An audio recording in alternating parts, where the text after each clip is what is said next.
What is up, NFL fans, and welcome to the 2025 NFL Draft live stream. I'm Jeff Hartman, and I'm joined by a bunch of different people. Before we get started, I want to say that this live stream is a part of Fans First Sports Network.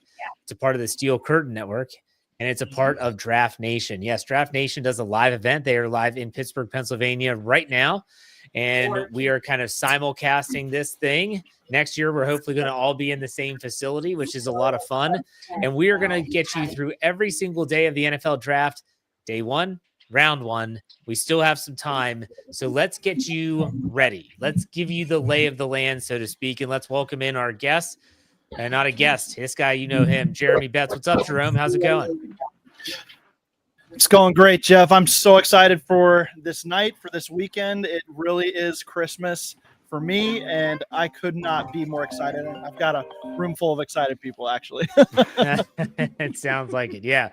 Let's go to Dave Schofield. What's up, Dave? Hey, I'm here. I'm excited. This was a blast 2 years ago when we just did it on Zoom and only recorded part of it. It was much more fun when we were live the whole time.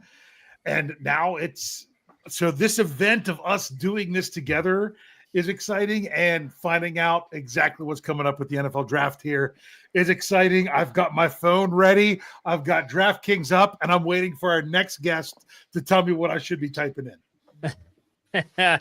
That guest would be none other than Pez from Pez's Picks.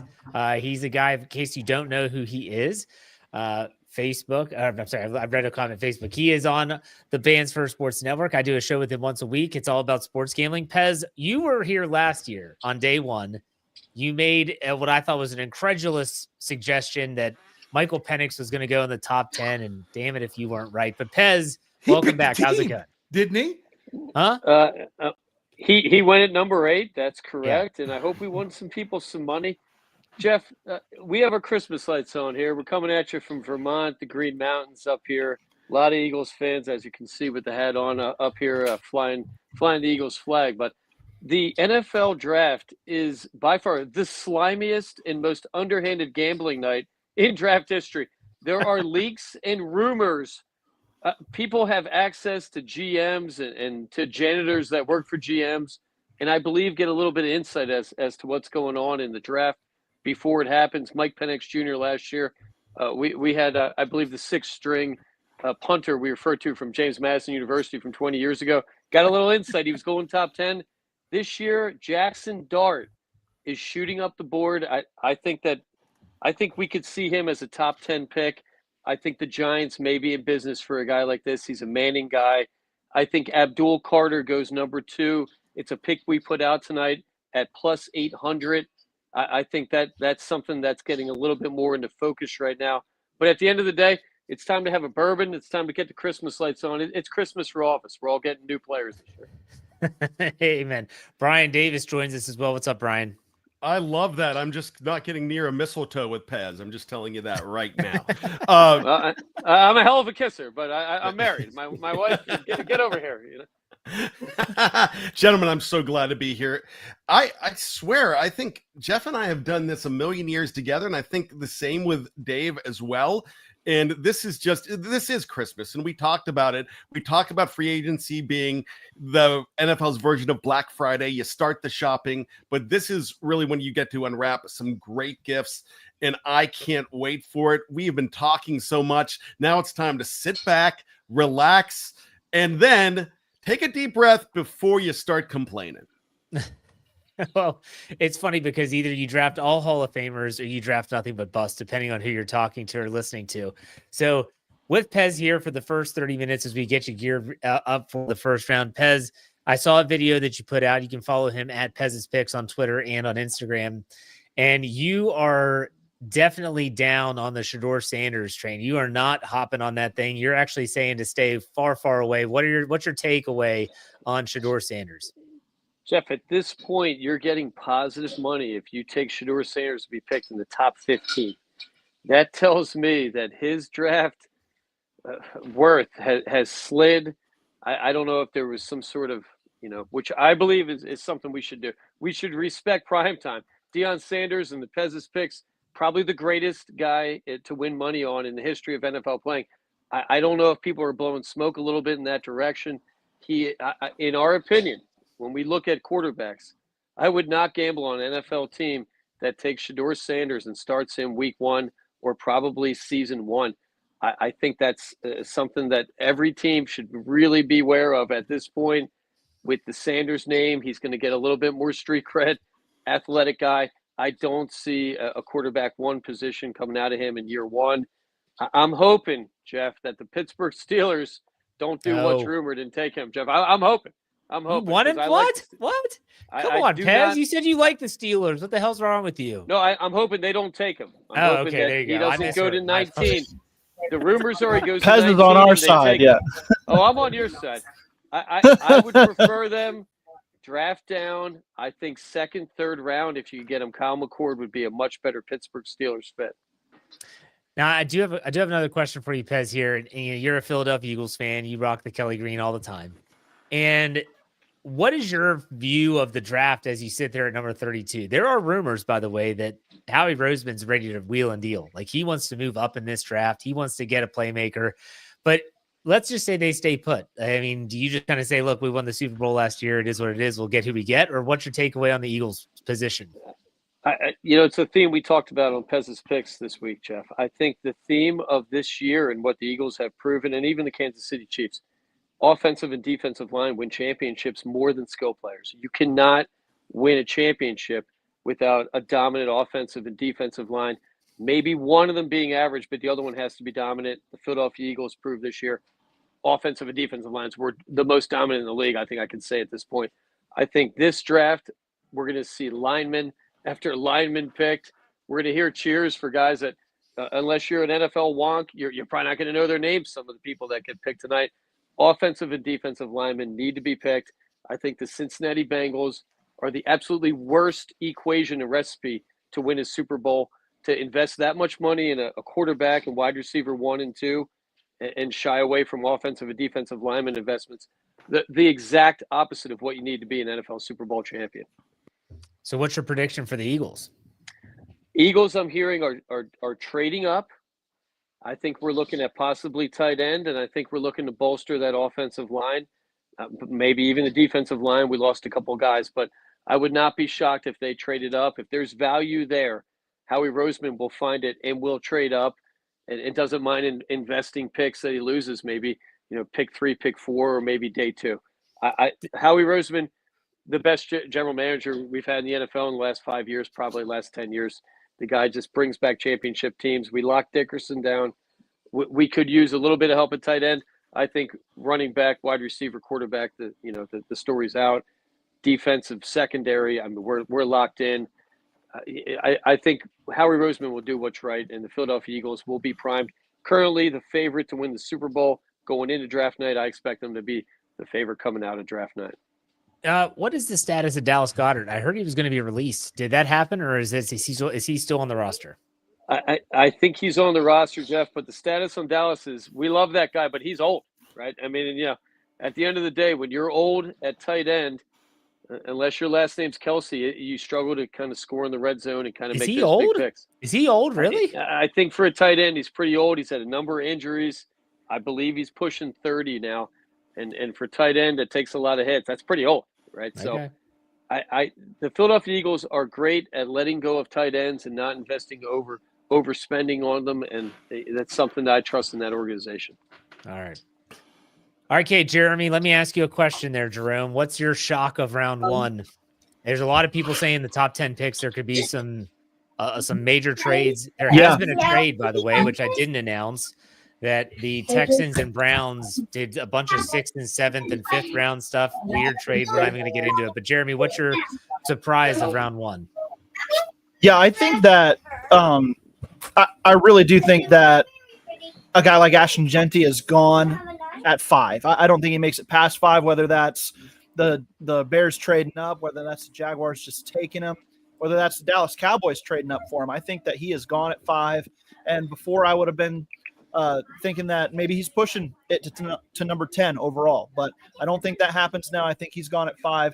And then I think I kind of go to the opposite end of the spectrum from what Pez has predicted there on the quarterbacks. I think that there's a chance that only 2 go tonight. and that maybe it is Jackson Dart over Shador Sanders, but I think that that's going to be later in the process personally, based on what I'm hearing. But I would not be surprised if it's the Giants. That makes a lot of sense to me for the Giants to be up there and move into the first round at some point to take him. I don't think the Steelers are drafting a quarterback, even if there's a bunch of them there at 21. I think that they're going to end up going somewhere else. My shocker pick, and it does have to do with the Pittsburgh Steelers, I think that a wide receiver could be the pick at 21 if they are missing out on one of the defensive tackles. And a guy like Matthew Golden's still there, or Mika Egbuka is still there. I think wide receiver could be the pick with the anticipation that George Pickens could be on the move. I was going to say, if they take a receiver, the fan base is going to just be screaming, this is like all signs are pointing to Pickens, because those people that check whether George Pickens follows the Steelers on social media or out, they were out full force. And George Pickens doesn't follow the Steelers on Instagram anymore, like it matters. But still, that would be interesting. Dave, I want to ask you the same question I asked Jerome. What is your shocker for round one, if you have any? Okay. Well, first of all, in order to do this, for people like Pez, or for those of you listening, you've got to get some context. And the context is, you got to rewind it back to 2022 when we heard. Oh my gosh! Don't take Kenny Pickett. Don't take Kenny Pickett. You shut the front door. Gosh. So that's what we got from one Jeff Hartman. My prediction. You got to tell Pez what that was. That was my reaction when the Steelers picked Kenny Pickett. Yeah. So what I'm hoping.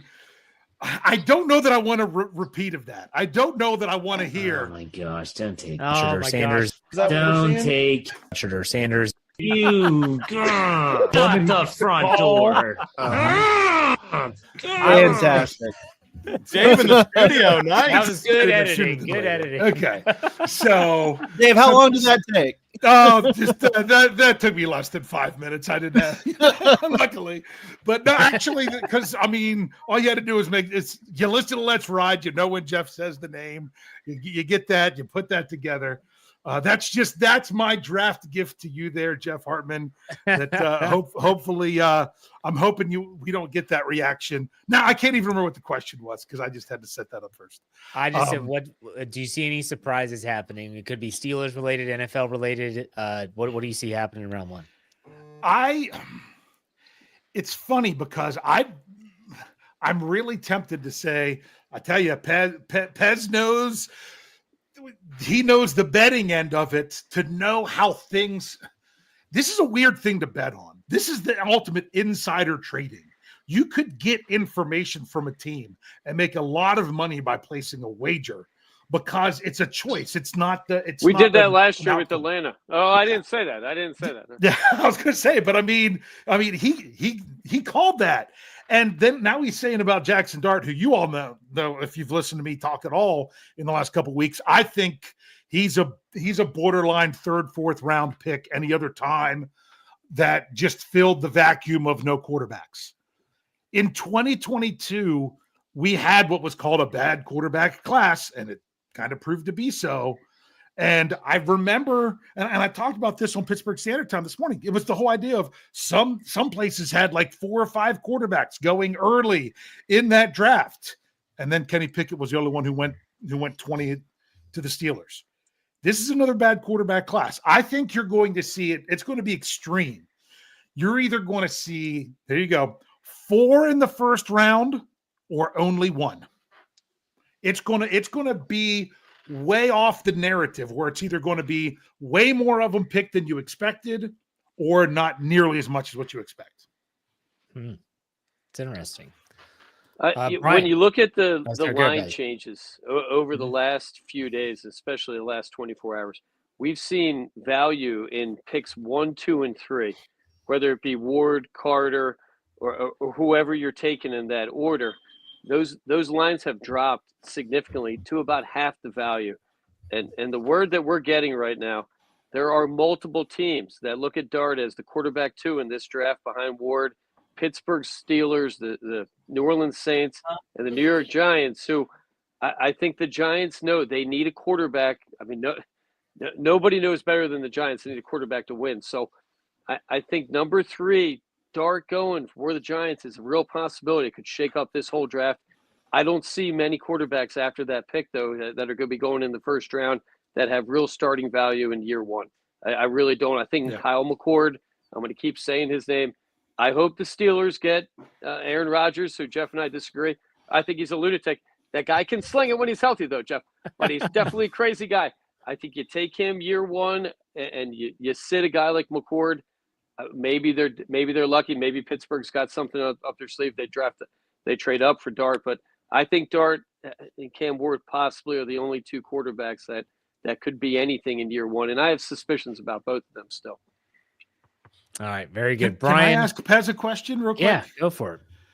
With Cam Ward being minus 20,000 on DraftKings right now, I mean, is there any way it's anything other than him in the first pick? I mean, that would be a Jerry Maguire shocking lose the top pick on draft day type of thing. I think minus 20,000 generally is a lock. And, probably the right pick. He's probably the best quarterback coming out of this class, and that team needs a quarterback desperately. So my guess is that is a line set to scare away against anybody really to, kind of like load up, and kind of short sell that pick. I think he's a lock at this point, but who's going to lay that amount of money? I would not. No, I'll bet $10 on it. So I've got a whole lot to say. First of all, let me just address the Cam Ward stuff.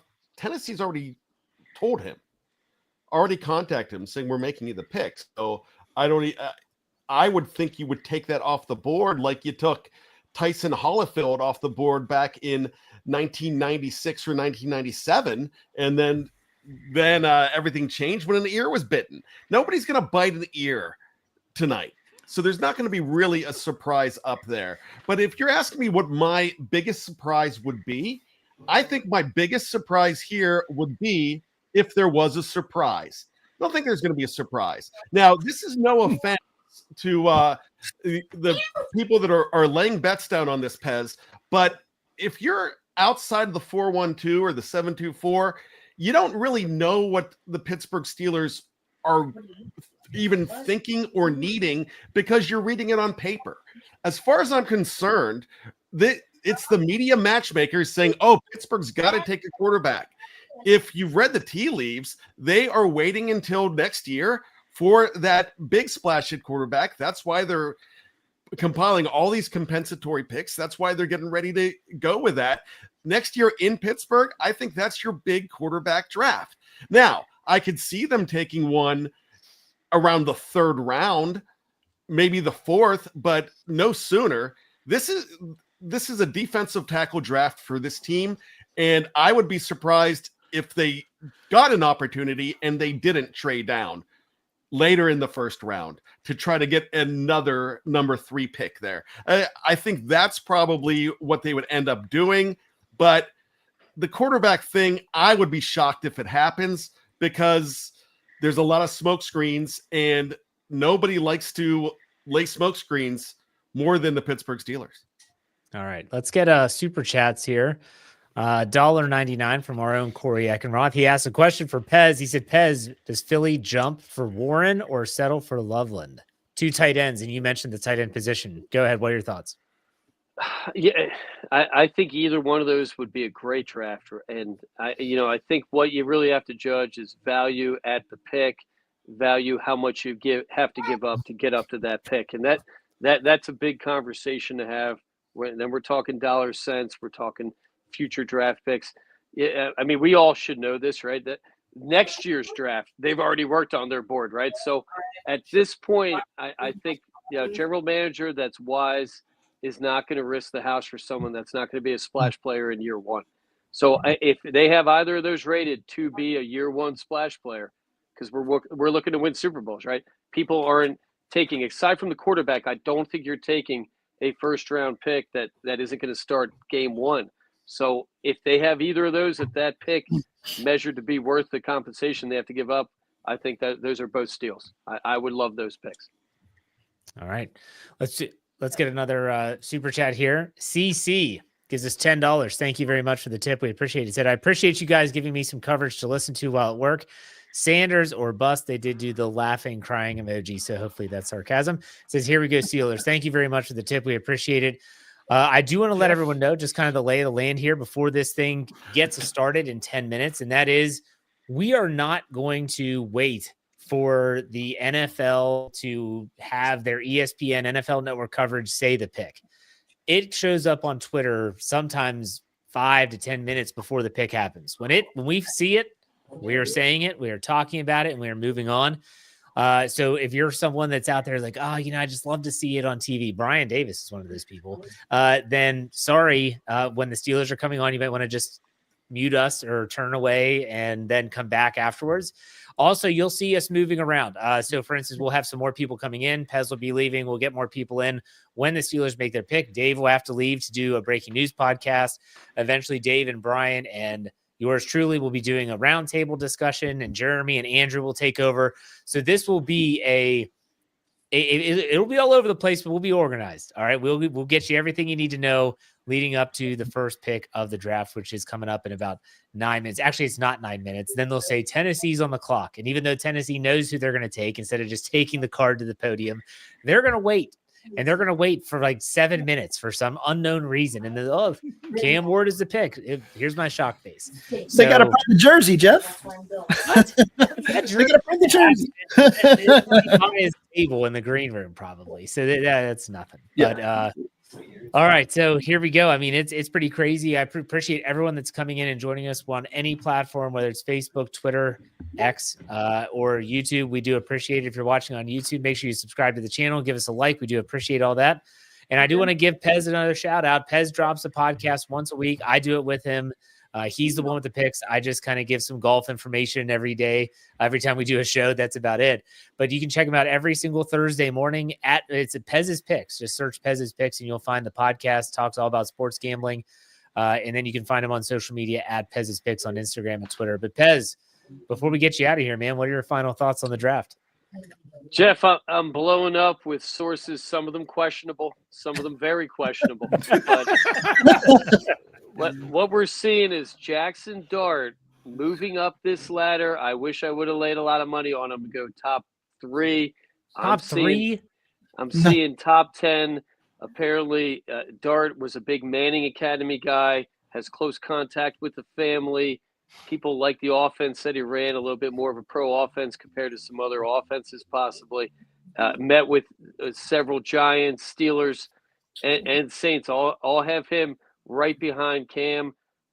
I wish we would have laid money on him. I would not be shocked if Jackson Dart goes top 3 and maybe goes number 3 overall. I question your sources. So do I, Jeff. So do I.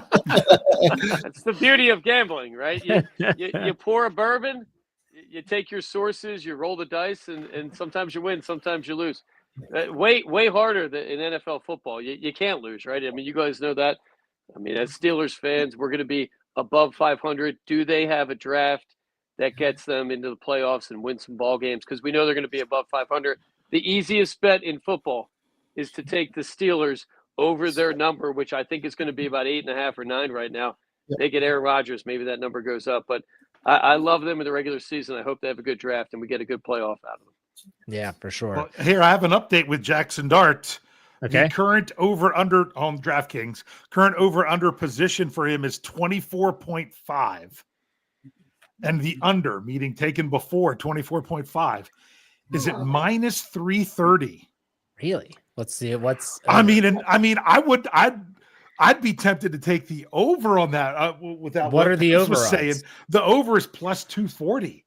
Oh, so that means there's something. What Pez is saying inside the betting circles is probably. I mean, it's being reflected in the line right now. Yeah, any player from Ole Miss, there's got to be some dirt behind that player in this drafting, right? I mean, talk about a program that probably gets away with anything. Does anyone know what's going on down in Ole Miss? I think not, right? At this point with NIL money, who knows, right? Has the draft turned a little bit into kind of investing money to get guys higher picks? I think that's something to look at as well. I think, you look at movie or music awards, you can invest money to kind of sell your guy. And I wonder if a little of that's going on the last few years as well. There's so much money in college football. It's unregulated. It's the Wild West, and it's a tough thing to handicap. Absolutely. So, Pez, but you go ahead. can get Jackson Dart at plus 250 to go in the top 10 right now. I think that's a strong play. Can I give some breaking news from Twitter? It's that it sounds like that the Jaguars have a deal in place with the Cleveland Browns to move up to 2. Whoa. So that's interesting. Where did that come from? That came from Jay Glazer. Okay. He says it sounds like it's going to happen. Because I was going to say, Jordan Schultz posted about an hour ago that the Browns received serious calls about the number 2 pick this morning. As an organization, they believed all along that at least 1 or 2 super strong offers would come in as the draft approached, and that belief still holds inside the building per multiple sources. So that would all be in line together. But the question is who does Jacksonville want? That would have to be Travis Hunter, in my opinion, because he helps you on both sides of the ball. They need secondary help, and they need help at playmaker on offense for their quarterback, Trevor Lawrence. So to me, that would be the guy for them. They've got Trayvon Walker. They've got Josh Hines-Allen there at edge rusher. So to me, it's Travis Hunter. Okay, so what happens to the Jags? Or what happens to the Browns then? Because they would then move back. I'm sure that it would be a swap of first-round picks. They would then go back to 5. Are they looking at a quarterback then, you think? Pez, it would have to be a quarterback, right, at that point? Well, today the updated lines had Travis Hunter going second pick at minus 2,500, Abdul Carter at plus 800. So when we put our play out, the thinking was they didn't trade away that pick, and Cleveland was taking Carter. Jacksonville has been a rumor to trade up to get Hunter. I'm not sure if that's a pick to get them over the edge, right? I don't know. I don't know if that's the proper pick for them. But it's definitely a splash player who should have some impact year 1. The Browns, they might be getting a lot of picks, but I'm curious what they're going to do with that 5 if that does in fact happen. But all right, that could be I was going to Sanders. say one other thing. That could be Sanders. I've got Roy Countryman's team needs sitting right in front of me by team. So, and the number 1 team need he has for Jacksonville is cornerback. Mm-hmm. And so I to go along with, they would move up to 2. I think that's what they're going for. Well, I just put in a text to our Jacksonville Jaguars insider here, John Shipley. I'm going to see if I can get something back from him. I know he is on location there right now. If I could possibly get something back, I will leave it there. But as far as cornerback goes, that's not what the Jacksonville mock drafts here on FFSN have shown. They, in fact, Ashton Genty had moved up to number 5 in a lot of their boards as well, but they wouldn't be going for okay. So I got a text right back from John. He's saying he thinks so. So it looks like that trade. I mean, he's at the facility. It looks like that trade will be happening. That's crazy. Well, Pez, I'll let you go, man. Any final thoughts? Jeff, I'm just seeing the crowd in Green Bay. I mean, there's like 1 million people there. The NFL draft, it's a great night. I think it's something everybody should be happy about. Everybody's going to be getting a player. Probably half of them stink, but we should be happy about them on night 1 and let them prove it to us one way or the other. Love it. Love it, Pez. Thanks for your time, man. Enjoy the draft, and we'll be in touch. Take it easy. All right. Go Birds. Oh, okay.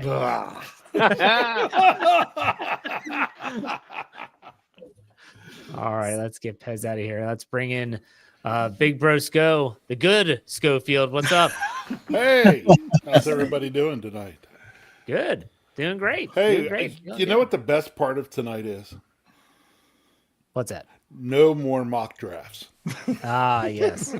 I did. Wrong. You're going to be getting 2029 mock drafts probably starting Andrew Sunday. Wilbar's already working on his 2027.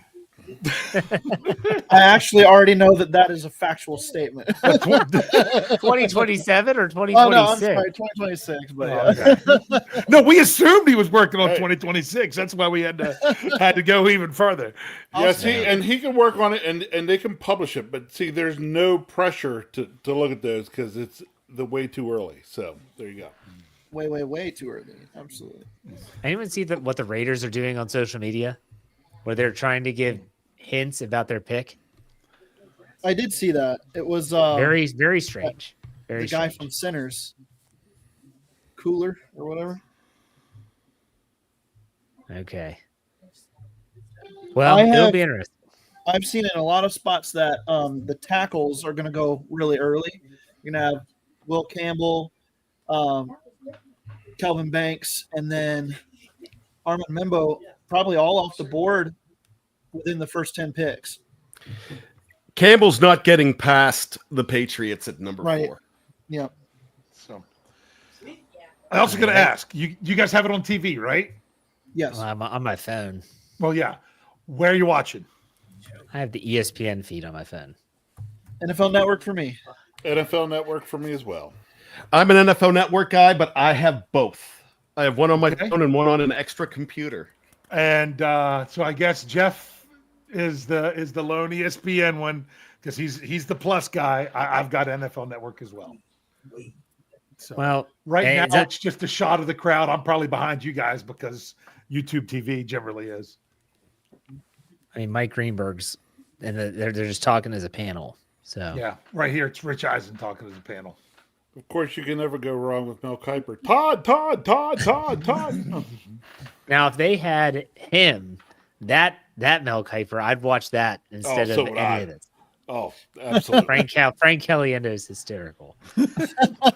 No, what to troll? They should have Caliendo on NFL Network. being Kuiper on NFL Network. Well, Kyle Schrager moved. I didn't even realize that was happening. And he's now an ESPN guy. I knew he left Good Morning Football, just not because I watch it, but because I saw like a send-off video posted on X. But yeah, Well, he was with I didn't Greeny know- tonight. I didn't know where he went. So Yep. He was doing the pregame with Greeny. Diana Rossini just tweets out the Denver Broncos are making an aggressive push to get into the top 10 per sources. And I know that, Jeremy, you had talked about this on the Draft Dynasty podcast. You were thinking they were a team that could trade back. This is interesting. Yeah, well, Andrew was the one talking about them trading back, so I'm going to let him handle that one. But I thought that they could move up into the top 10 as well for maybe one of the tight ends. There's Andrew, so I'll throw him under the bus to himself here. I think the Denver Broncos, they've been looking at one of these offensive playmakers, and moving up would be something that they're very interested in. Now, we do also believe that they would be interested in moving back if they are unable to get up into the top 10 and get the guy they want.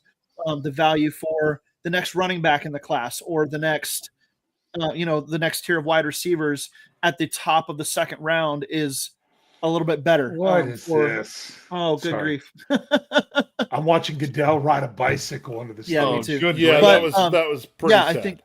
I think the Broncos moving up is one of those things that I've been saying for a little while is going to be something to watch. Okay, so real quick, everything that they do at Green Bay, I'm now thinking what's going to happen in Pittsburgh next year. So Yeah. they're riding the bikes because that's a Packers thing where they always, training camp, the players ride their bikes to practice. What are they going to do in Pittsburgh? They're going to stuff their face with pierogies and kielbasa, and they're going to complain about everything. Are they going to have like a mini incline? That's what I was going to say. They should build a mini incline up to the stage. No. Let's just do something with the towels. Goodell's coming out to renegade. Yeah. Yeah, there you go. Maybe. Okay. I could actually see that. Actually, believe it or not. Not that it would be. The mini incline? I could see. Oh, no, the renegade thing. Shocking. All right. I'm just waiting to find who's breaking the news is what I want to know. Yeah, and then you guys got to start telling me who I need to follow in order to make sure I'm getting the breaking news. Exactly. I know Jordan Schultz was great last year. Yes. Yes. As he long as they're getting them right. That's the big thing. He was getting everything right last year, I thought. Yeah. Andrew, welcome to the show. What are your thoughts on this first round? I have absolutely no idea what to expect, but I'm looking so forward to it. I think the fact that there's not a bunch of high-end talent makes it so intriguing, especially once you get to that later portion of the top 10 middle picks. I think you're going to see a lot of trade action. But Jeremy and I were talking a lot about on the podcast last night, the DDP. It's so unpredictable. So many different facets from the quarter, not just the quarterbacks, but what position, where does the run start on the defensive lineman or offensive lineman? But it's going to be really good. As I was showing Jeremy last night, we got to get a prop for, the draft night or something. So I end up ordering this little microphone. It does absolutely nothing, but it gets me in the draft mood. So this is our new draft FFSN mic. Makes it feel more official. Just to get into the spirit of the draft. Let's go. I'm excited. Hold it up a little higher so we can see that logo. It'd be a lot better if he wasn't wearing a Michigan shirt. Yeah, that's true. So wait, so you have a fake microphone that doesn't even work? It does not work, but it makes it look official. It looks Oh, cool. I love it. That's awesome. Our man on the street. That is too funny. When we're all there in Pittsburgh next year, we've got to put Andrew off by himself and just cut to Andrew with his fake mic every now and then for insider reports. I just heard from Adam Schefter personally that the Steelers are moving up to number 1 to take Arch Manning. I do have a comment to make because of what you are both wearing, a Michigan State and Ohio State. I never take your takes seriously when you tout how great a Michigan or an Ohio State guy is. And that's the same with Big G as well. I think there's homerism there. You don't hear Dave Schofield talking about how great the prospect out of Frostburg State is. And Jeff about Shepard. Yeah. Hey, go Tyson Bagent. There you go. Oh, yeah. He's a shepherd. He was a Shepherd guy. There you go. Yes, he was. Hey, He Jeff, said you were asking about the Browns, what they could do potentially if they were to move back. And Jordan Schultz, our guy, says that it sounds like it would be a trenches pick, offensive or defensive line. So the Browns are going to go with offensive defensive line at I 5? just want to know what the Jaguars gave up to do it. So, Yep, exactly. That would have to be it. knowing the Browns, it could be multiple number 1 picks in 3026, 3027, and 3028. You never know. I wonder if the Browns would consider Genty at 5 even, considering they didn't bring back Nick Chubb. That feels like a luxury pick for that. Especially with how deep the draft is here. All right, how long have they been on the clock? I'm telling you. They were just Is put on it- the clock. 25 They were seconds. just put on the clock. All right. Yes. 9:42 is what I got left on mine. Yeah, you're 22 seconds behind. Okay. 22 seconds isn't bad compared to sometimes when it feels like it's 5 That is minutes. correct. I hope you guys all stretched your thumbs out from all the. Yeah. Especially when it gets close to the Steelers pick. Well, it's interesting. Warren Sharp, he says that the Browns are trying to trade down to 5 and then trade down from 5 again to 10 or lower. So he said that they're trying to accumulate 2026 draft capital. So this could be a situation where they might say, okay, we'll trade to the Jacksonville.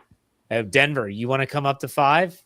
Okay, we'll go back to what is Denver in the draft? What order are they? 20. 20, right before the Steelers.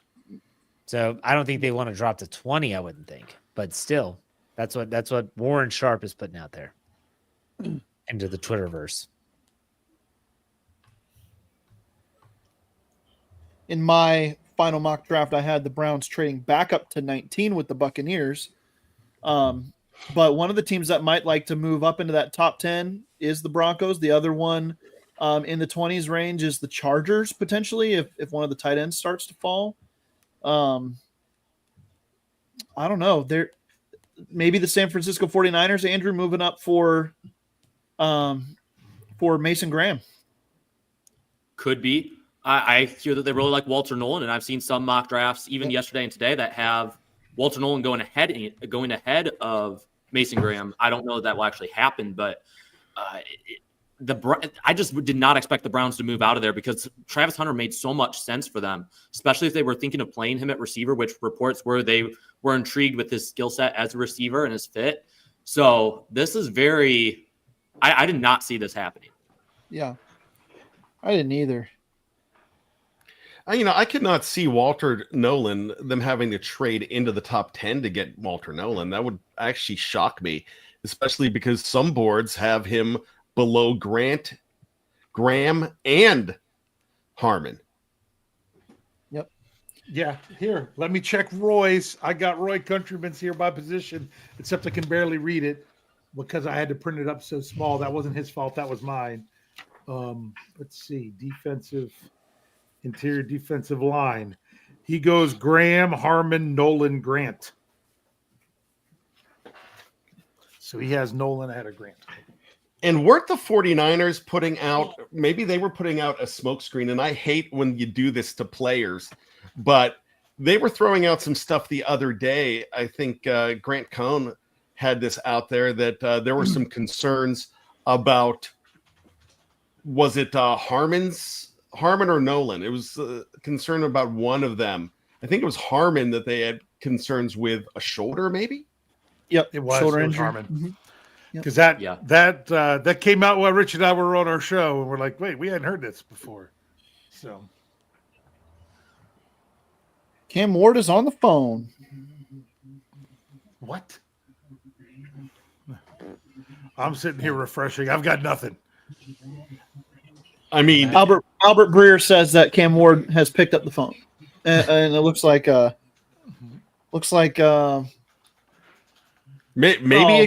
it could be from the Vatican. He could be the next pope. You never know.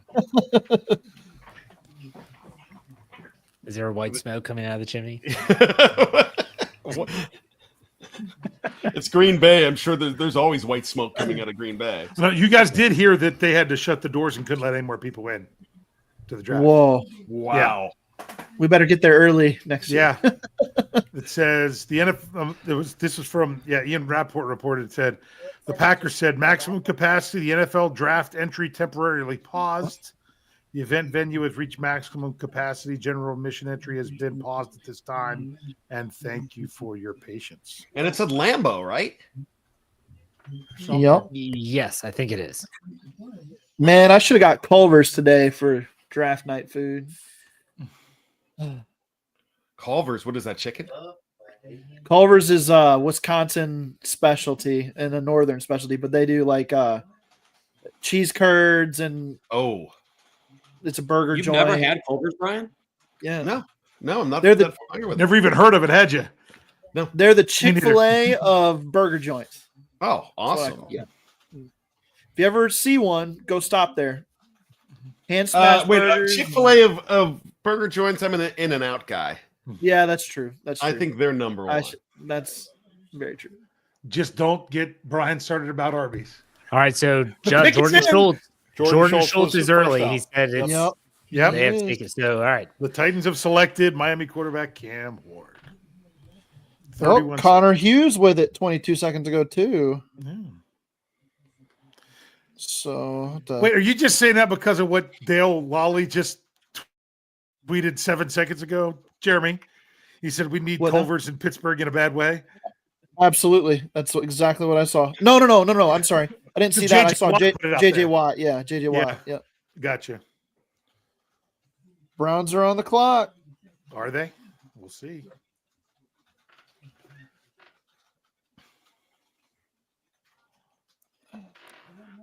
So, Andrew, our mock draft's going by the wayside at pick 2 is exactly how we expected this to go, honestly. For real. It was. Yeah. And I mean, just from last night, based on like all the notes that I had gathered from the insiders, just from the time we had recorded our podcast last night, completely different when the run on defensive linemen started. And pretty much my mock draft came out to be very similar to what Jeremy's was. So it was not even exactly identical to what we had when we had gone over it. The trade is official. The Jaguars are trading to number 2 with the Browns. Unbelievable. Yep. That came through from Schefter. Browns are trading the number 2 overall pick, a 4th round pick, which is number 104, and a 6th round pick, number 200, to the Jaguars. The Jaguars are sending the number 5 overall pick, a 2nd round pick, number 36, a 4th round pick, number 126, and their 2026 first round pick to the Browns. Whoa. Who has that, Dave? That was Schefter. Good Yeah. grief. Wow. So yeah, they moved back 3 spots, pick up they traded a second for a fourth for a sixth, and got their next year's first round pick. I mean, in all fairness, they have a need at both corner and receiver, so they must figure they're killing 2 birds with 1 stone. Now it's interesting to see what happens here at the second pick. Andrew, what's your prediction? Travis Hunter. Okay. Yep. Jeremy, you agree? I do. It literally couldn't be anyone else, in my opinion. I don't Anyone like disagree? The Browns Anyone having think 2 first round picks in Pittsburgh next year. That sucks. No, I don't disagree. No, that makes sense. Oh, this is crazy. Yeah. I think the trade makes it obvious that it's Hunter. I still am curious what the Browns are going to do.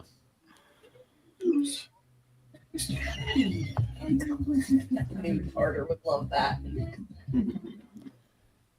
If Jacksonville's old GM was still in charge, I'd say this pick would probably be Shamar Stewart, Tracy edge rusher that they overdraft.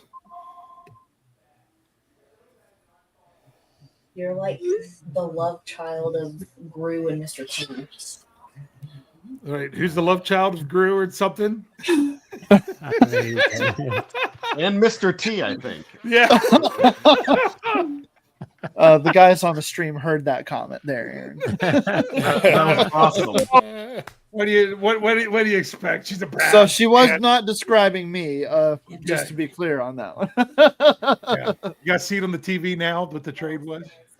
Yeah. Gru and Mr. Clean is what it was. Oh, Mr. Clean, okay. Mr. Clean. Okay. While we have a little bit of lull in this, can Yeah. anyone explain to me how the Titans have the number 1 overall pick and the Browns have the first pick in the second round? When you have equal Jeremy could probably do this better, but it has to do with if you have equal record, you rotate round by round. Is that right, Jeremy?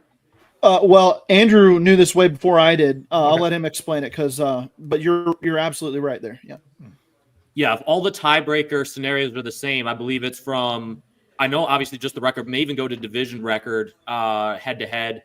If everything matches up, there's a rotation. So I believe in the 3rd round, the New York Giants will have the first pick in the 3rd round because all 3 of them had the same record. So it will rotate and then it will go back to the normal rotation in the 4th round with Tennessee picking first overall again. Isn't the Steelers, are they rotating with someone this year? Because that's why weren't they supposed to have 50, or I don't know. Or maybe I'm thinking of last year. I think there was because you had 31 picks in between. You had 21, and then it would have been 52, and then 83. Yep. So there would be a 3-way. So it would be with Denver and whoever's picking right before Denver, 19 Tampa Bay. Would have been a 3-way tie between them. Gotcha.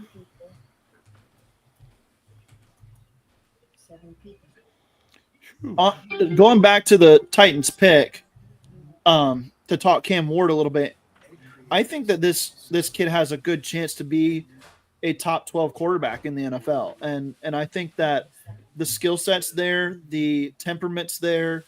If he gets coached up well in Tennessee, then he has a chance to be really good. So it made total sense to me for Tennessee to stick and pick here, take the quarterback, even though he's not the highest rated player in the draft necessarily. I think if you're going to ask the Titans down the road if they'd rather have a top 12 quarterback for 10 years or Travis Hunter at an all-pro level for 12 years, I think they'd take the quarterback, and most teams would. The pick is in. Jags pick is in, yep. And Albert Breer says the Jaguars land Travis Hunter. All right. Again, I just am curious if the Browns are going to – what if the Browns take a quarterback at 5? Yeah. Ari Mirov, I don't know if you guys follow him, but I do. I like Ari. He made the point that they may have just loaded up for a quarterback next year. I So, get that, but it's yeah. the Browns. It is the Browns. The Browns is the Browns. Well, gentlemen, I am going to go do some work. I'll be back, and I'll talk to you in a little Alrighty. bit. All right, see you, See you, Brian. Brian. Oh, that's right. He's got to produce Jaguar stuff, right? I think so. All right, so well now the third team on. Now we have the New York Giants are on the clock. Yep. There's a third one down here. Hey, I will tell you all something. If you want to, if you follow Rob from the Black and Gold Blueprint, he has some pretty cool graphics he's putting out there with each pick that's coming out. That's at Rob Graphics on X. Yeah. Jordan Schultz just tweets out 13 seconds ago. The trades are just starting. Oh, no, because it's this So I find that intriguing. because that's the one that I have. Yeah. So who had that one first? Breer? The trade. The one that I No, Yeah, the last- Breer had the pick first. Yep. All right. Yeah, I had to make sure I added him to my list. So Hey, Andrew, would you grade this Browns trade with the Jaguars here from the Browns' perspective, because they had a shot at a generational type prospect? They pass up on that to move back outside of that top three, where you don't get one of those guys anymore in this draft. But then the haul, was that enough to offset that price? I think it was. When you're talking about getting that type of future capital in a draft, I mean, I've talked about many times on how next year's draft is significantly better, and even 2027 as well. I understand that Travis Hunter is a generational type player, but if you have a question of how he's going to fit in your scheme, how he's going to adapt, maybe it was a personality thing. We had talked about Shador Sanders and just the distraction of that whole aspect. Maybe Primetime Sanders is maybe overlooking that whole Travis Hunter situation as well, and the Browns don't want to deal with that. Yeah. Yeah, I agree that it was worth it. I think that it's better for the Browns than it is for the Jags, probably. The Jags are way more pieces away from true contention than Travis Hunter. I think the true test is going to be, what do they do at 5? Yeah. Right. When you can compare that. So, Well, that's on the NFL Whip Round that I recorded with Coach Kevin Smith every week. We talked about what the Browns could do, and he brought up trading. And I said, "Do you think Travis Hunter is a generational talent?" And he said, "Yes." I said, "Then how can you trade? Yeah. How do you pass on a guy like that?" Rich, Yeah. you've been quiet. What do you think? Well, I'm still here trying to mull over what the Browns are going to do. I hate them getting that first round pick next year, because now they're going to have the ability to package up and move up basically as high as they want next year in Pittsburgh, and I don't like that at all. Is that the right one? I don't know. Hunter, like you guys were saying, you knew he was probably who the Jaguars were coming up to get. I also agree, though, that the Jaguars have a lot more work to do than just getting Travis Hunter. But he does make them better. Yeah. Interesting from Adam Schefter. He says the Jaguars are expected to play their first-round draft pick, Travis Hunter, on offense and defense. They will onboard him by giving him a heavy dose of the wide receiver position while still playing him at his more natural position on defense, 2 positions for the number 2 pick. It's pretty interesting. and he wanted to go somewhere to play both. So, that was kind of better. And who is this? Mike DeFabo says, was really looking forward to Mike Tomlin calling Travis Hunter Mr. Hunter for the next decade. I guess not. And Warren Sharp says, even if the Jaguars win the Super Bowl and the Browns only get the Jaguars' 32nd pick next year, Cleveland still wins this trade based on the value and value by all measures. So that's his view of the draft. So, all right, let's bring the in hot pink jacket. Sorry. I'm not even watching it. I'm just following Twitter. Yeah. All right, let's bring in Philly G. What's up, Philly? This is like the best day of the year, and it's so great to be here with all of y'all. So here we go. I don't know. Today especially was just I got so sick and tired of seeing all the reports and the Aditi Kinklebalas and all these, even the Jeremy Fowlers and the Adam Schefters. It's like, oh my gosh, I'm so sick of it. Can we get this thing over with already? So it is exciting, but there is an annoyance factor for sure. The draft process, if you're not a sicko for it, then it gets old. You can get over it. But when it starts, for me, and I follow the draft a lot more than most, and Andrew is 10 times more involved in it than I am even. And but the day of the draft, it is the best reality television there is. It truly is. It has all the human elements of reality. It has all of the excitement, drama, emotion. It's just a beautiful thing, and I love it. I love the NFL draft. Let me ask you as a general question. If you're Travis Hunter, are you sitting there saying, thank goodness I'm not in Cleveland? Or are you thinking, oh my gosh, now I'm in Jacksonville? Both of those organizations have been historically poorly run and bad. At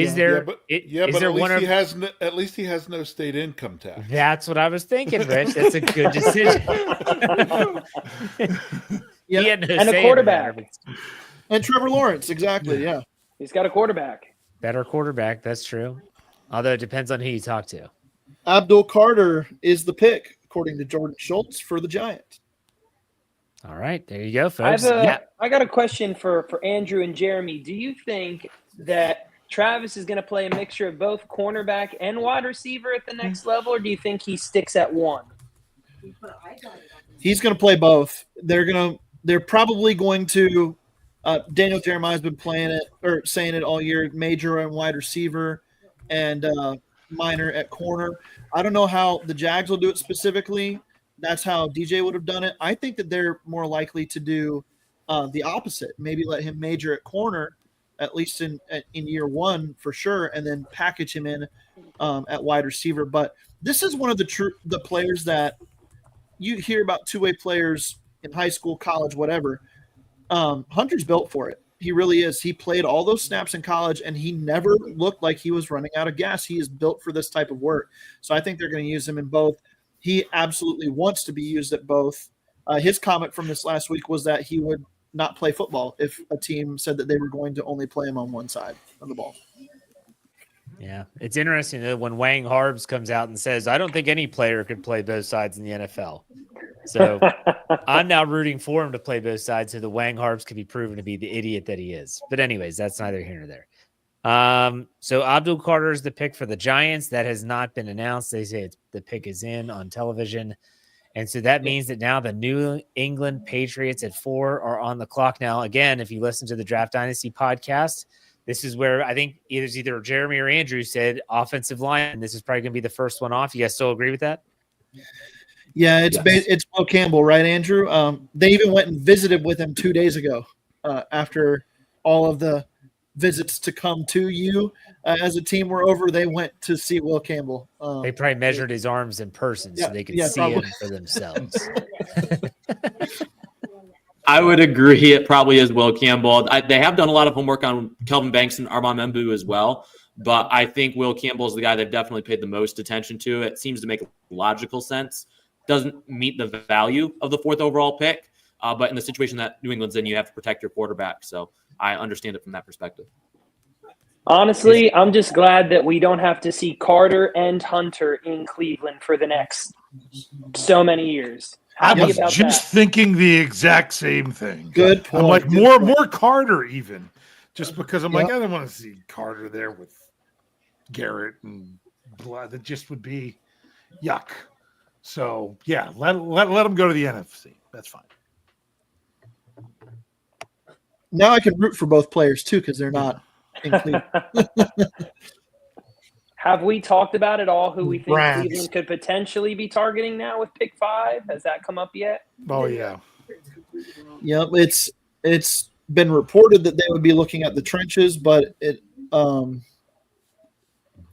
also would make sense that they just go ahead and get the quarterback here if they like one of them.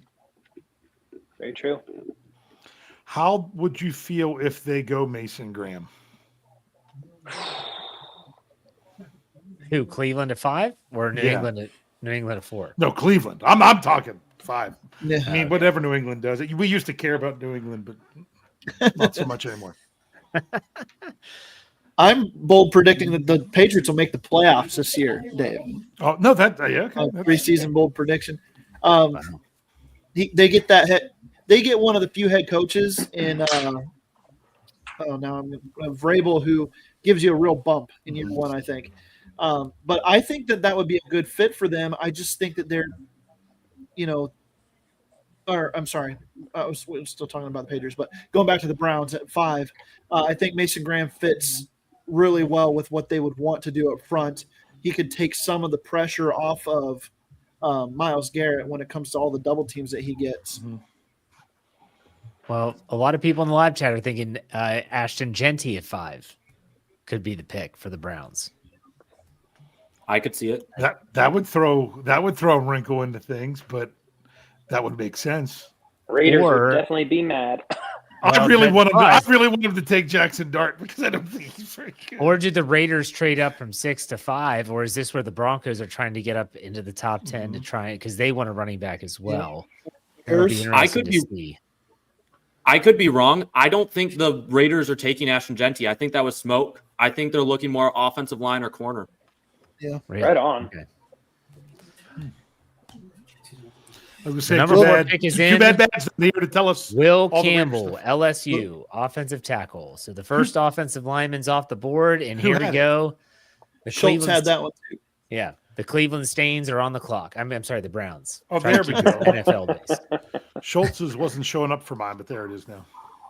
I'm sitting in the same room as 2 Browns fans, and I should let you guys know that they are on the clock now for their pick.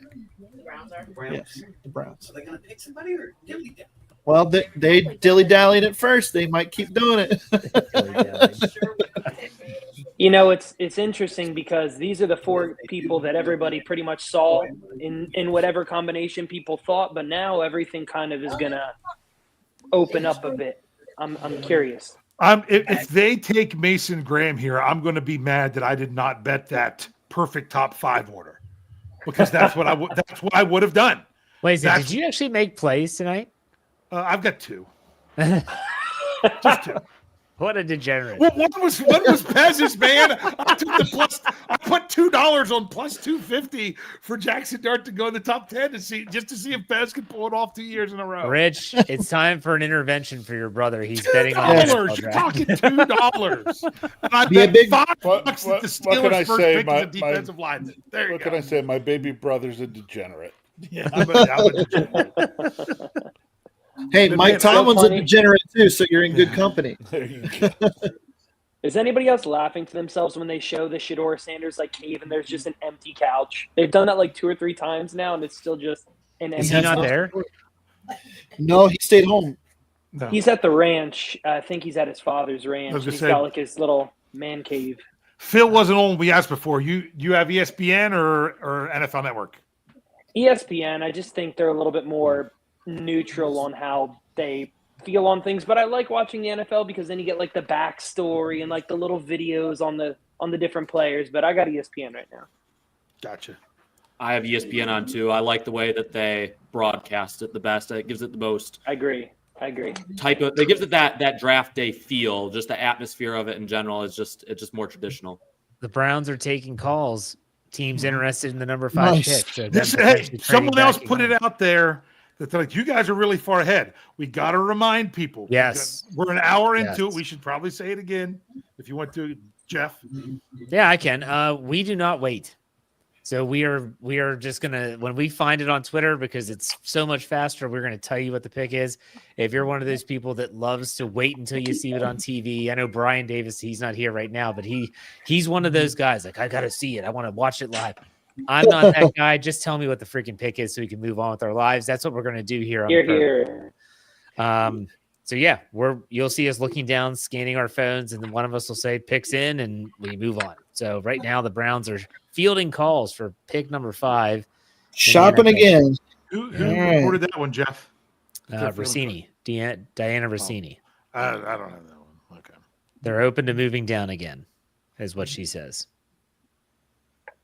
And then Josina Anderson agrees with Philly G's. Please stop showing the empty Shador couch. It's just awkward. Yeah. Hey, let's Andrew. I think if he when he's picked, I think someone should go back to the couch and interview the couch. Yeah. What was it like being like the only one there for? Is that what you're talking about? Yeah, just go back and talk to the couch.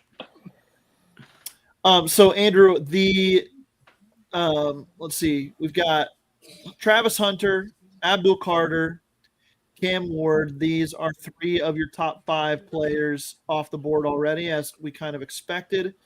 You're a little bit lower on Will Campbell. You've got him. Let's see, where is he? Oh, all the way down at 18, Andrew. So the Patriots picking Will Campbell at 4 is that a pick that you would not have made if you were the Patriots? Not if you want to play him at tackle. I have him down that far because of positional value. I'm projecting him to move inside to guard at the NFL. So that justifies where I put him down. In terms of a prospect, I think he's a high floor guy. He was a safe pick for them. Armand Membu's been my top tackle since before the scouting combine, and definitely after he's only confirmed that in my mind. And I think Kelvin Banks, I've still had Kelvin Banks kind of in that mid-first round for a while too. It wasn't a great year, it wasn't an elite year, but there were not any game where you looked at and was like, man, this guy's got some serious developmental issues. He's got good feet. Pick is in. Sorry. Mason Graham is going to the Browns. I should have done that. There you go, Dave. Sorry to interrupt you, Andrew. Sorry to interrupt you. I'm sorry. No, you're good. But that just happened. You may continue with the Borophyll. I mean, go ahead with your talk. No, I'm done with Kelvin Banks.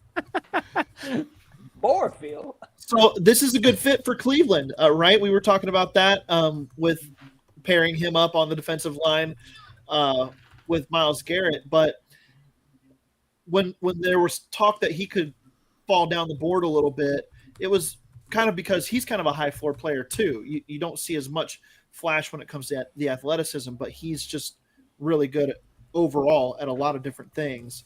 He's going to be a big addition in the run game and in the pass rush for the Browns. All right, so let's talk about 6 is now the Las Vegas Raiders, and a team that we haven't talked about that Where's our Raiders expert? Huh? Where's He's that? doing work. Here's a Raiders expert. Where'd he go?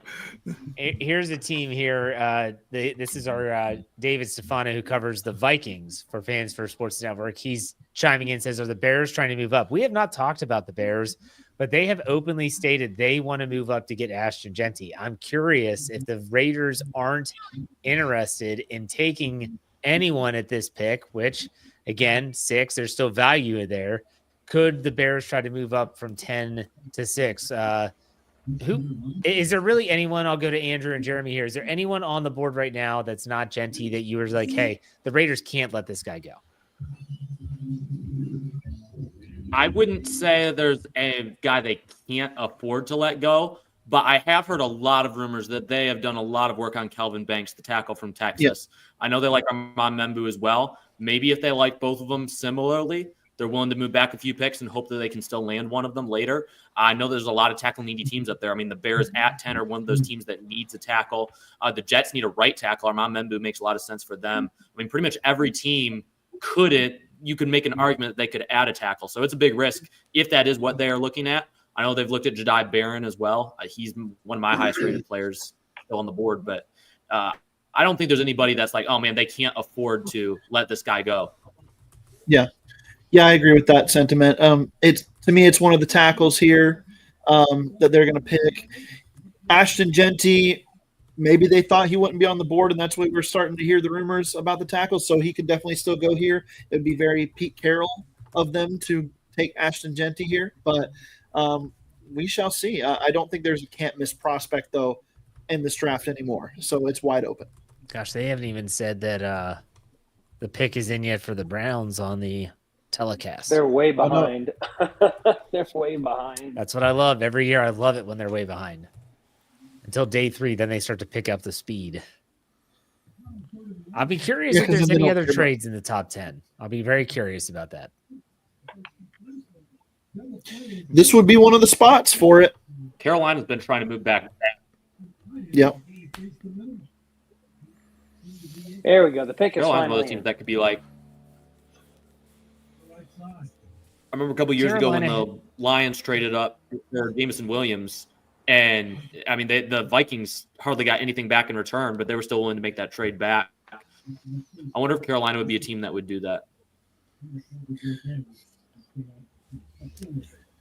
Will Campbell can't even give his interview. He's emotional. I can't hear it. I can only see it. We're way on past that, aren't we? On our stream.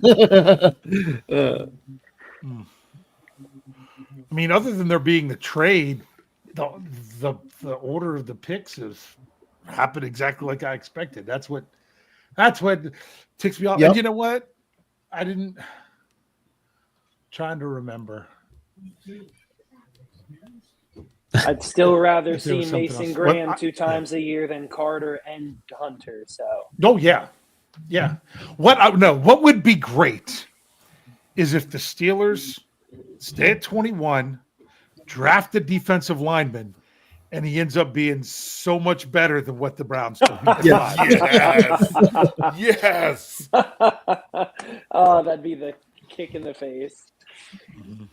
Derek Harmon being the TJ Watt to Mason Graham's Taco Myles Charlton. Garrett. Yeah. Yeah. Oh. Yep. So they'll finally announce the.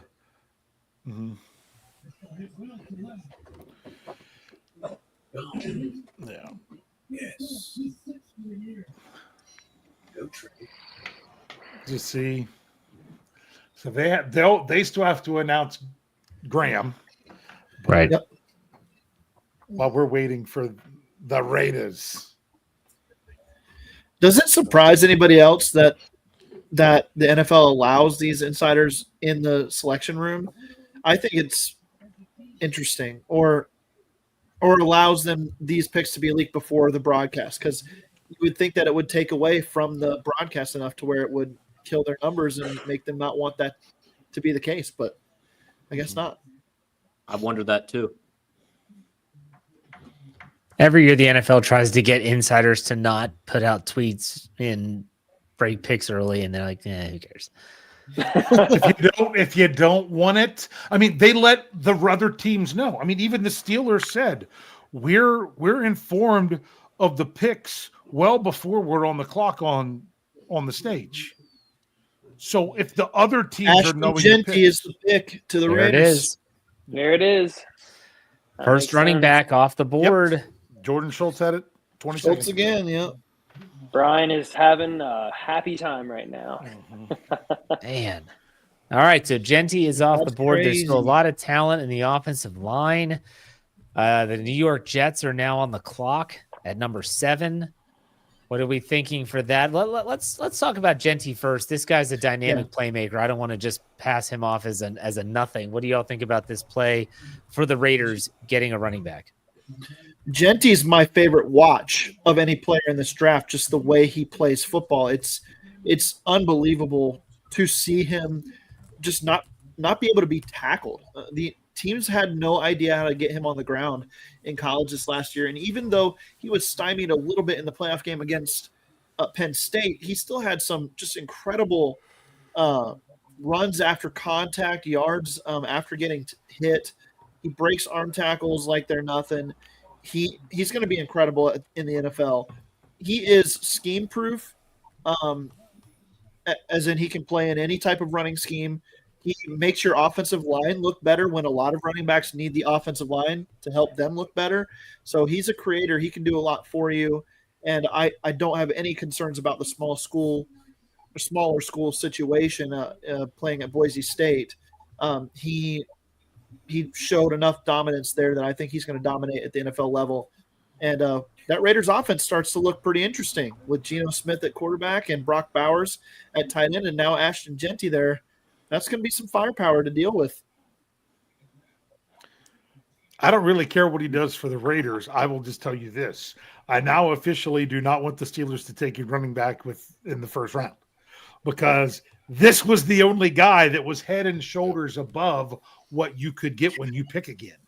I don't know that there's, I said before, there's one guy in tier 1, there's 2 guys in tier 2, and a ton of guys in tier 3, in my opinion.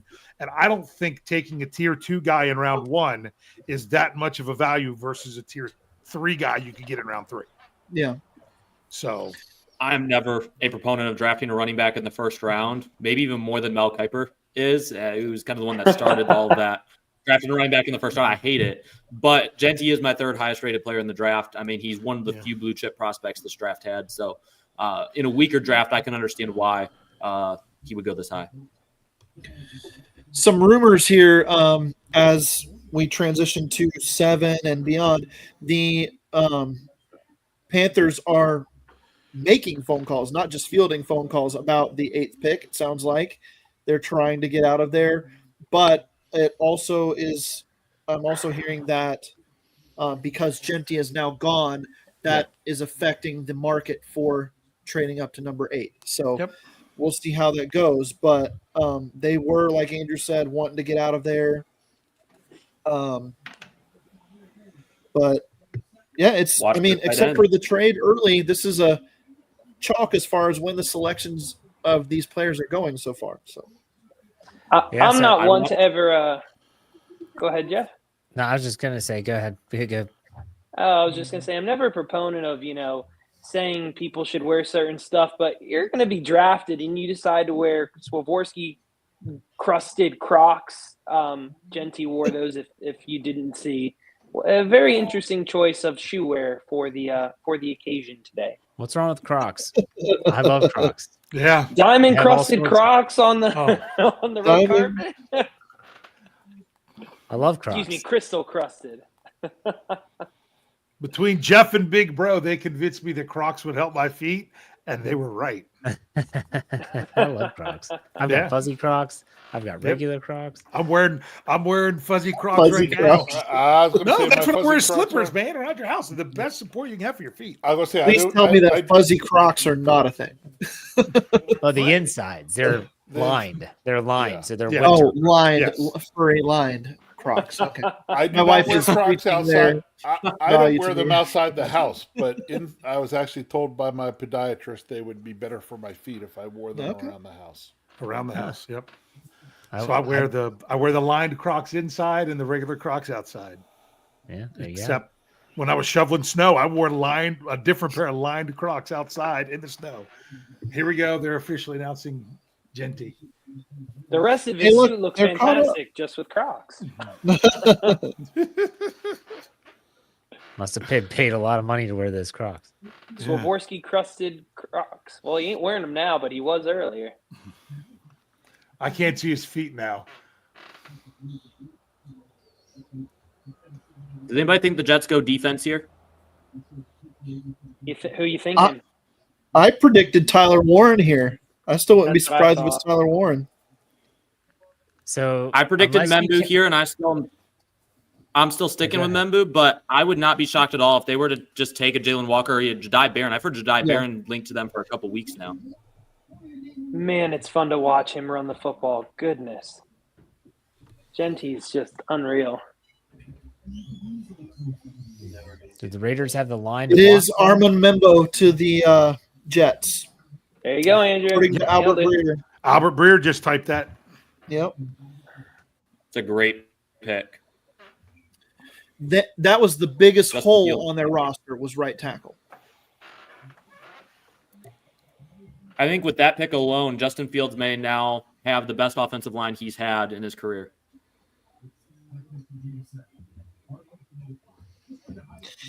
Interesting thing is how the Steelers jumped the Jets for Broderick Jones, and now we would say that maybe the Jets have the better offensive line at this point. Oh, What a big year for Broderick Jones coming up. Coaching. Yes, Yeah. What a big year for Broderick Jones coming up. huge year. So the Jets are on the clock at number 7, followed by the Panthers at number 8, the Saints at number 9, and the Bears to round out the top 10, in case people were wondering what the top 10 looks like from here on out. So again, we are well ahead of the broadcast, and that's okay. That's just what we do here. So if you'd like to know early, you found the right place. We'll put it that way. Okay. Yep. Andrew, Well, do you what- put any stock in the fact that Armand Membu doesn't have to switch sides now, going to the Jets like he would have probably had to do if he went to the Patriots at 4? Yes, I think this is a great fit for him because he is a natural right tackle. I think he could have made the transition to the left. He has the athleticism. He has the smarts for it. I don't think it would have been a problem, but it definitely improves his ability to make a contribution in year 1. New England needed somebody who's ready now. But the Jets, at that right tackle spot, Membu can start at right tackle from day 1. He's already ready to play that position. He's experienced. I think it was a great pick for the Jets. I think what's interesting here at 8 is now that you have both tight ends on the board, does that help or hurt Carolina's ability to get out? Do the teams like the Colts look at this and say, oh, we can wait and get one of the tight ends rather than trading up for one since they're still both there? Or is there a team out there that significantly has a higher grade on either Warren or Loveland and says, hey, we've got to go up and get this guy? In my mock, this was where I had the first trade. I had the Rams trading up here, kind of a discounted rate for the significant jump it was from 26 to 8 to get Tyler Warren. Kevin Smith, Coach I would KT think they'll says Genty with Pete Carroll and Chip Kelly in Vegas is a great scheme fit. Just tweeted that. Was that an app? It is. In terms of quarterback watch, I guess we would say it's the Saints at 9, even though a lot of rumors are the Saints are not going to go quarterback with their first pick. They might try to trade back into the first round after that pick. So it'd be interesting to see what they do here. That's coming up in a couple picks, though. Okay, now here's where we're going to get I would be surprised at this point if one of the quarterbacks goes off the board at 9, but it is definitely the start of Shador Sanders' watch Who? here at this point. To the Saints at 9. Gosh, don't take Shador Sanders. Is that what Don't we're seeing? take Shador Sanders. You shut the front door. Gosh. Good work, Dave. From the 2025 Jeff. Yeah. We need to get the video of Andrew falling on his face with that pick as well. I was thinking about that earlier. Yeah. It will be 2.0 if that happens. I might join you, Andrew, in this case. Well, I'll say Put them up this. side by side tomorrow on the live stream. I will say this. Our source told me, and this was kind of off the record, but I think I can say it now. Art Rooney was not a huge fan of Shador Sanders. Sure.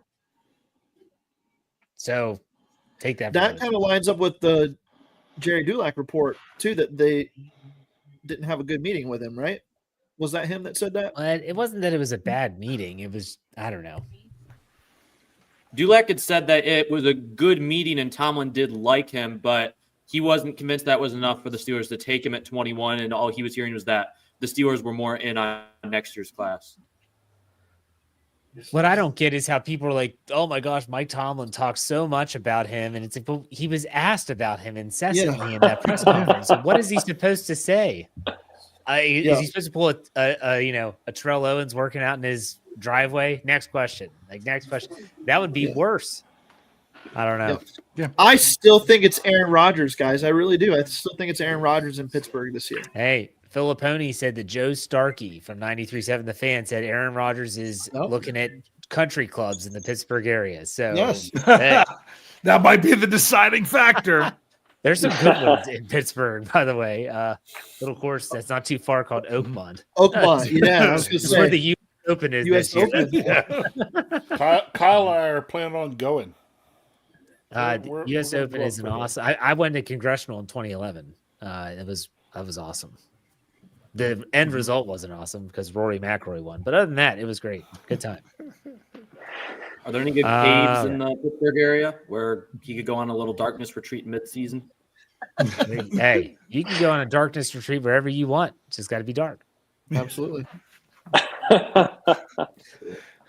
At the bottom of the Monongahela. Jeez, Dave's throwing him off a bridge already. My gosh.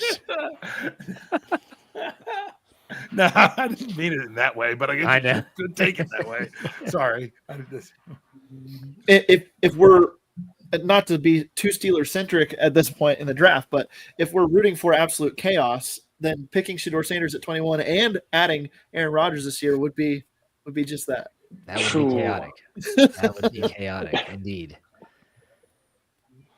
Boy, oh boy. So who are we waiting for now? Who's on the clock? Panthers would be the next one we're waiting. Yeah. And they're going to keep waiting probably until they know for sure they're not going to get a trade. Yeah. But We'll if turn the you're card in with Panthers, 20 seconds left. If you're the Panthers, don't you?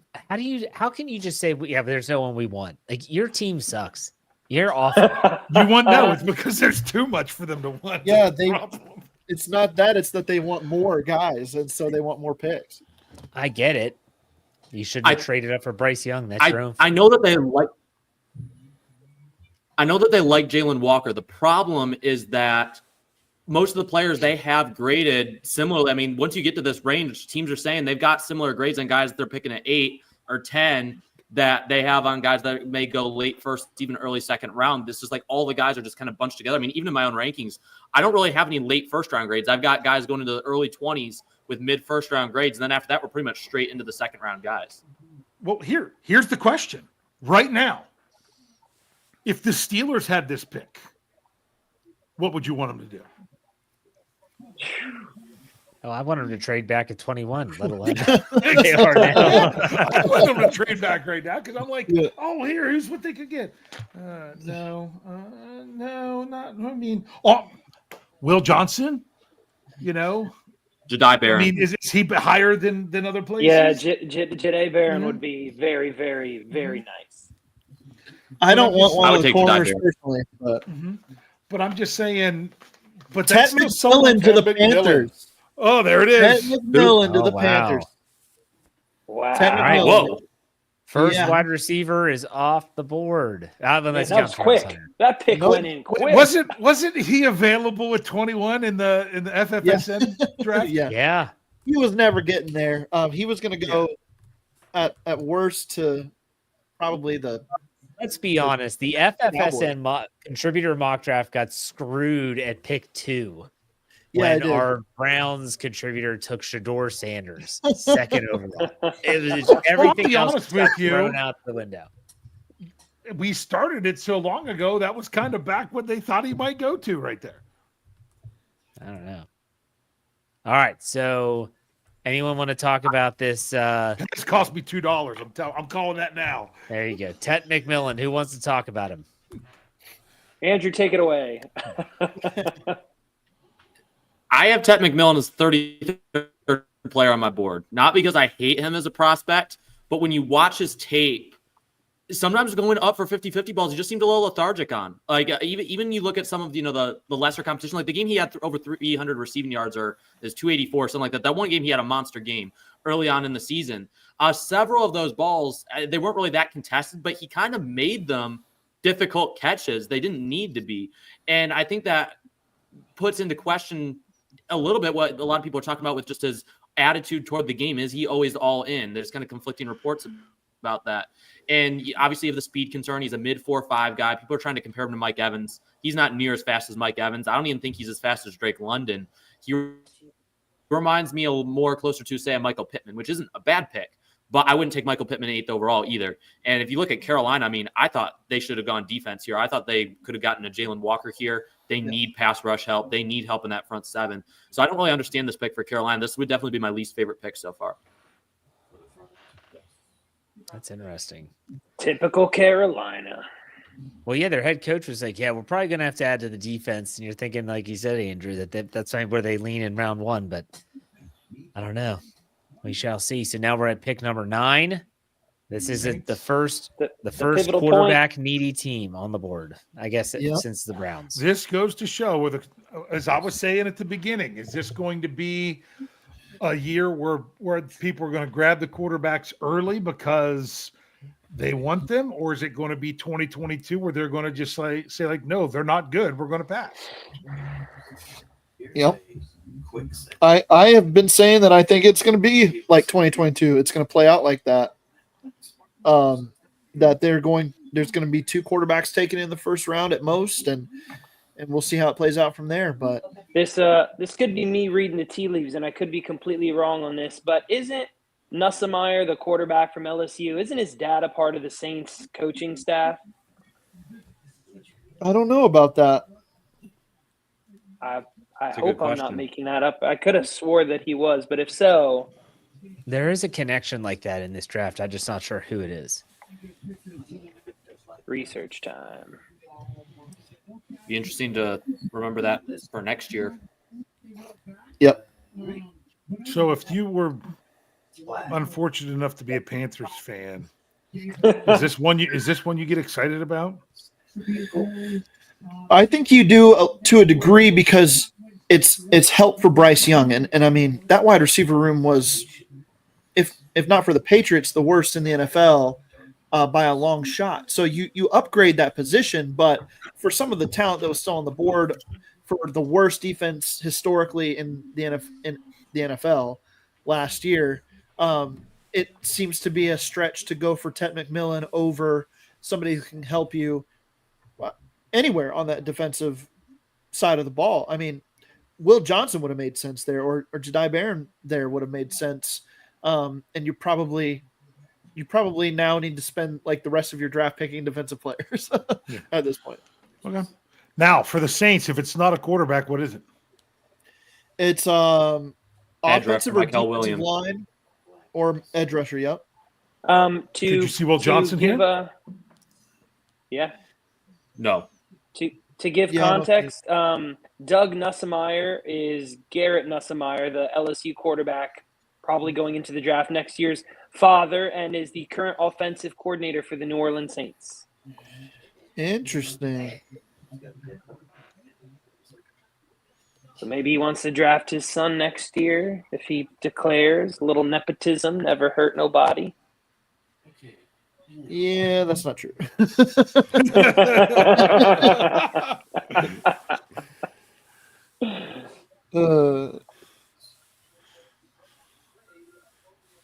I love the people on Twitter that complain about picks being announced early. Then get off of the app. Like, then don't look.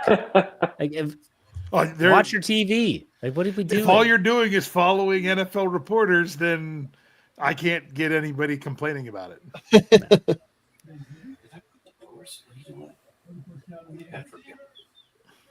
So, okay.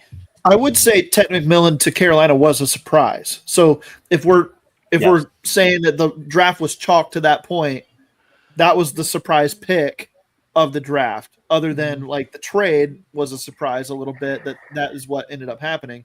This is the first big surprise pick of the draft. I think there's going to be a lot of McMillan type picks in this draft where it's kind of the range where they go, but you're going to see a lot of guys that nobody mocks to them this year because all these guys are graded similarly throughout the first round. I think we're going to have a lot of picks like that. Maybe we have them mocked in a typical range, but I don't think we're going to have the exact picks correct in a lot of mock drafts just because these guys are graded so similarly. Did you guys know that Mason Graham and Ted McMillan were high school teammates? I did know that actually. Yep, I did know that. That was according to Field Yates. Josina, as you go said, ahead. go ahead, Andrew. You're going to say the same thing.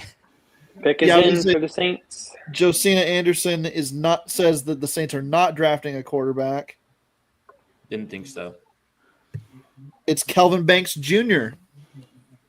Oh. Bears are not going to be happy about that. No sense. Spencer Rattler gets some protection. They just drafted Nice. Teresa Puaga to be their left tackle last year. Yes, but Ryan Ramczyk retired this offseason just a couple weeks ago, so they have a tackle spot open. So who do you move to the right side? You probably move Fuaga to the right side because he played right tackle Didn't he play right tackle in college? He played some of both. He played some of both. Okay. I think he's the one that you're going to move over, yeah. I'd agree with that. Now, Jordan Schultz did say, or no, maybe that was somebody else. Somebody listed him as an offensive tackle / guard. I'm trying to see it now. We'll see how they announce him. So is offensive tackle kind? I mean, is there anything here that we didn't? Did we expect there to be 3 offensive tackles go before the Steelers? Yes. Okay. Yes. Yep, I Do we said expect a 4th. Do we expect who was it? Simmons? I think we could. I think that would be very plausible. I said to start things out before You've the got draft the started, I Texans. thought most of those guys that the top 3 tackles would be off before pick 10, and that's how it's played out so far. So Roy Countryman had Texans and the Banks Chiefs Jr. both have as ammo to number move up. 30. okay. So, yeah, that was interesting. So that's the first player. I don't know. So like Andrew said he had McMillan in the 30s, didn't you? So that's I had him at back-to-back players that some people had maybe not even going in the first round. And that was in the top 10. So that just really does go to show what you guys were saying about the kind of glob of players from this point on, that it's really personal preference for each team. Yep. Now looking at the Bears coming up next, is this Tyler Warren or is this an edge rusher, Michael Williams or Jalen Walker, since he's still on the board? I don't think it's offensive line at this point, Andrew, but I would think that you start. You don't think they'd go Hampton this tight high, ends do you? potentially. They could go Hampton this high. I saw somebody mock him there at 10, but that's a reach. That's a reach. I heard a wild rumor that the Bears love Travion Henderson enough to where they'd even consider him at 10. Yeah, I don't think they take him, but that's something I kept in the back of my head. If I had to bet, that would be tight end. I don't know. I don't think it's a guarantee it would be Warren, though. There's a lot of teams that have Colston Loveland rated higher. So it's kind of a coin flip there. It could be either one. But I think tight end, if they stay here, is probably the pick. But Mike Green wouldn't surprise me. Running back wouldn't surprise me. Trade back wouldn't surprise me. All right, Rich, we have we're gonna get Brian in here, so I'm gonna let you go. If you want to stay in the background and we can pull you up later, I'm that's going to fine. hop in the background and continue just putting some knee-jerk reaction stuff together. Love it. All right, let's get Brian back in here, the number 1 Raiders fan, to talk about that selection. All right, Brian, welcome back. The Raiders took a running back. Yeah, I tell you what an excellent situation for both Genty and the Raiders. I think it's a match made in heaven for both of them. They have not had a dynamic running back in a long time, and they've had a great running back in Josh Jacobs, who I think was phenomenal. I wish they wouldn't have let him go. They made a huge mistake by doing that, but Austin Genty is next level. The only guy in college to rush for more yards than in the history of college football was Barry Sanders, and I think a lot of people arguably could put him on the Mount Rushmore of all-time running backs. So a great selection for the Raiders. They really needed this. They have a lot of holes that they need to fill, but this is one that seemed really smart for them. Now, there were rumors that if Genty was gone, they would have went for a guy like Armand Membo, which I think the Jets made a phenomenal pick at number 7. And I think that's incredible as well. I was shocked with Carolina at number 8. We saw Tet dropping in a way, but apparently they didn't. They get a great player. I just didn't see it happening there. And now we're looking to see what the Saints went with Calvin Banks. Colston Loveland is the pick for the Bears. Wow. Sorry to interrupt, Ryan, Over but Andrew, you were Tyler. correct. Andrew, you were correct. Colston Loveland gets the nod. The Michigan guy knew it was going to be the Michigan guy. They just don't like Loveland. They love Loveland. They love Loveland. Andrew, what is it about Loveland that separates him from Warren? Because those are like the top 2 tight ends in the draft. I think some people believe he has a higher upside as a blocker. I actually don't believe that. I think that Tyler Warren has a little bit more power just in his hands. He's a little bit better with his hand usage at this point. Loveland's got to add more weight, though. I think if he does add weight, he definitely has a willingness to block and be that 3-down value as the traditional inline tight end. But he's got to fill out his frame. I would say he is more explosive after the catch. He is a more explosive receiver in general. He's a big play threat. And I think when you compare him to what the Lions had in Sam Laporta, he is much more Sam Laporta-esque than Tyler Warren is. And I think if Ben Johnson's trying to run his offense in a similar style that he ran it in Detroit, Loveland probably reminds him a little bit more of Laporta, a little bit more similar physically. I think Colts fans are clapping their hands right now. Tyler Warren's still available. I think the Colts are going to try to trade up as soon as this pick. The Niners could easily get out because they have more needs than the players would make sense for right here, too. They could. It's funny to me that the edge rushers are starting to take fall. one at 12. So we've Edge only rushers seen are one falling a trade. little bit. Oh, sorry, Jeff. Go ahead. We've only seen one trade. I'm surprised. I'm not counting the Houston trade. That Michael Houston- Williams what is to the 49ers. who? Michael Williams to the 49ers. They ran that pick in. Wow. Wow. Yeah, there it Wow, is. indeed. That must have been one of those. Hey, if he's here, we're taking him. And Yep. So now, There you so go. now Exactly. Dallas is on the clock. And with This- Dallas, Dallas Wide is receiver? Matthew Golden or bust, I think. Matthew Golden is going to the Cowboys if I had to make a pick right now. I was going to say, here comes the trade. The Cowboys are giving the Steelers their first for. George Pickens. Are they announcing week 1 of the regular season schedule right now?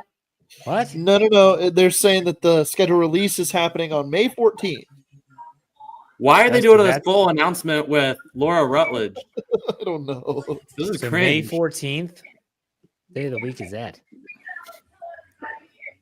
I believe that's a Wednesday. That's a Wednesday. Oh, Wednesday. looks like we're switching nights again this year. And that's my daughter's birthday. Crap.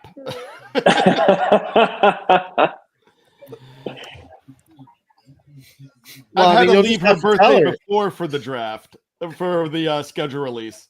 You'll just have to tell her schedule release. It's Sweet 16, though. You know, that's going to be hard. So I'm not from the Pittsburgh area, and knowing the draft is in Pittsburgh next year, where are they going to fit this many people? Jeff, you got the answer to that. Yeah, because I know that if you listen to the Monday morning conversation this past week on Let's Ride, I had Joe from Draft Nation on, and he talked about how they're basically trying to get as many places as possible. But I think they're going to use Acrisure. They're going to use the parking lot in between Acrisure and PNC Park primarily. The question isn't where are they going to have the stage and stuff, it's where are people going to park and how are they going to get people over there? Dave, how many people does the Clipper hold? Well, let's see. I'm 1, 2. They have They have 4 big boats and a little piddly thing. It depends on which one.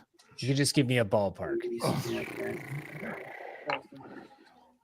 I mean, you can several hundred people in the biggest one, but you're running back and forth the whole time.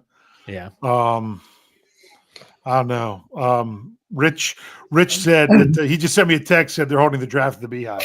That's where the Asker draft party is, right? All the way in Latrobe, baby. Yep.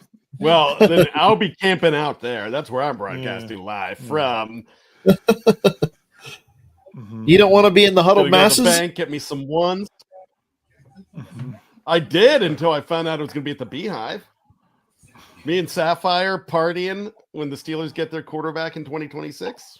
It'll be nice. Was Sapphire the one that stole someone's cell phone? Yes. Yes. Yes, old Safi. Is that what you call her? Oh, gosh.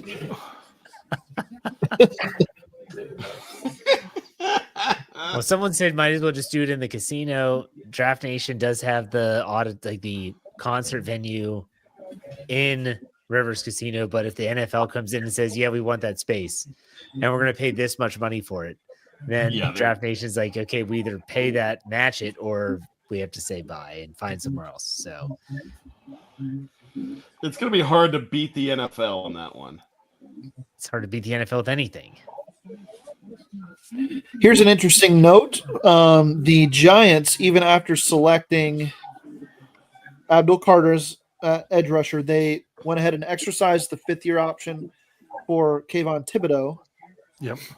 So they've got three big name edge rushers now there that are going to rotate. And Thibodeau was the 5th overall pick 4 years ago, and then they traded for Brian Burns last year. So that's a really good 3-man rotation at edge rusher. I forgot about the Brian Burns trade. So did they seriously just draft a rotational substitute in the top 10? I think they're going to play all three guys on the field a lot. Mm-hmm. Wouldn't you say, Andrew, that they would put him off the ball sometimes? Who are we talking about? We're talking about Abdul Carter to the Giants. Abdul Carter. I'm like, what did the 49ers just do here? No. And I got confused there for a minute. I'm looking at who's available on the board, and I'm looking at the edge rushers. I'm like, wait a minute. No, I think that Kayvon Thibodeau is a trade candidate at this point. I believe it is Adam Schefter that mentioned something. They just picked up his 5th-year option. His 5th-year option, yeah. Is there any way that they would trade him after picking up that option? That makes it tricky.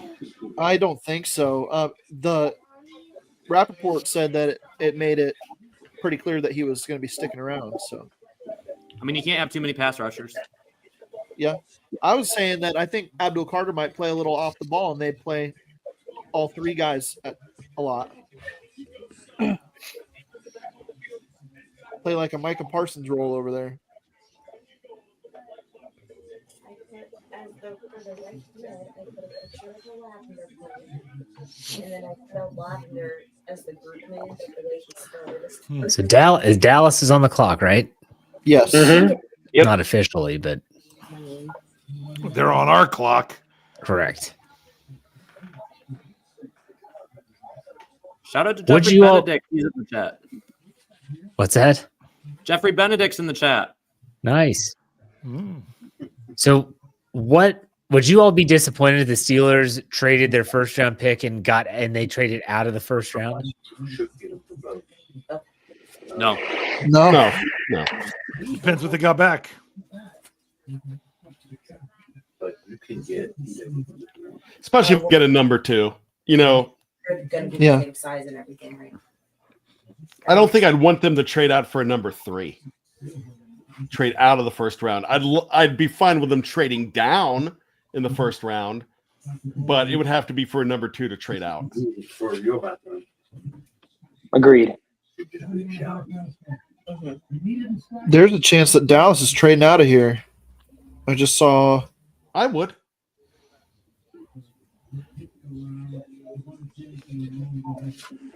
And they could just trade down too with the Colts. The Colts are desperate. Yep. And I could see the Broncos moving up. That was going to be my guess too. The Broncos coming up for Matthew Golden or Tyler Warren. I think Tyler Warren's going to be off soon. I'm surprised the 49ers didn't deal that pick. Who did they take again? Michael Williams. That's what I assumed. I had him go 9 to New Orleans in the mock draft, but if he would have been there at 11, that's who I would have given them.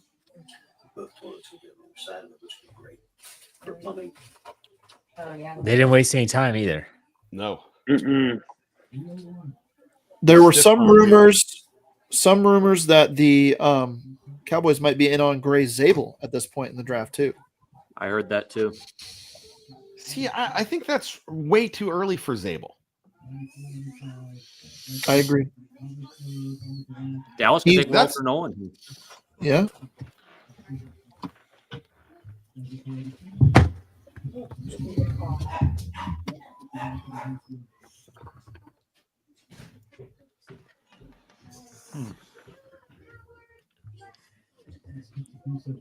So I want to remind everyone that's watching that when the Steelers do make a pick, if they make a pick, you'll see some shuffling around. Dave will have to leave right away and go record a breaking news podcast. Eventually, you'll see Dave, Brian, and me leave to do a roundtable, which we'll be doing that live stream. It will be all about the Steelers pick. In that time, Jeremy, Andrew, and some others will be taking over on doing the NFL feed, and then we'll typically come back by the end of round one. And then just as a reminder, too, we will be doing this all 3 days. So we'll be back tomorrow. We'll probably start it at 6:30 because the coverage starts at 7. And we'll even be here at 11:30 a.m. on Saturday because the coverage starts at 12. Day 3 is a grind. There's no other way to put it. It is a grind. So it's a bunch of me saying, who's up? Who's that? No idea. Let's move on. Get that big board PDF. Yeah. Absolutely. That's why we need Will Barr, and that's why we need bets. Well, Roy Countryman And too. Roy He's going will to join be us here? on Saturday. Yeah, there you go. You guys, You guys don't even need to come. You can just go to the mall. yeah, you guys can just chill and we'll take care of it. Yeah. I mean, I could think of other things I could do. I'm pretty sure you could at this Jeff, point. you weren't on there very much on Saturday last year. You weren't. I think it was like, I'll be right back. You were not on there a lot. And then Roy killed the feed. Yes. Yeah, Jeff went to Applebee's, I think. You got to get This a home year, cooked Jeff's meal gonna be once out in a back while. with a chainsaw. Oh my gosh! Don't even get me started. That cleanup's going to be like a month-long process. That's because you're trying to use a handsaw. I'm telling you, I'll come over with a chainsaw. Thank God I have good neighbors, and we're still not even close to being done. Neighbors with chainsaws. Well, I told you I would be glad to come over, and I would have no problem with that. But I think what we should do is we should auction off the cleanup to listeners that want to come and hang out with us while we have chainsaws. So they would actually pay to come and clean up. Brian, do you have a chainsaw? I don't even own a chainsaw. Do you have a chainsaw? That's frightening if you do. I've got a mini chainsaw that's not as dangerous, but yeah. A mini chainsaw. It's like a battery-powered one? Yeah. It's like, but the battery power is, it's kind of like like you would have for your not snowblower, but for your leaf blower and stuff like that. Like a Ryobi. Yeah. I've become a Ryobi guy. There you go. For those that don't know, I was without power from Saturday until yesterday afternoon, late afternoon, due to a microburst in our neighborhood. And some giant trees that were very, very old fell all over the neighborhood. Power outages. It was bad. So I believe one of our legendary weathermen and news guys here called it the worst storm that he's ever seen hit Hagerstown. And he also said that it was a 75-mile-per-hour winds. And I drove up your old street today, Jeff, at your old house, and those old trees on that main road. There was a couple houses that had stuff. Tyler Booker to the Cowboys. Oh, we got it. all right, the pick is in. Tyler Booker to the Oh, my Cowboys. goodness. Took forever. All right. They must have entertained Tyler some Booker calls. to the Cowboys. Yep. And on that note, I will take my I still don't leave. have that one. So I will be back All right, Philly. in the coming days. All right, man. Take it easy. All right, buddy. See everybody. Thanks, Billy. Yeah. See you, man. Have a good one. All righty. This is an interesting pick by the Cowboys. They're playing trenches first, Who and that's going to Ari Mirov I don't. was the first one on it for me, Seeing if Jordan Schultz has it yet. and John He does not. Frischella. I don't even know who that is. No meaning who they took. You said Tyler Booker? Oh, that's the guard. That's Tyler okay. Booker. That's the Yep. guard from Alabama. He's the Okay. guard. All right. Jordan From Schultz Alabama, has it yeah. now. Yeah. Gotcha. Yeah. Okay. All right. Yeah. Andrew, this is early for what we've seen projected for Booker, but it makes sense for the Cowboys. It does. He's not a good tester, but when you think of Zach Martin, who just retired, they need a guard that can plug and play from day one. You watch Tyler Booker's tape. It's not flashy, but it's just solid. He's a good pass protector for a bigger guy. He's got pretty good feet. He's got great power in the run game. And his lack of athleticism isn't as big of a deal to me at guard. As long as you've got decent athletes on the opposite sides. I know he's got Tyler Smith on one side. So I'm not worried about his fit here with Dallas. I think it's a little bit higher than what most people expect it to be, but it's a solid pick for Dallas. And I expect him to probably go running back tomorrow. So this is going to be a big boost to their running game. Yeah. The Miami Dolphins are on the clock, and I've been reading all over the place that they are in love with Malachi Starks, that he could be the pick here at 13, or they could be the trade down spot here for the Broncos to try to go up and get Tyler Warren ahead of the Colts. I actually thought, and I had their pick in the FFSN mock draft, and I went with Miami to go ahead and select another guy in the secondary, and that was Jahdae Barron. Yeah. I wouldn't rule out Jahdae Barron here. Yep. All right, let me bring Rich back in since he's waiting around. There we go. Rich is back. Hey, I'm back. And better than ever. Better than ever. Hey, back. I'm Jeremy. Mm-hmm. Dad, I was happy to hear you There like it the is. idea of the draft at the Beehive. Absolutely. Well, did it reopen officially? Because it closed. You know what? You know what? I can be honest with you. I cannot tell you when the last time I was at a gentleman's club was. I think it's been over 20 years. So That's because you're not a gentleman. okay. All right. He was at the strip joint last weekend. Me and Yins were down there at the nudie bar, Nat. Oh my gosh, here comes the awful Yinzer accent. Good Matt. Yinzer. I've had actual Yinzers tell me that was a good accent. No.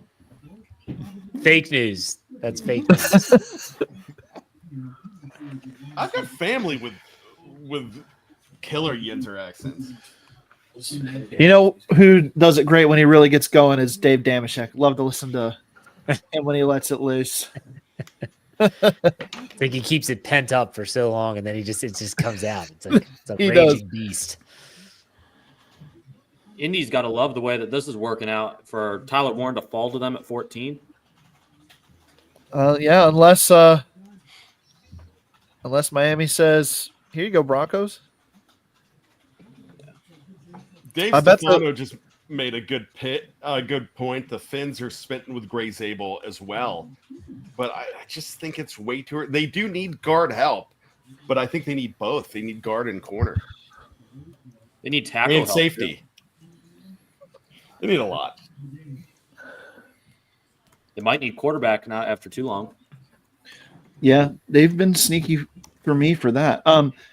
I think that's a coach that could get fired after this year with as many holes as they have on their roster. I don't know if they fill that in one offseason, and two is just going to keep disappointing, and you paid them all that money. I think that whole front office and coaching staff could be gone after this year. Well, what do they do with Tyreek Hill? He's having some off-field issues. Really? We've never heard that story before. Well, that's odd. I mean, Oh, is it a day that ends in Y? Well, he's had new off-field issues. Let me put it that Oh. way. You said Tyreek Hill? I know. Model citizen? Shocking. Shocking.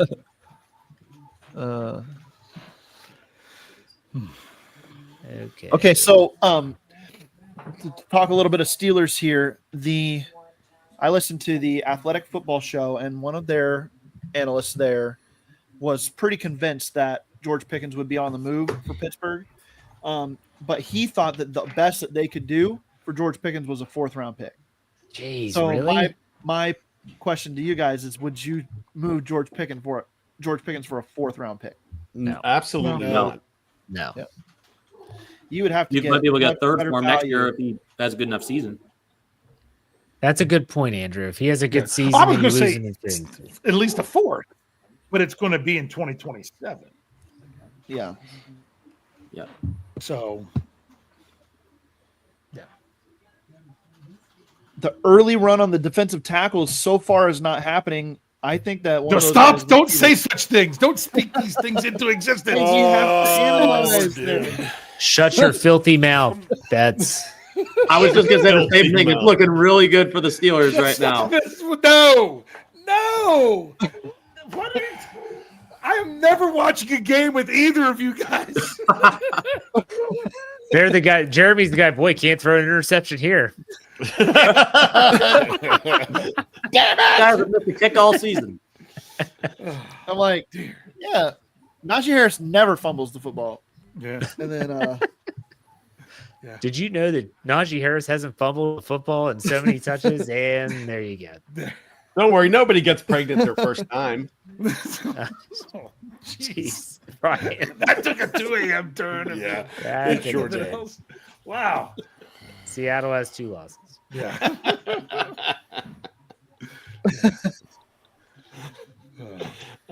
I will apologize to Andrew. He's giving me that look.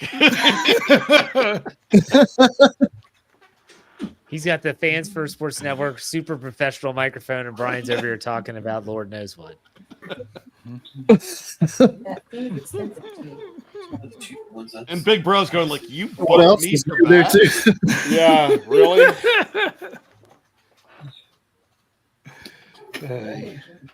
So it's still Miami that we're waiting for, right? Yep. Okay, just Yes. making sure. I'm The just pick is in though. yeah. I'm not But it's seeing not it on our anywhere. phone.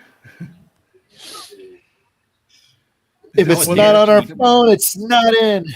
The NFL must have finally threatened these people with their jobs.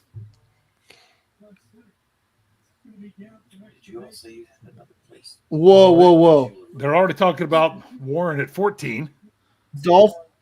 Dolphins draft Michigan football defensive tackle Kenneth Grant. No. Really? That's you Jeremy! need to shut your freaking mouth. Screw You just spoke it into existence. I'm going home. You've got to friggin' be kidding me. I'll see you guys next year. I think I'm Where are you out. seeing that? Where are you seeing that, blew it. Jeremy? It was Aaron Albert Wilson. Greer has it with Grant going to Aaron Miami. Wilson. Aaron Wilson said Okay. Tyler Grant, but he meant Kenneth Grant, and so I just made the That's connection. because Tyler Warren's going. Sorry, with the next guys, pick. my bad. Yeah. Maybe we could speak of Tyler Grant into Oh, existence. you know, I I think mean, the you Colts- don't even look at the live chat right now, Jeremy. Don't just don't. You're toast there. The Colts are probably going to take Shador Sanders, is what I'm thinking. You know? Yeah. Shador Sanders is still on the board. The Colts are probably going to do that. Save me. Well, you know why? Well, with Shador Sanders there because Oh my gosh! Don't take Shador Sanders. Is that what we're Don't seeing? take Shador Sanders. You open the front door. Gosh. Hey, I'm all in on trade back now. Oh, hold on. So, can we talk about the Derek Harmon rumors of there's a medical thing? I agree with what Dave said. I think it was on this morning's podcast, Pittsburgh Standard Time, where it was very reminiscent of Troy Fautano a year ago, where there were like these little inklings and rumors that there might have been an issue. Are we hearing the same thing about Derek Harmon? Before we get to that, Tyler Warren is the pick for the Yeah. Colts. They ran that one up to the Wow. board. of course they did. Yeah. They didn't have to trade up to get him. That team's Yeah. got to be ecstatic right now. Colts dream come true is what Ari Mirov says. But sorry, Jeff. You were asking if it's a big deal, right, for Derek Harmon? Well, I never heard anything about it until Dave put it in our Slack channel the other day. Yeah. I hadn't either. It was super They late brought it news up in the live cycle. chat of Rich's and my show Tuesday night. Yeah. I'm not worried about it. Well, what is the injury? Does anyone know? Is it a Shoulder. knee? What? Shoulder. Shoulder. Sweet.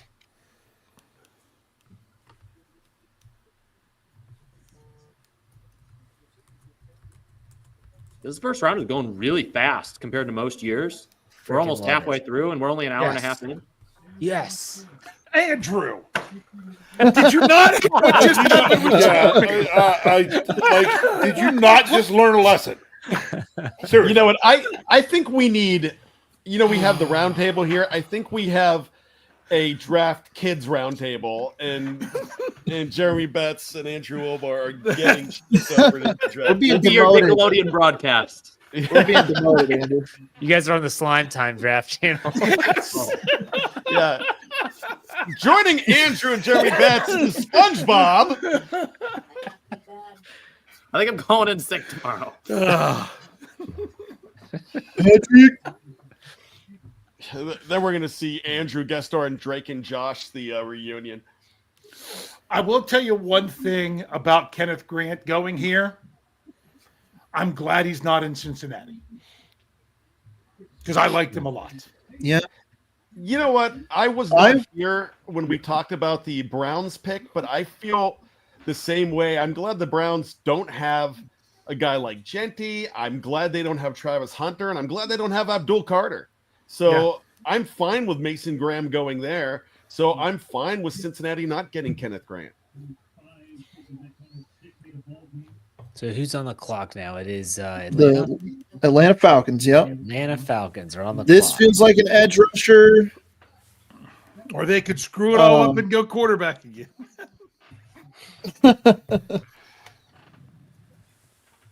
Draft the backup for Penix. Yep. This isn't Jalen Walker. Anything else is a mistake, I think. Well, let me. I don't know, man. Mike Green here. I've loved Mike Green here for a while, and I think that he's a more natural edge rusher than Walker is. But yeah, I mean, Walker's kind of they have their choice of a couple edge. That's really what they should be right here. Yeah, exactly. Or Okay, corner so even. Peter Schrager was saying 15's the floor for Nolan. Yeah. Who remembers I the don't know. draft? Dave, I know you do. Brian, I'm sure you do as well. Where was it? Andrew Billings, Yep. the defensive lineman, 2016. 2016. Everyone's like, they got to get Billings. He's still there, and they didn't. And he fell till day 3, I think. Wasn't it because of wasn't it like a knee injury or something like that? Yep. It was a medical.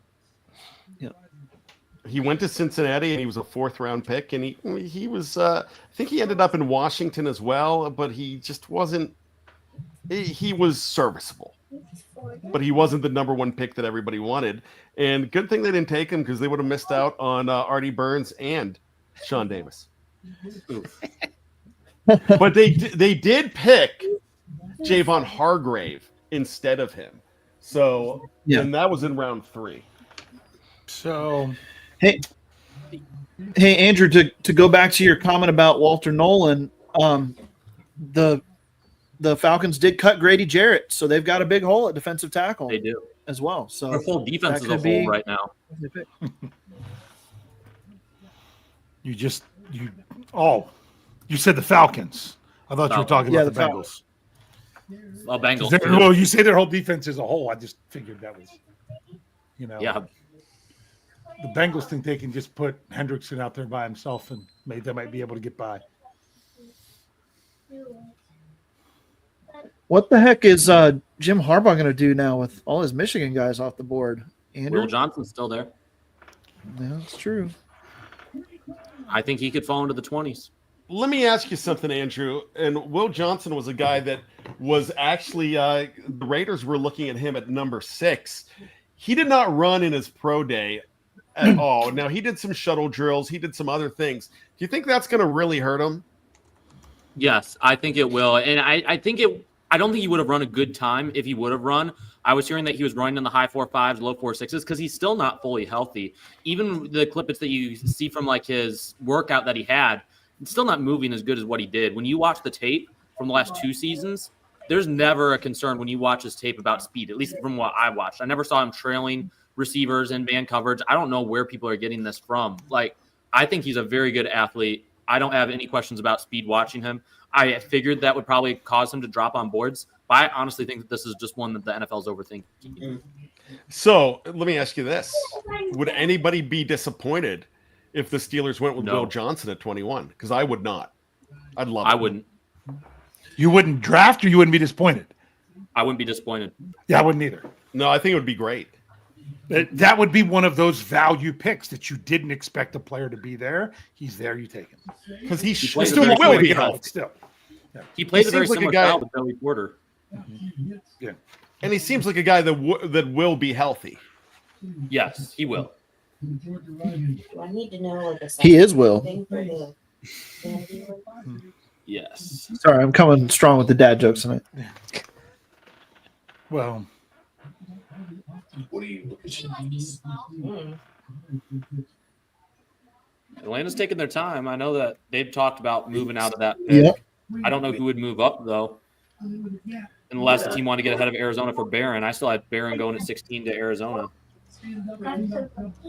No, those won't work, baby. It has to be wet. I think I'm gonna throw. No, I'm not gonna do it because then everybody will yell at me when he goes. we got Jeremy doing the knock on wood filter, you know. His initials definitely did not start with K and G. Okay, Cam Hayward had a tweet or an X. I don't know what we're allowed to call it anymore. But about 16 minutes ago, I think this is great. Man, watching all these people flake after they said we are taking a quarterback is interesting. ... Oh, Watching all these people flake. Flake after they said we are taking a quarterback is interesting. I guess people are announcing they're not going to take one. yeah. Adam Schefter came out and said that even if Shador Sanders on the board for the Pittsburgh at 21, that it's not likely that they draft him there. We've known that for a long time. Exactly. But it's the media matchmakers. That's Oh, bad Brian loves term that. of the year. Brian loves that term. And I Media coined match- it. I coined it. And, you know, the media matchmakers are crazy with this. They don't know what fans know. They don't know what we know. They just don't know. But those of you that are listening to them, if you're going to listen to somebody, listen inside the 412, inside the 724. But, hey, screw those guys. Listen to the Steel Curtain Network. I was going to say, there's people like Filipponi out there in the 412. Yeah, Filipponi's he's a gem. Let's just say that. Is he? It's. I mean, I get a good laugh or two every day from. Hey, he plays the role of heel very, very well. It's like a wrestling heel. Oh yeah, That's exactly what he is. And He knows- Madden did it first. Amazingly, Madden. Say what you want to say about a guy like Madden, but this guy's just trying to sniff Madden's jock at this point because Madden is one of the best of all times, being a radio heel. Oh yeah. Didn't Mark Madden hop on those old NFL films top Yeah. 10s all the time? Yeah, he did. Yep. And he was always so angry. I remember that from childhood. So But he was a WCW, wasn't he, Brian? Yeah, he and he got. Oh my gosh, I still have PTSD over watching him shirtless, getting beaten up by Tank Abbott, an MMA guy.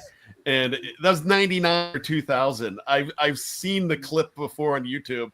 I've watched it. I was like, oh, goodness. All right, here we go. Let's get this question up here. BF Bud says, panel, who do you want to pick for the Steelers as of now? We'll start with you, Jeremy. Derek Harmon.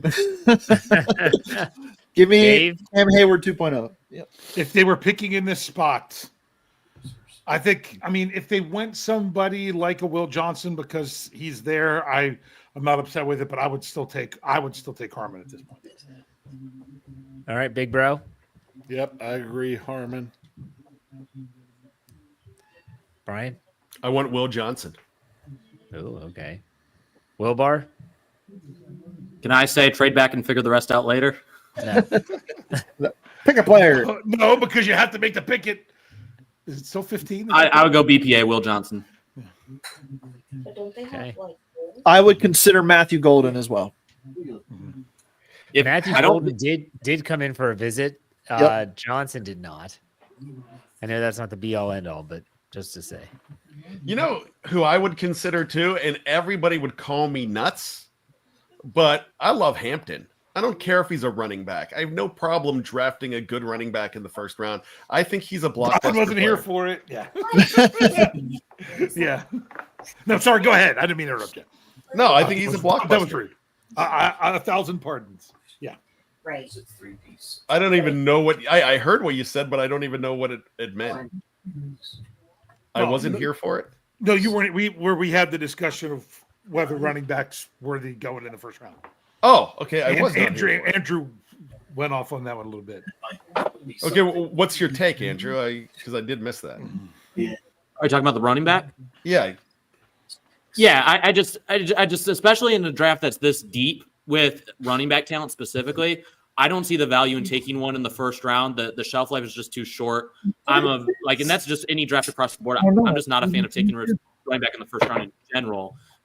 Genty, I could understand because the draft is weaker at the top. I understand why the Raiders took him where they did. But just generally speaking, you can find so many good guys on even day 3 this year. There's going to be some good running backs. Donovan Edwards will be there on day 3. Bachel Tootin could very well be there on day 3. There's going to be some really good runners on day 3 that will probably have almost as long a shelf life as the first round guys. All right, I respect that. And I just want to note that this pick from Atlanta has taken forever to get in. They used up like all of their time after somebody commented about how quickly this draft was going. And yeah, Jalen Walker. Jalen Walker. Yeah, but Richard's right. As soon as someone says, "Oh, look how fast it's going," they're under a minute when the pick is in. Yeah. So there you go, pass rusher. I figured this was the pick here, but then All you just never knew for sure. So now we move on to the Arizona Cardinals at number 16 before the Bungles pick at 17. See, with Grant gone, I'm afraid the Bungles are going to take Harmon. Arizona could take Harmon. I'm afraid the Bengals take a guy like Will Johnson. They love those Michigan guys. They do. Jeremy, if you're making a pick here for Arizona, if you had to bet on one guy, who do you think it is? Do you think they go edge rusher here? I had Barron in the mock draft, so I'm sticking with it, but Ed wouldn't surprise me.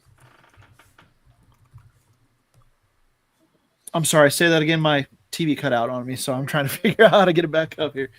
I was just saying what your pick would be for Arizona here. Like I had Jedi Barron in the mock, so I'm sticking with that, but it wouldn't shock me with the edge rushers here if they went that direction too. Yeah, edge rusher, Jahad Campbell could be in play. Matthew Golden could be in play for them too. So to add to that wide receiver room around Kyler Murray. But to me, the smart money is on going defense and one of those guys who makes an impact up front, whether that's Campbell or one of the edge rushers. That makes a lot of sense. Campbell's one of those guys that if the medical is bad, he might be able to fall to Arizona in the second round. But if teams aren't concerned with the medical, they could go ahead and take him here in the first. Yep, absolutely. I mean, just because it's out of stock right now doesn't mean it's going to stay out of stock. Hopefully. All right, so Cardinals, Bengals, Seahawks, Buccaneers, Broncos, and then the Pittsburgh Steelers.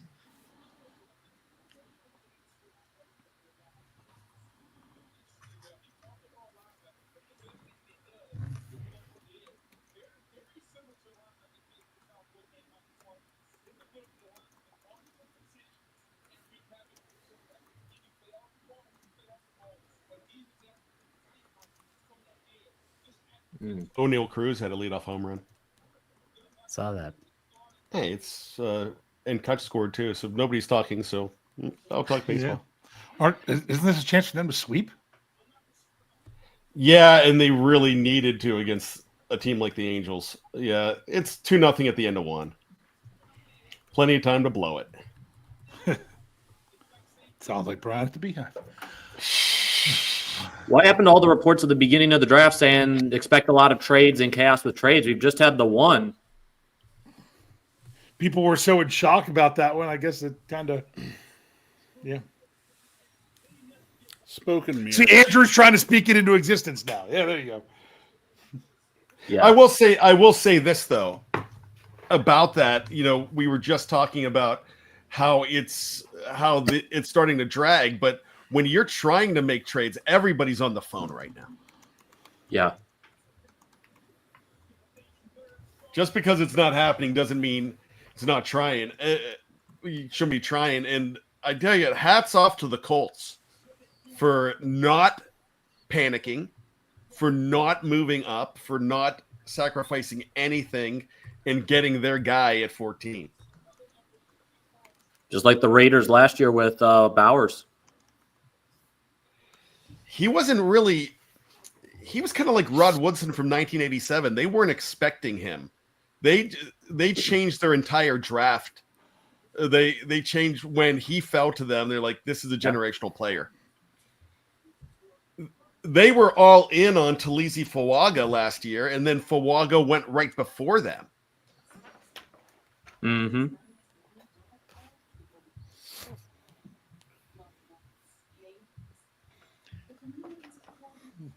See, now is when it starts to get more into nervous time. Nervous and anxious. The pick is coming. Yeah, I'm feeling tingly.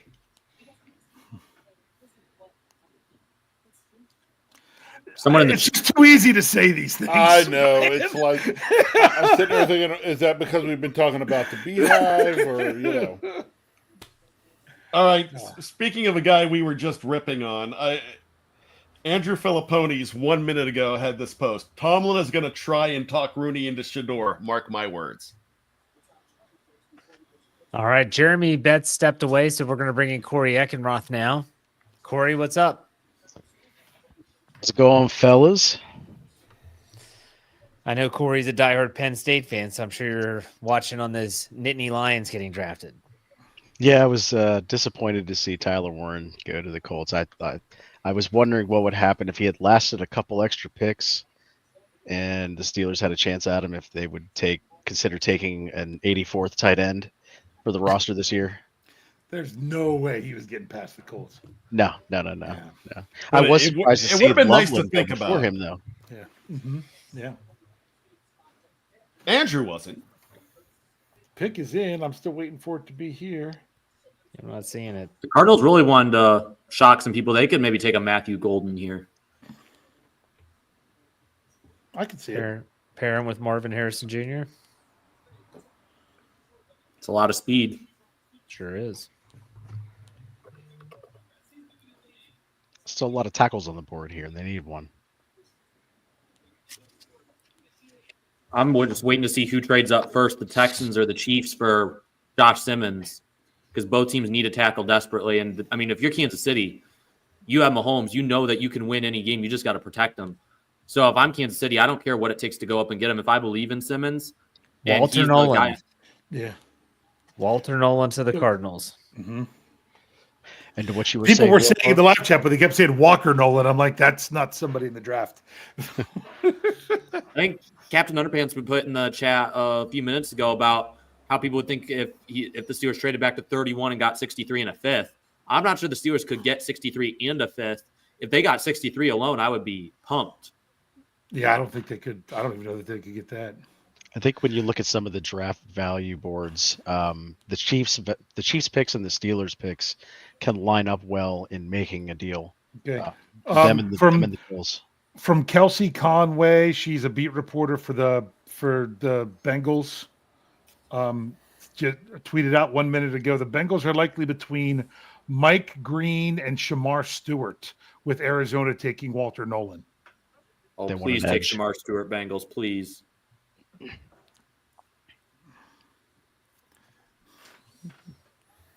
Yeah. And Brandon, yes, I did know what you meant, but I was trying to get confirmation. I didn't know if you had seen it or if you were just saying who you thought they would take. That's the thing. That's the thing with listening to the live chat. You never know if they're offering a fact or an opinion, which is tough to see. All right, so the Bungles are on the clock. Maybe they do the right thing and go to a tackle this year.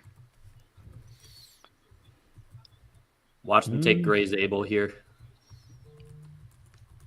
We can try to fit him at tackle, even though we know he's a guard. All right, I'm still saying that they go corner. They go Will Johnson. I think they go edge rusher here. Have to go defense, right? I mean, they put so much money into their offense. You have to be able to stop someone from scoring at some I mean, point. could they surprise and go with? I always screw up his name. Emanwari. The safety from South the Carolina. safety. Yeah. They could. They have a needed box safety. I think Seattle could too. Mike McDonald in his ties to Baltimore, he could be that Kyle Hamilton type guy in Seattle's defense. But I think they could also be an unstable as well. I don't know. In a lot of mock drafts I was running, it always seemed like they had the Seahawks scooping up Sanders ahead of the Steelers, which I would be happy with, although it would just be worth it to hear. Oh my gosh, don't take Shador Sanders. that what Don't you're saying? take Shador Sanders. You shut the front door. You don't realize it's lining up for that, right? One of those for Jackson Dart too. Wait a second. Oh my gosh, don't take Jackson Dart. Is that what Don't they're saying? take Jackson Dart. You shut the front door. Did you do this with Tyler Shuck and Quinn Ewers and Will Howard and Kyle McCord? All of We them. might have to wait until day 2 to find out. You need to do one with my voice, but it's don't take the last piece of pie.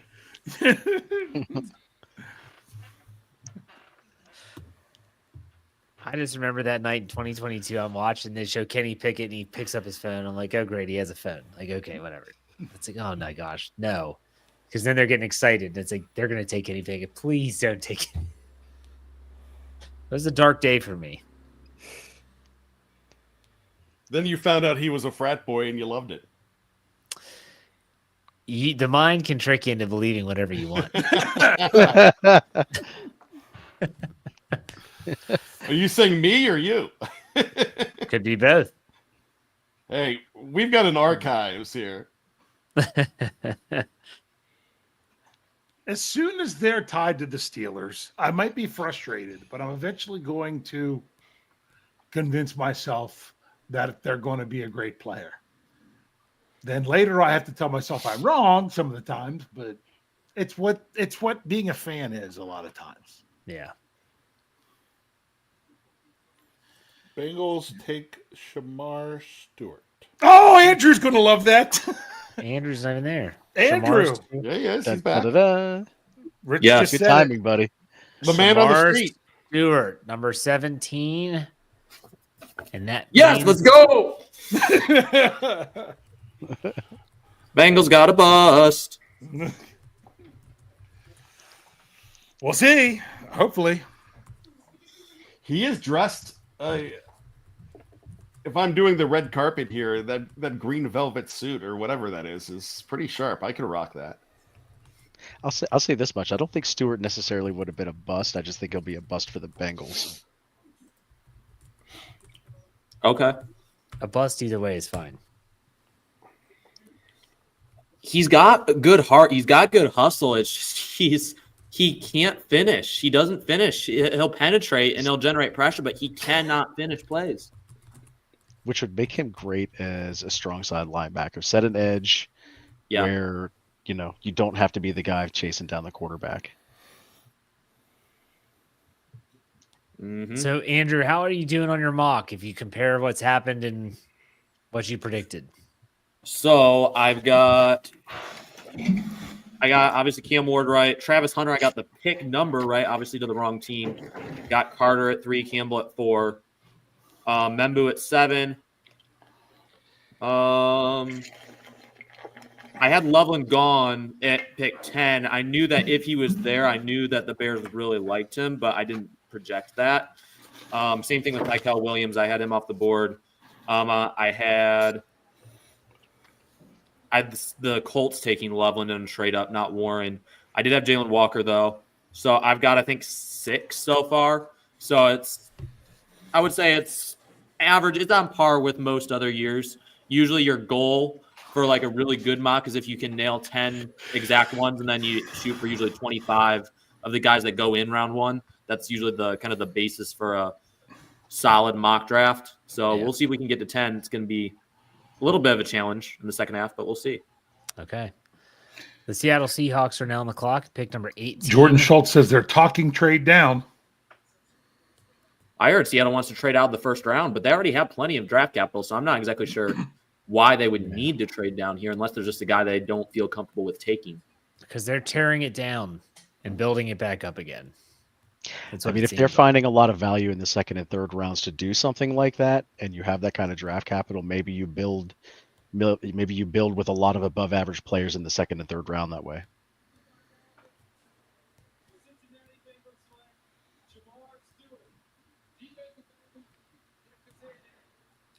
So let's talk about life after defensive tackle if it happens here. 3 are down, there's 1 left. Where do you look towards? And of course, we're not looking towards quarterback in our minds. So let's throw that to the side. But do you go with the corner? Or where else do you go? Well, I've got 4 picks right now with the Steelers, with 3 before the Steelers that I would be okay with them taking the first round, not that aren't a quarterback. Okay. Harmon, Will Johnson, Dade Barron, Nick Emenwari. Zabel? I don't even have Zabel. No. Matthew Golden, wide receiver. I don't like wide receiver there. Their second round pick is a wide receiver. Then they're going wide receiver with their first pick and second pick because they already made it in DK Metcalf. And that would just sounds bad to me. I'd rather have the safety than a wide receiver. But that's just me. That's my preference. Are you taking Golden over Emeka? Yes. Okay. Who did you ask? Emeka at the slot. Oh, I think he was talking to you. I was going to say, Corey, who did you ask about when I named those 4? Someone that you said? Oh, I you mentioned Zabel? Gray Zabel. If Gray Zabel's available there, there's some need for interior linemen, especially with Somalu possibly leaving after this year. Do you think they're going to go offensive line first round pick 3 years in a row? They already have too many of those guys that they're trying to evaluate now.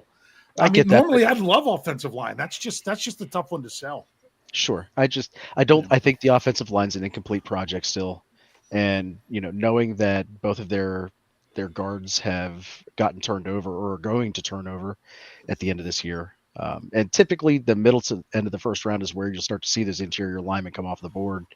It's a possibility. It's a low one. I mean, the defensive lineman is obviously where my heart's at. I think that's where a lot of Steelers fans are really looking at where they're hoping to pick. With Will Johnson being there, I mean, that's almost like the Quinyon Mitchell situation last year. We were looking at him as well, and some of us were hoping that they were going to pick him instead of Fautanu, but we'll see what happens. Yeah. I still don't think it's far-fetched for the Steelers to take Darius Alexander from Toledo, especially on a trade-back scenario. I mean, his tape is good. It's very solid. He's right in there. I would be on that board with that. Yeah. Yeah. Yes, agreed.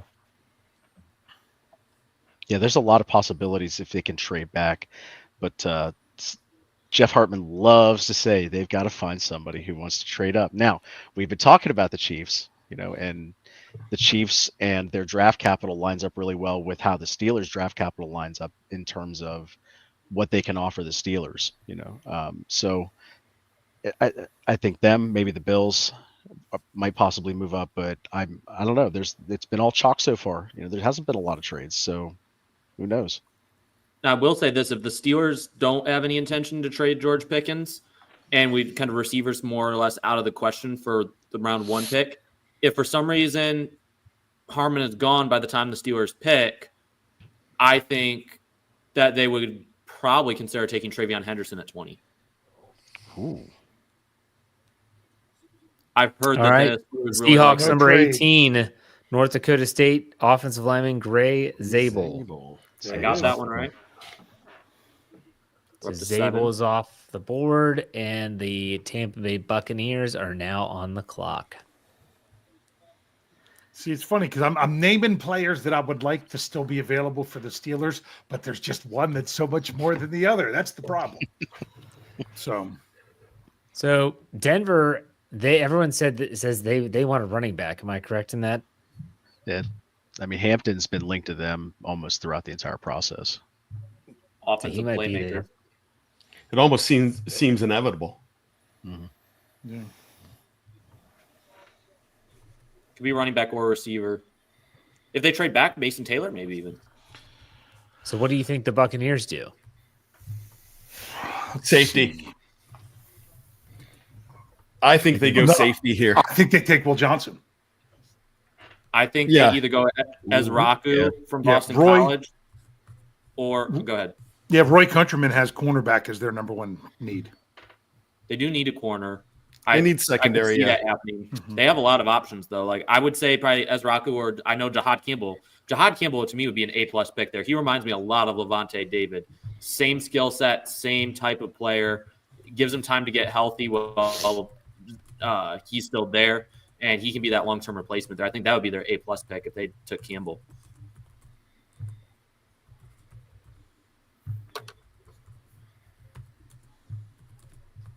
Still think Houston or Kansas City are teams that would consider trading up to this area for a I tackle. think Buffalo too.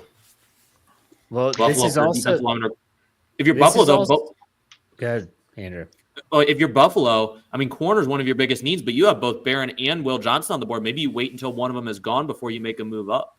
I'm telling you, this is crazy because Jordan Schultz just put it out there. This wouldn't surprise me with Tampa or Denver. A ton of activity at the bottom of this draft with teams looking to trade down. Couple of QB needy teams are making calls. Because they want to get ahead of Pittsburgh. They want to thinking get ahead of the Steelers Pittsburgh are going to because take the quarterback. They've bought into the narrative. No, the media matchmakers is what The you media gotta say. matchmakers. Yep. That's the next T-shirt. Steelers too. That's the next drinking game. Every time Brian says media matchmakers in a podcast, you drink, and you'd be dead by the midway ad break. But like when Dave was always saying when he's on vacation. So now he always says, You changed where you're. What you changed? What I'm you on said, location. On location. All right, I'm trying to see if they. Hey, Wilbar, got a name I'm going to throw out there for you. He was mentioned as a possibility at the bottom of the first, early second. It's a name the Steelers might be able to pick up tomorrow in day 2 or 3. Tyleik Williams, the defensive tackle from Ohio State. He got it injured late in the process. How do you think that's going to affect him and his draft status? I don't think it's going to affect him too much. He's had a really solid pre-draft workout in general. He tested pretty well. He has shorter arms. I'm curious what the Steelers would do in that scenario. I'm assuming they would play him at the nose and they would move Benton out to more of that 5 technique type role. I've never been his biggest, and not just because the Ohio State connection. I don't care about that, but I when you watch him, he does struggle to get leverage. And I think a lot of that is due to his lack of arm length. That would be my one concern with him. But he's another guy could maybe sneak into the late first as well. I mean, all these guys down to pick 45 or so, they're so interchangeable at this point. It says Buccaneers picking, so I guess they're not trading.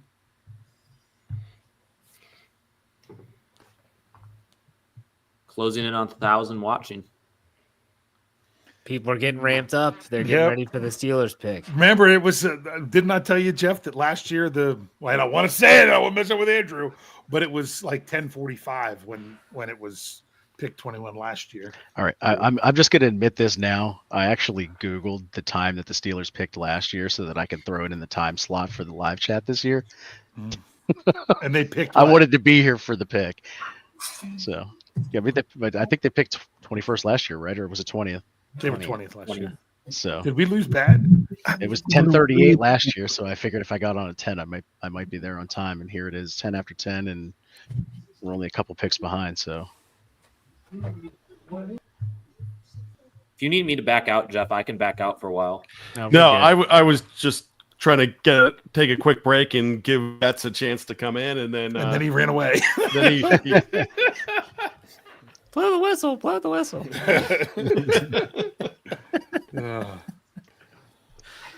So when he comes back, I will stretch and then I'll be back. Okay, there you go. Bucks making Ohio State wide receiver Emeka Egbuka the second wideout off the board. Wow. Albert Good Breer. pick. I like that.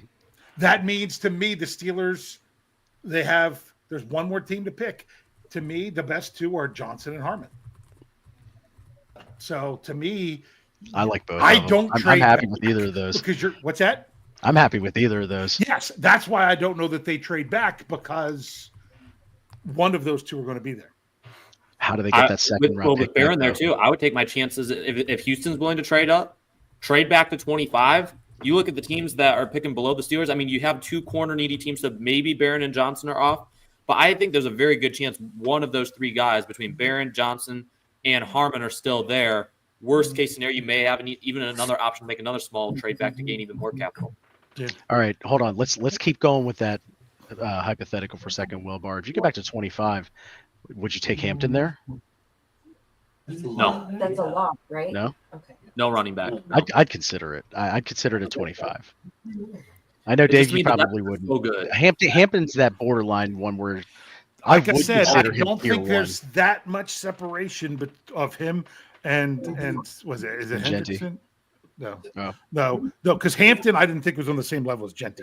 I have Hampton with Trey Hendrickson. I always mess up last name. To me, Those Henderson are- seems more like a Steelers back than Those are my two that were the tier 2, but I didn't see that they're that much better than what everything else that could be available to them by the third round. That I just don't know that there's that much separation was my thing. But if they did it, it's But why not? But you don't pick up Najee Harris's cheap 5th-year option to then turn around and take a running back in the first round of the very next draft. It just Could use a lead. yeah. Well, the Steelers haven't picked up a 5th-year option since What's he talking to? it's been a long time since they've picked up a 5th-year TJ's? option. Probably. Was it Seems like. TJ's?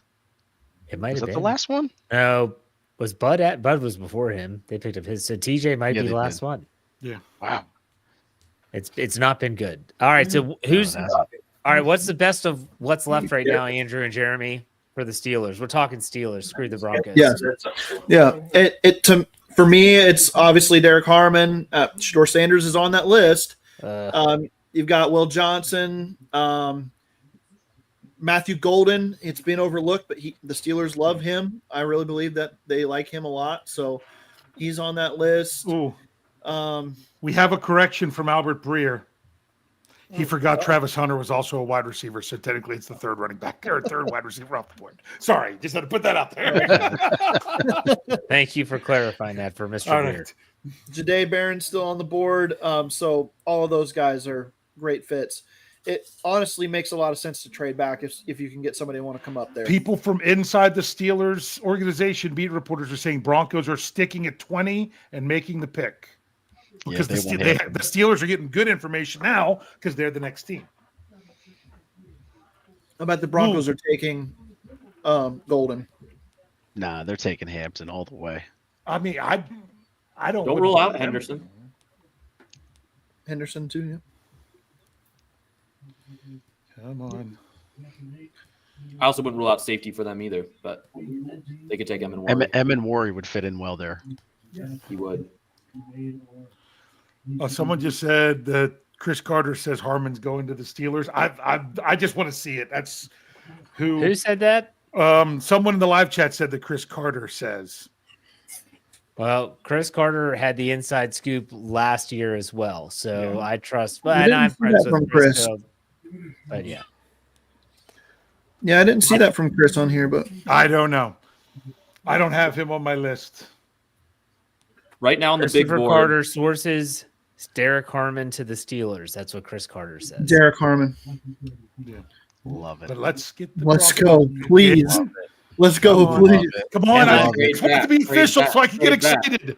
Grant was Am I the only bold one I enough- wanted. Am I more bold than enough him. to do the pre-write and just? What'd you say?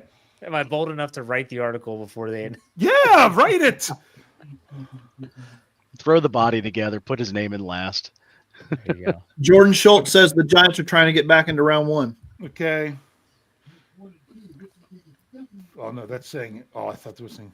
Yep. right now on the big board, we've got Barron at 6, Johnson at 7, Jahad Campbell at 10, Mike Green at 13, and you have James Pierce and Nick Evan-Murray at 16, 17, then Derek Harmon at 21.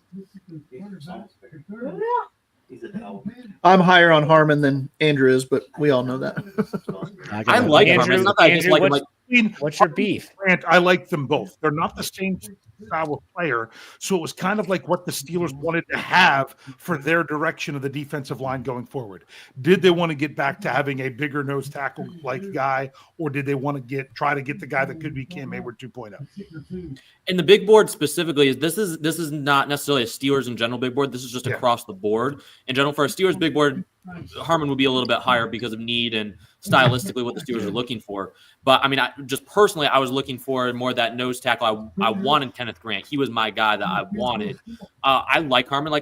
If the Steelers stay at 21 and take Harmon, I would have liked to get more value out of it. But I like Derek Harmon. I liked him as a prospect for a long time. I wanted the Steelers to philosophically change back to having that old style nose tackle that I think would really help the Steelers run defense out a lot. And I like Derek Harmon. I think he's a solid pick. He just wasn't my top option. And this is the spot where I'd be fine if the Steelers just traded back, get some more value. And if you miss out on Harmon, it's not the end of the world. But I can live with Harmon. I'd much rather that than Shador Sanders. Yeah, I know Roy Countryman's going to be really happy. This was the guy he wanted for them. He only had 1 year of good production, though. At Michigan State, he was not good. Someone turned down the baseball game. Is that Corey? Are they coming through? Or It might be me. Or is it Jeremy? I just saw Corey react. That's why I thought maybe it was him. I thought it was Corey because I figured he was watching the Pirates because they're out in LA right now. Yeah. No, I'm sorry. Their terrible start to the season has me shaking my head right now. They're going to sweep the Angels, though. Mm-hmm. I mean, that's not much of a statement so far this season. Well, I mean, they do have Trout. Did you see how they played against Miami earlier this year? It's an achievement either way. I mean, O'Neal Cruz's home run, I think, is still sailing. That thing was a monster shot. But no. Anyone seeing anything? That's not on Denver. Nope. Still waiting for Denver. No, that's what I mean. Yeah, I don't see anything yet either. Personally, I'm looking through I don't doubt that the information is valid about Derek Harmon, but my question is how can they know if the pick isn't in for Denver yet? They will know. From what I understand, the team who's next is the first one that gets the information of who the team in front of them took. Okay. It's all on a computer now too, I think. Yeah. So it goes immediately to the teams. Yeah. So or could it be that the Steelers have some inside connection with Denver? They're like, oh, we're taking so. Yep. The Steelers are on the clock. The Steelers, they're on the clock, but they haven't said. I mean, the Steelers officially said they're on the clock, which means who did Denver take? Denver? Come on, Denver. Man, some of these. Jahdae Barron. They took Barron. Wow. It's a great pick. Okay. It's a great pick. It's a great pick for them. Yep. That's there with Jordan. Denver's got the best secondary in football. Come on. As soon as you get. To me, I expect Steelers insiders to break this first. Yeah, absolutely.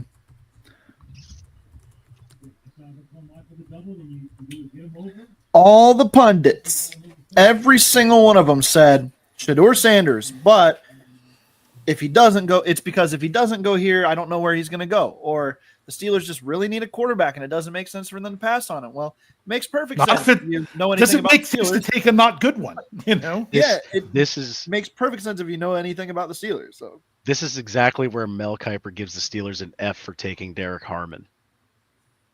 Because Shador Sanders is on the clock. And, It's his guy.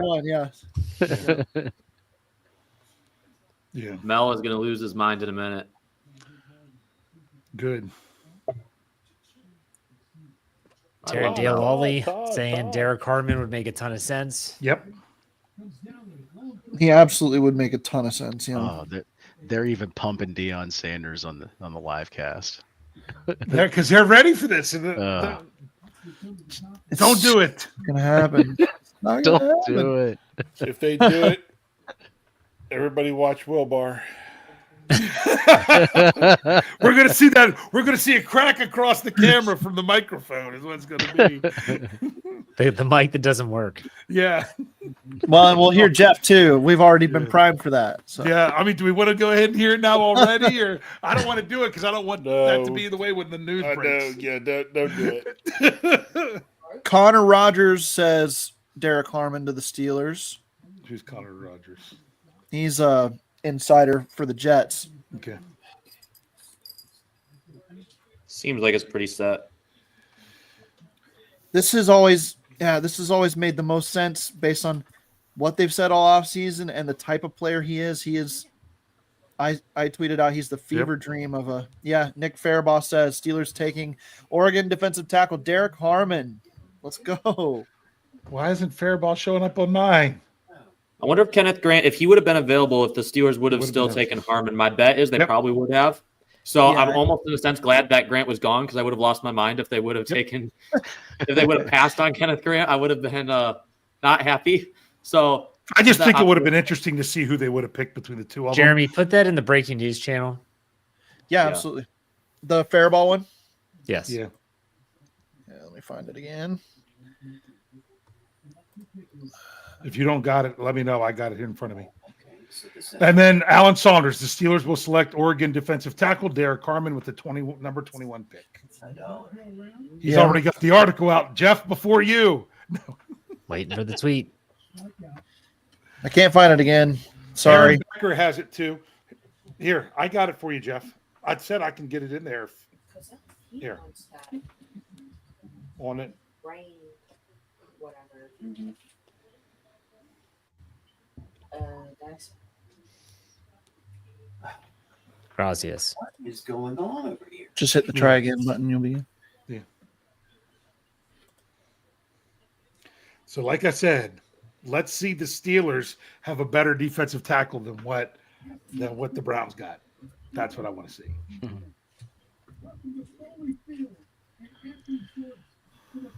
Jeff, do you want any other ones?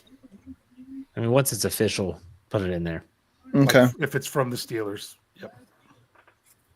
Jeffrey Benedict's happy the Steelers took a DT. He's The been first screaming that since Tuitt retired.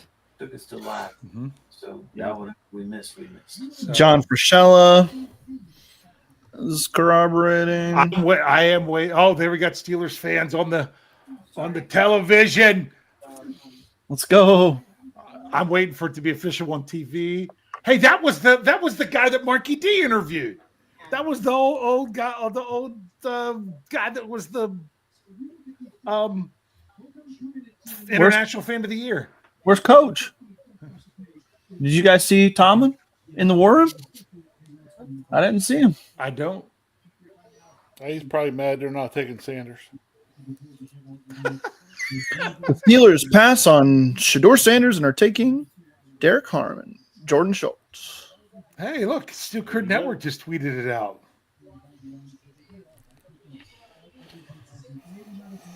So Sanders hasn't gone now.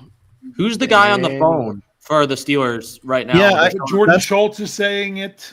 That's what I was wondering. Martin? Is that who that was? Right? I couldn't tell who that was. That's who I thought it was, but I could be wrong. So there's all this stuff. Quarterbacks on roster on the. Yep. So, The so broadcast. wait a minute. Does I'm that going to turn mean up we're the going live cast. I back want to to? hear them lose their mind. Does that mean we're going back-to-back seasons, going in the trenches on either side of the ball from Oregon? No, he wasn't Oregon. He was Washington. Oh, that's right. Yeah, but we're going West My Coast. bad. Yeah, that's Steelers usually don't draft much, especially high in the drafts west of Mississippi. Here's the announcement coming here.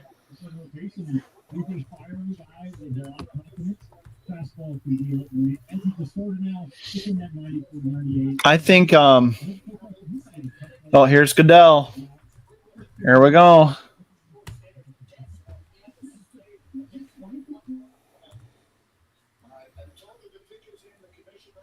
I still can't believe there's Steelers fans that really wanted the quarterback.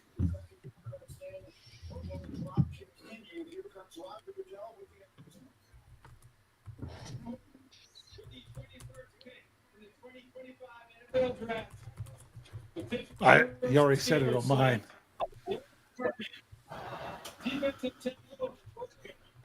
Like it.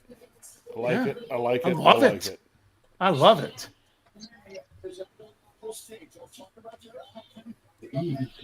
Guys, I could not be happier with this pick. Honestly, this was my guy. This is my guy. Yeah. He's a solid pick. When you're talking about like a good mix of floor and ceiling, he's got both. And with There Carl he is. Dunbar at coach, that makes a lot of sense. With the Steelers hat on. Look at that. Let's go. Looks like he's about ready to lose it. And the Steelers, they hadn't drafted a defensive player in the first round since 2019. That's why their defense is so freaking expensive. Is because they're paying, they're having to pay to bring people in all the time because they're not putting high enough capital on the defense. Oh, I'm sure there. I don't. Is Mel? Didn't have ESPN on. Was Mel losing his stuff? All right, I got to go do. Brian's going to come in for me because I got to go record.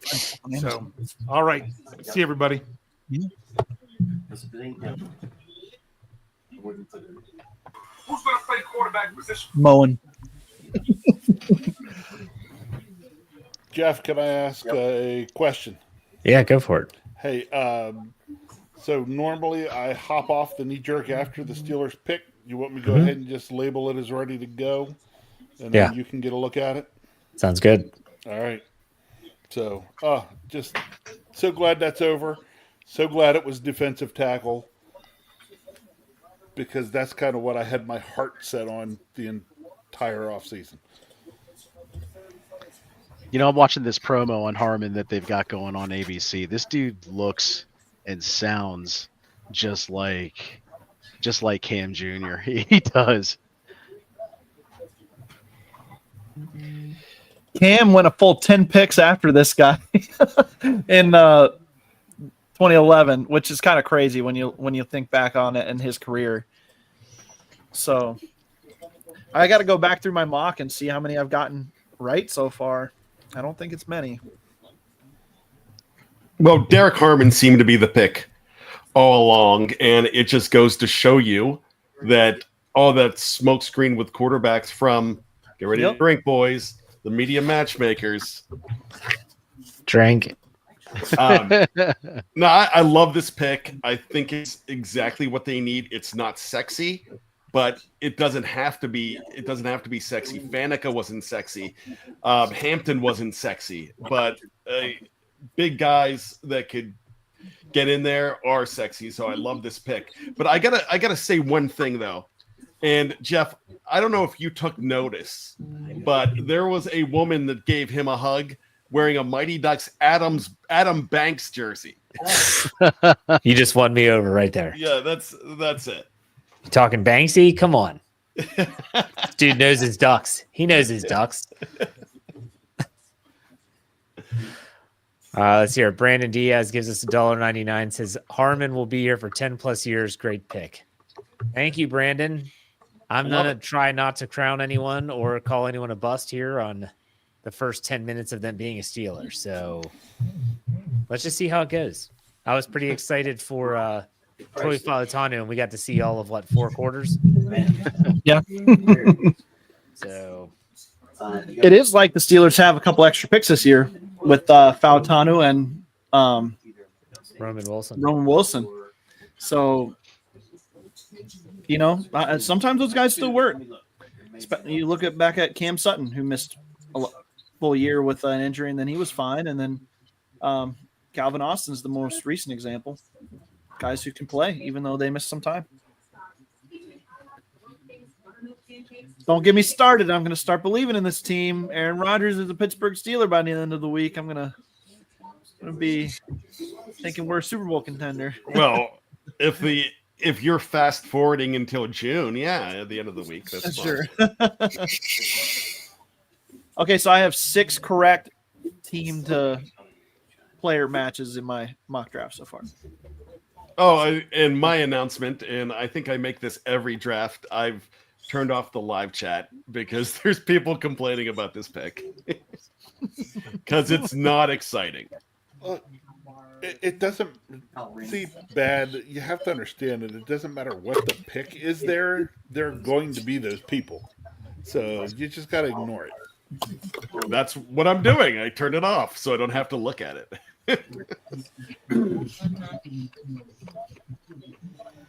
No, sometimes it's fun to watch the train wreck. I mean, just remember how happy you know, how it brought a smile to your face to watch Andrew's reaction to the Kenny Pickett. Oh, you'll never forget that. Choice. You know, it's See, the initial face plant into the ground was already Burns. Before that, that one I never got on recording.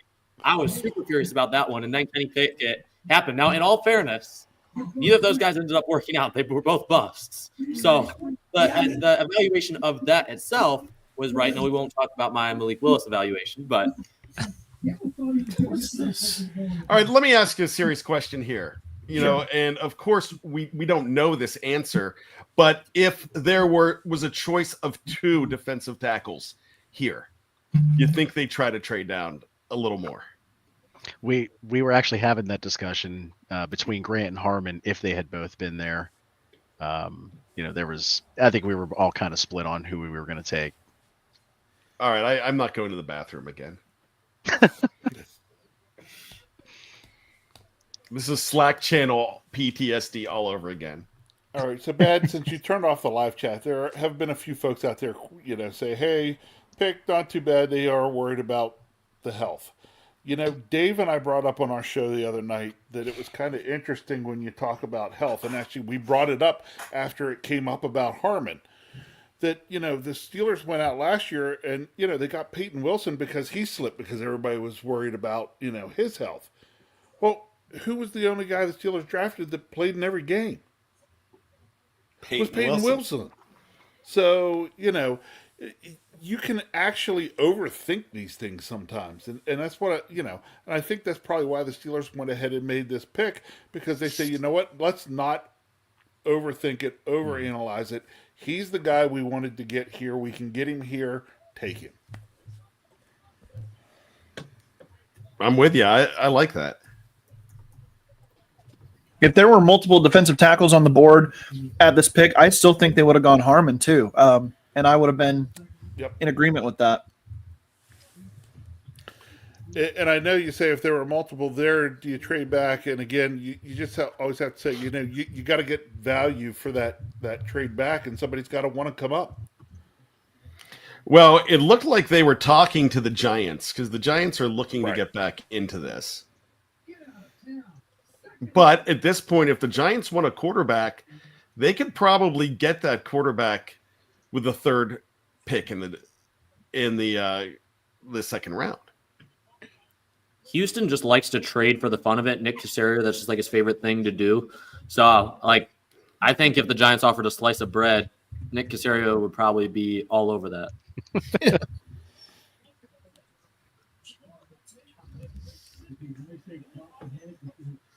When was the last time that the Steelers drafted anybody out of Oregon? Dennis Dixon? I actually think it was either Dixon or no, it wasn't. I was going to say wasn't there a safety? I was going to say either Dixon or Orion Sonny Harris, but it was David Paulson, the tight end, when they had 4 seventh rounders in 2012. Amarian Hampton to the Chargers. Oh, good pick. With Najee? There's your, yeah. Oh. Najee not happy. That's nasty. Yeah, but for Harris, like, you got a 1-year deal and they just drafted a running back in the 1st round. Yikes. With the defensive lineman gone, the tight end's gone. I wouldn't take a running back in the 1st round, but based on their needs, I mean, that's the one position that still has good, you know, top end players available. I would have taken Golden. Harbaugh's not a big fan of stacking his receiver room. I mean, even at Michigan, when he was there, Michigan never really had any great receivers. I mean, Roman Wilson was okay. And that team played inside out. Yeah, it was run the football, used a lot of 2 tight end sets. Yeah, I mean that was just how Harbaugh's done it. I think tomorrow, if they don't take a tight end, I think they trade for either Dallas Goedert or Mark Andrews. Yeah, Mark Andrews could definitely be gone. Yeah. If you're in any dynasty leagues and somebody has Isaiah Likely, I would be working the proverbial phones tonight in your dynasty league trying to get Isaiah Likely. Okay, so I'm just trying to get caught up here. So now the Packers on the clock. Correct. Yes. Pick 23. I've heard a lot of rumors about the Packers really liking Max Harrison. That's who I mocked to them. I wonder if they would take Harrison over Will Johnson. I wonder if they'd take an edge rusher here too, Mike Green or James Pierce. Trying to see James Pierce. Yep. Ezraku. There's Ezraku, and then there's Ezraku would make a lot of on sense. the board.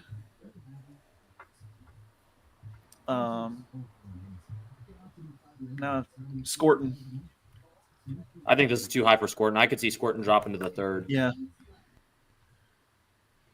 James Pierce was getting some hype, Andrew. You were talking about that yesterday on the Q&A or the Draft Dynasty podcast that he was moving back up into first round consideration. Yeah, there are several teams that were hot on him. I just think that the teams that were hot on him weren't expecting players to be there. I mean, Atlanta was one of those teams that was considering him, but Jalen Walker, I doubt they expected him to still be available. As like there were other guys that were available to where he's ended up being the unfortunate beneficiary of being the guy that falls through the cracks. Yeah, he's got good tape. He is a great pure pass rusher. He's got a bunch of skill. All right, I don't. Go ahead, go sorry. ahead. I was going to ask you guys a question. Okay. I was just going to say real quick, I don't like the Omarion Hampton pick for the Chargers. They could have gotten a running back in later rounds that fit with Najee Harris a little better. Omarion Hampton was one of the bell cows in this draft, and so I don't get it. When you had a receiver there, when you had some other defensive help there, they could have taken Will Johnson. They could have taken another corner. It would have made more sense to me there personally. All right, so real quick, guys, who were all the options in your opinion that were on the board when the Steelers made their pick? So you had Omarion Hampton, obviously, Golden, Matthew Golden was on the board. Who else would you say were legitimate options for the Steelers? Will Johnson. Will Johnson. Cornerback. Yep. Anyone else? I mean, Shador Sanders was a legitimate option. I just don't think they were ever going to go that route. Right. Sanders and Milrow. Okay, but those are like the big names because really, the other defensive tackles were gone. Yeah, everybody else was gone. Kind of reminds me of last year with Fautanu. So it does. Very similar. Yeah. Late injury. Well, not late for Fautanu last year, but injury concerns make him fall a little bit, but has the upside of any of those earlier defensive tackles that you take there. Yeah. All right. Hey, Rich, I'm going to put you in the background for a sec. Hold on. All right. Let's get Big G with the big hat. Let's go. Oh, there he is. What's going on, fellas? Good evening. Good evening. How are y'all doing? Love that hat. All right. Yeah, how are y'all doing? All right, Man, Sean. Let's hear it, man. What do you think, Derek Harmon? It was the logical pick. But was it a pick that you liked? Yeah, absolutely. Okay. Absolutely. It was a logical pick from what the Pittsburgh Steelers felt the need was, especially listening to the press conference with Omar Khan and Mike Tomlin. They were specifically telling us that at that first round, there's players that could be tweeners, might not be specific to fit a need, but then there was guys that are slotted to be for us. And I think that Harmon was the second DT on the board for the Steelers. I think once Kenneth Grant went off that early, you had to look at Omarion Hampton with that defensive tackle pick. So I thought it was there. I think it would have been a little high for a running back, and there's a lot of talk about GP. So I thought Matthew Golden might have been a pick if that GP's trade is there, but nah. So it made sense. You have to build in the trenches. I mean, let's face it. In today's NFL, the offensive line and the defensive line has to improve. If you don't improve in those two areas, you're going to get beat a lot. So get the defensive tackle. He can play outside 5 technique. He can play inside, either side, tilted or straight up on the center. Yeah, it's a no-brainer, bro. It's a no-brainer. A little bit of news. The Eagles are trying to trade up to 23 with the Packers. They're trying hard to get up there. And it also sounds like that from Omar Khan's press conference here that he fielded several phone calls but decided that Derek Harmon was too good to pass up. That makes sense. Interesting. Yeah. He's sticking to script. Yeah. He's sticking to script. That's what he's been saying. He's been saying. Yep. I know a lot of the fans wanted a quarterback, but listen, Shador's probably going to fall out the first round unless the Browns or the Giants trade back in. He's going to fall out of the first round. So you're going to get value for him early in the second. And if the Giants trade back up, I don't think it's for Sanders. I think it's for Dart. Could be, man. I don't disagree at all. So, and this year, so if you compare, it's hard to do this, but in all fairness, if you compare last year's draft class to this year's draft class at the quarterback position, where would Sanders been slotted? Like maybe the 6th or 7th quarterback? Yeah. Maybe. Yeah. So yeah, there's the value. There's the value. So I get it. I get it, man. Cleveland's going to take him though. He's going to end up with Cleveland. They need a quarterback, and they fleeced Jacksonville. Oh my God, they fleeced them, man. Oh my God. So yeah, they're going to get a quarterback. They're going to get a quarterback. So they got the first pick. They got the first pick tomorrow, so they got all night to sit there and think on it. So they're going to take him. The Packers will not trade the pick. They are going to make a selection. Here's a question for all of you pertaining to the Browns. Now that they traded back and they got assets for next year, is there a scenario in which you guys think they could forego quarterback in the 2nd round, ride out with who they have, hope that maybe they can get Kirk Cousins? If not, they just ride with Flacco this year, put themselves in position to get, say, an Arch Manning or someone like that next year. Do you guys think that's a possibility? No, I think Cleveland's going to Cleveland. They're going to take Shador Sanders at 33. He's going to play just well enough to keep them from drafting a quarterback next year. Yeah. Matthew Golden to the Packers makes sense. Nice. Yeah. The Packers took a receiver in the 1st round for the first time. Yeah, in that's history. crazy. That's crazy. They haven't done that in years. They've been trying to trade Romeo Doubs. That Watson kid is hit and miss at wide receiver. So you got to get Jordan Love a weapon. You got to get him a weapon. It makes all the sense in the world. Yep. I'll bet you guys the Howie Roseman was trying to move up to the Packers pick. I'll bet you that the Vikings make that move. They let the Eagles come up and get whoever they were trying to get. And because the Vikings have 4 picks in this draft, they'd love to move back, I think. Yeah. There's nothing I would hate to see more than Baltimore landing either Will Johnson or Mike Green at this late in the 1st round. That would I'm going to tell y'all what I'll be sick is if Nick Ilmanuri goes to Baltimore. I'm going to be sick. You've got 2 Kyle Hamiltons. I'm going to be sick, man. Oh, my God, I couldn't take that because it's too much. It's too much, man. Too many chess pieces, man.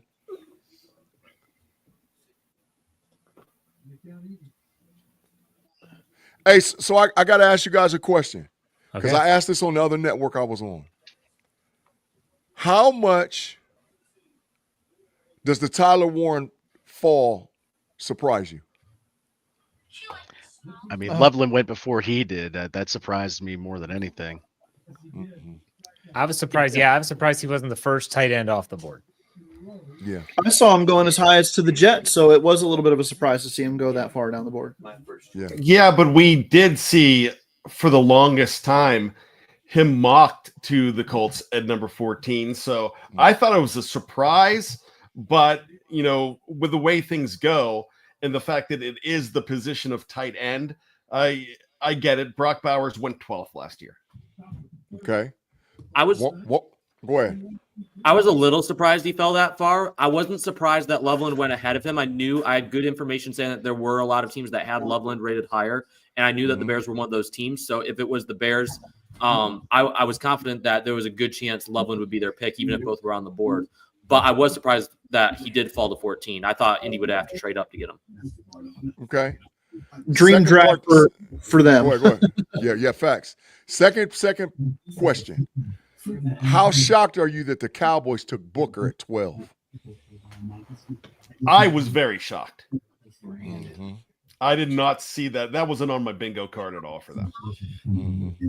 We knew they were looking at offensive line potentially there, but with Matthew Golden still on the board, Omarion Hampton still on the board, and some of their needs at playmaker, it felt like those were the safer picks. But they went with Booker, and I think the testing would scare me still. But the Cowboys play a very straightforward brand of football up front. Mm-hmm. They need maulers up there. They use the big guys a little bit better than some other teams who would who need a little bit more athleticism out of their middle guys. Mm-hmm. I think Wilbar made the best point. I think with Zach Martin retiring, it kind of forced their hand to have to look at him sooner than later. Mm-hmm. Mm-hmm. Yep. And I think, I mean, even back after his bad combine performance, there were a lot of people saying at that time the league is higher on him than a lot of people were. Everyone was shooting him down the draft board. Oh man, he had a horrible combine. Everyone was saying, this guy's going to fall out the first round. And there were a lot of reports after the combine saying the league is still really high on him and he could still go first half of the first round. We didn't know exactly where, but I think it makes sense for Dallas. It's not a super high upside pick, but Pro Bowl guard with the 12th pick for a team that wants to, run the football under a Schottenheimer scheme. I think that makes sense. So one more question, Jeff. I got one more question. Okay, go for it. Okay, we're looking at the same. Number one here. 1 is the least. 10 is the best. What is your grade on the Harmon pick for the Steelers?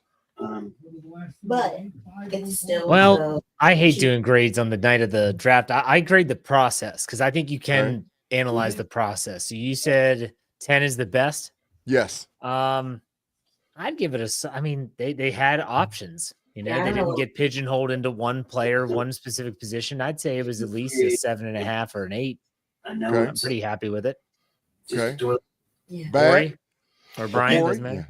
Yeah. I'm pleased. I feel like I would go a little bit higher than Jeff, and I would say 8.5, almost a 9 if we're gonna do that, because this takes care of the narrative of what they needed, especially, and you coined the phrase rebuild the trenches, and that's exactly what they needed to do here. I really like this pick. So I know there was other options, there was way they can go, but really, for those that don't like this pick, if they would have skipped over Harmon, there would have been a lot of complaints that they were just staying away from that defensive tackle position and it's getting old. And remember, you really don't have a penciled in starter right now on the defensive line for Larry Ogunjobi's old spot. Is it black and white? I need to see. I mean, if somebody's upset about this pick, all they need to do is go back and watch the playoff game. Yeah. $2.99. $2.99, bro. $2.99. Right. Mm-hmm. I think the only way that I could make this pick any better than it was is if they had the option to take Grant instead of Harmon. But I'm stoked that they got Harmon. So it's A1 and A2, in terms of who they picked. I'm happy with either one of them. I think that defensive line was their A1 priority on their roster this offseason. And they went out. I think that the Steelers did a very good job of hiding their intentions on defensive line. I think the media helped them throughout the late part of this draft process, talking up Shador Sanders in hiding their intentions. And I think it worked out really well. I think with what Jeff was saying, I think in the process, they didn't back themselves into a corner. They had options. They still had their best options available, and they took the guy that they thought was the best fit. Makes sense. Donovan Jackson to the Vikings. They stick and pick, and they take the guard out of Ohio State. And Josh Simmons is next. Josh Simmons is next. To Houston, yeah. Oh, Josh Simmons next. I'll bet you're right. All right, gentlemen, it's time for me to get on out of here. Yeah, me too. So Jeremy, Andrew, you guys are taking over. We got Captain you guys. the ship. You got it. Fellas, I'm going to jump off too because I got 2 more obligations. I told I got to spin the block and go in all the different places this asked me to come on. So thank Sounds you good, guys Big for G. giving me an opportunity for come over here to FFSN.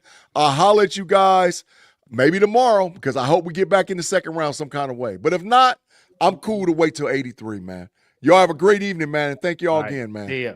Yeah, All right. Thanks, Big G. Yeah. All right, boys, it's just us, and let's add Big Bro Sco back in here. Big Bro. Hey, I'll come How you back doing, in. man? Why not? Now that the parents are gone, is this where we bust out the beer? I don't know. I do not drink. We'll bust I out the got sparkling water. Got some milk. You even got a cherry Coke? Right on. There we go. All right. Hey, this Steelers pick is done. The Vikings are done. We're all the way into Houston already. And this draft is going at kind of a blazing pace compared to last year. I think the Steelers were just making their pick now last year when they made their selection at pick 20. So we're moving on here. And Big Bro, how you feel about the draft so far? How you feel the Steelers did? I kind of like what Jeff was saying there about when he was putting his grade to it. It was about the process. You know, I've really felt since Omar Khan has taken over as GM that they really are big into that process and figuring out, okay, where can we go? Really having their guys evaluated. And to me, it's just starting what is potentially a really good third draft for Omar Khan. Yep. So, you know, if he can continue through the next 2 days like that, we're going to be, you know, we're potentially going to be starting to look and say, wow, he's really, really drafted well through 3 drafts. And I think Harmon was the guy to take to start that conversation. And you Although see, I wouldn't have been upset with Will Johnson either. I really Sure. wouldn't have. Yep. And I think you Who's still on see the board. the handprints. Yeah, you see the handprints of Andy Weidel all over this pick, as we have seen all over the Steelers drafts the last few years. He's heavily involved in this. He's not going to be in the spotlight, but he is heavily involved. Andrew, what you got? The New York Giants have traded back in with the Houston Texans. What did I say just a minute ago? The Houston Texans, even if it is just for a slice of bread, they will find a way to trade off that pick. Nick Caserio does not stay still in the first round. Which quarterback is it? I'm saying Jackson Dart. I think it's Dart over Sanders. Yes. No way this pick is Sanders. I don't think it is. I think it's Dart. So because I think the Rams, you got to get ahead of the Rams too. Like if ideally the type of guy they would consider, I think would be Dart over Sanders anyways, schematically. So I don't see why they would have to move up to this spot if they were going up for Sanders. I don't know. I'm talking myself into Sanders at this point, especially with how terrible that New York line is. The Giants sent pick 34, a third round pick this year, and a future 6th to the Texans. So there's your slice of bread, Andrew. Just wait, what was it? Third round pick. Pick 34, their third rounder this year, one of their third rounders, and then a future 6th to get up to 25. 9 spots cost their second, one of their thirds, and a future 6th. That's not bad. No, it's not bad for either team, honestly. No. Houston's probably looking at an early tackle in the second round, like a Josh Connerly, someone like that. You can probably get him at that point. And it is Jackson Dart to the Giants, according to Jordan Schultz. So we have our second quarterback off the board, and it is not Shador Sanders. It is not Sanders. This is craziness. This is nightmare fuel for the Sanders family. I mean, they've got to be dying at the ranch. Well, I didn't get the trade itself right, but I did project a trade at 25. Nice. I did too. I picked no. I had the the Chiefs going up ahead of the of the Texans to the Vikings. So. Okay. But good call there, Andrew. Good call. The Chiefs are the winner of this first round if somehow Josh Simmons falls to them at 31. If they don't have to move up at all for Josh Simmons, that would be incredible. Baltimore, though, they need offensive tackle.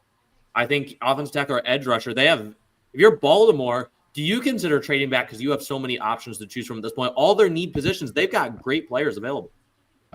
Would they take Jihad Campbell? Oh, in that defense.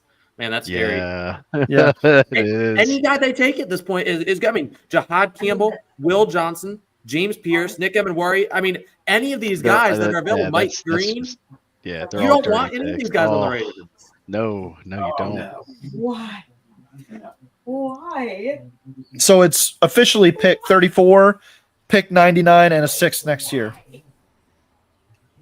Wait, did somebody take Malachi Starks? No. Oh man, he's a great selection for the Ravens too. He's a perfect complement to Kyle Yeah, Hamilton. I think he would be sure a big would. part of the worry. But it was something nice do on with the floor. Okay, so If you let's can talk feel about right. the Rams here because they've been intriguing this whole process. We went on Rams Up, Andrew, you and I, and we talked about how they were trying to get offensive players. But the best choices are on defense right now. So is this where we see a defensive playmaker come off the board here? Could very well. You're talking guys that are available. I know that they need corner. Maybe Will Johnson's an option there. Max Harrison. I don't think the offensive line value presents itself that well. Maybe they could take Simmons, but the Rams are not very subtle with their desires and who they like to go after, who they're targeting. They're a pretty easy team to target, and they've been paying a lot of attention to guys in the secondary. So I'm betting that this is a pick in the secondary. Maybe I did, but I don't. Yeah, I kind of agree with that. I saw them, but I don't. It could be Josh Simmons, right? It could, but yeah, man, if I'm Kansas City at this point, if I believe in Josh Simmons, I'm not taking any chance of losing him. I'm trading up for him. I wonder if they have similar grades on him because of the injury history and like Ursery and Connerly, yeah. Oh, the Falcons are trading back into the first round. Maybe they'll take a quarterback.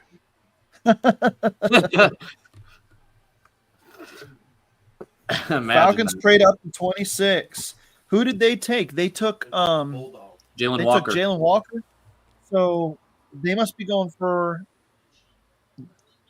a corner here. Those corners. They could. I mean, they have a need for two edges. You could argue maybe they take James Pierce here. They could. Mike Green is still on the clock, right? Yeah, Or on Mike the Green board. is still there. I would bet it's probably a guy in the secondary, though. I would think it's probably a Will Johnson. That's a home run pick if they get Will Johnson here. Corey, going back to kind of the Steelers' process here and how they pass on the quarterback and you still see him falling down the board, and the Giants, nobody scouted Shador Sanders more than the Giants did.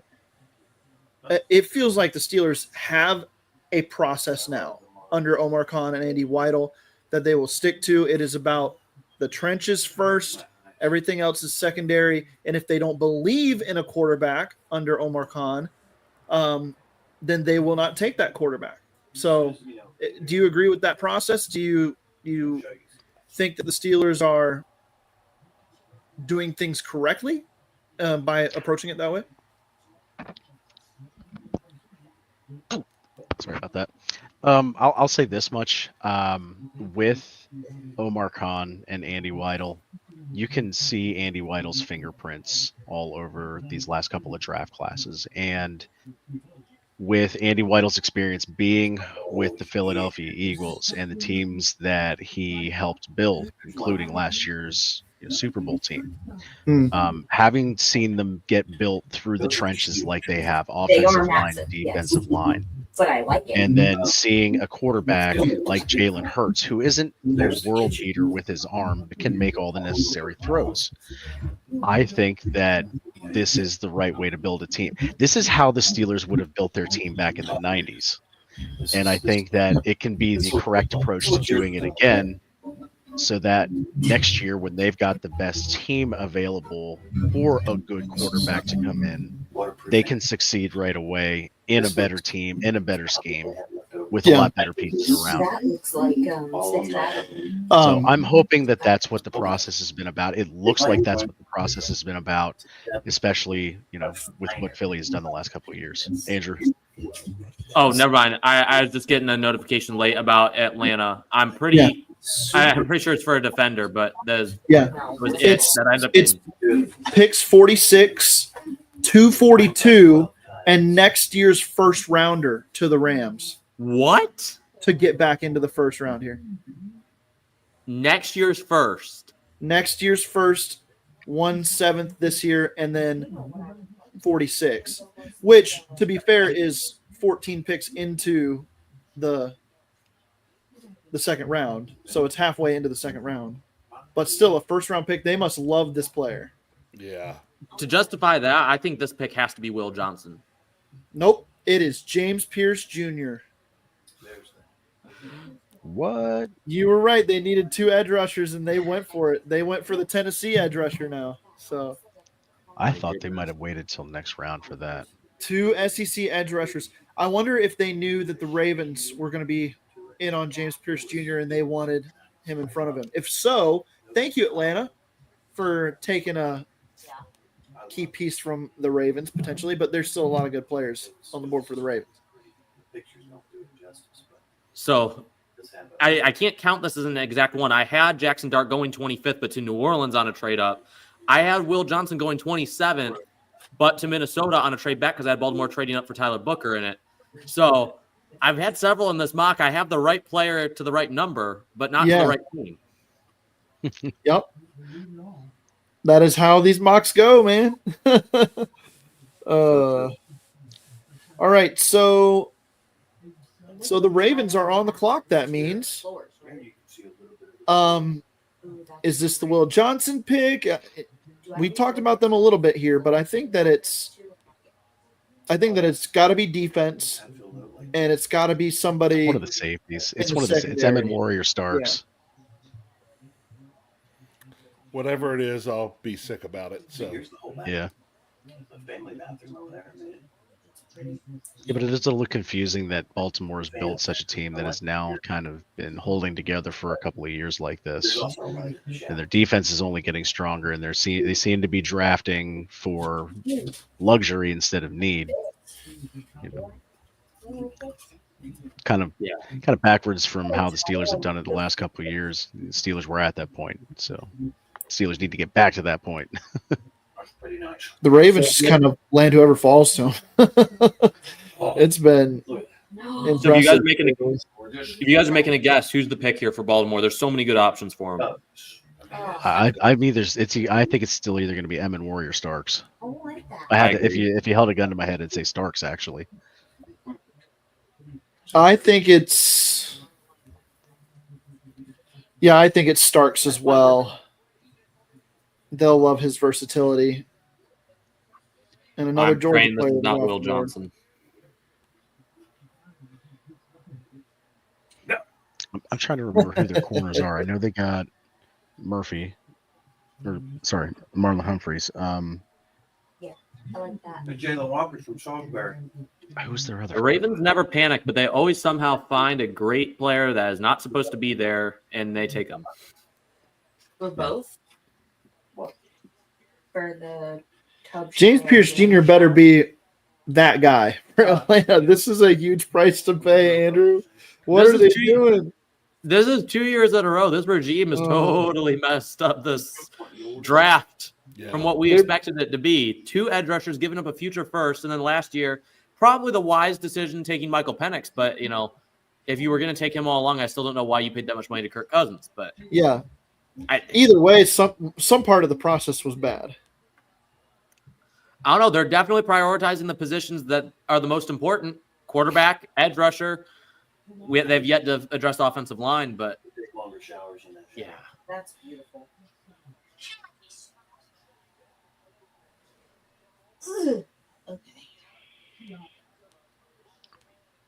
Okay, so they do get a third round back. So the Falcons do get a third rounder back in this draft or next year.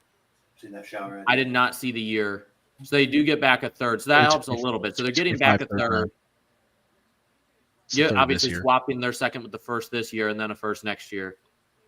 It makes a little bit more sense that you have the third in there. I would assume it would be a Falcons future get- third, but I It was. don't know. Falcons get I a think first it's and a third this year. Rams get second this year, first next year, and a second and a seventh this year, and a first next year. They worded that weird.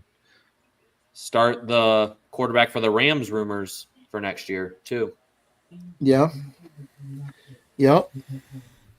I wouldn't be surprised if they're still in on one this year in that second round with that pick now. Steelers are going to have competition to get up there early up. That's it. When you see these teams that are positioning themselves to get a quarterback next year, I know you don't tank, and the Steelers would never tank. But I'm telling you, if the Steelers don't sign Aaron Rodgers, it would be very tempting to just go into the season with Mason Rudolph. And if you win 4 or 5 games, you're picking high and you get your franchise guy and beat out some of these other teams that are accumulating some draft capital. Yeah. I mean, Mike Tomlin has some bulletproof skin, but he better grow some really bulletproof skin if that's the way they're going to approach this season. Because he is going to take some heat. If he would take that approach, I would probably be happier with keeping Tomlin as opposed to the status quo. But that's just me. I listen. I'm not disagreeing with you. I'm just saying that's going to be the reality of it. Oh yeah. Very much. Hey, big bro, wanted to ask you this: so the Steelers stick and pick at 21, they still don't have that second round pick. Do you think that they're going to be proactive in trying to get a second round pick of some kind, or are they just kind of let the draft fall to them? I think they're going to just play it out and let the draft fall to them.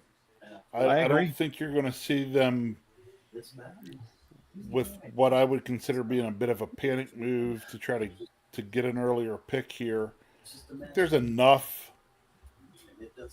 enough capital or enough value out there by the time they get to round 3. There's going to be some guys at positions that they're going to be okay taking there. Hold on to your draft capital for next year because you might need it. Yeah. Yeah. Anybody coming back into the first round for Shador Sanders, guys? Anybody? No. Okay. Is he a Brown at pick 33? I'd love to see him as a Brown. Absolutely, he's a Brown at 33. Yes, I don't please. Or is that Milrow, Andrew, or is that Shuck? That could be Shuck, right? I think it could be Shuck. I really think it could be Shuck. So, okay, what's the floor then for Shador Sanders? Is it still second round, but maybe like the 4th quarterback off the board, or even the 5th potentially, if somebody wanted to take Milrow ahead of him? He could. I could see a team like Miami maybe. I think that would be an ideal fit for Shador. I don't think the Saints are in on him. I think the Saints would be another team that would be more likely to take Shuck or Milrow. I think Shuck would be the guy. If anybody trades up for a quarterback the remainder of the first round, I think it'd be more likely for the Saints to trade up for Shuck than it would be. Well, let me ask this question. Malachi Starks is a Baltimore Raven. I called that one. Dang it. That's a good pick for the Ravens. That is I a should have good kept that value name pick. from previous mocks. Yeah. I had them taking him in Worry, so I got the right position, but the wrong player. So at what point does Shador Sanders become such an extreme value that even if you have a franchise QB, you just take him? It all depends on how high of upside he has.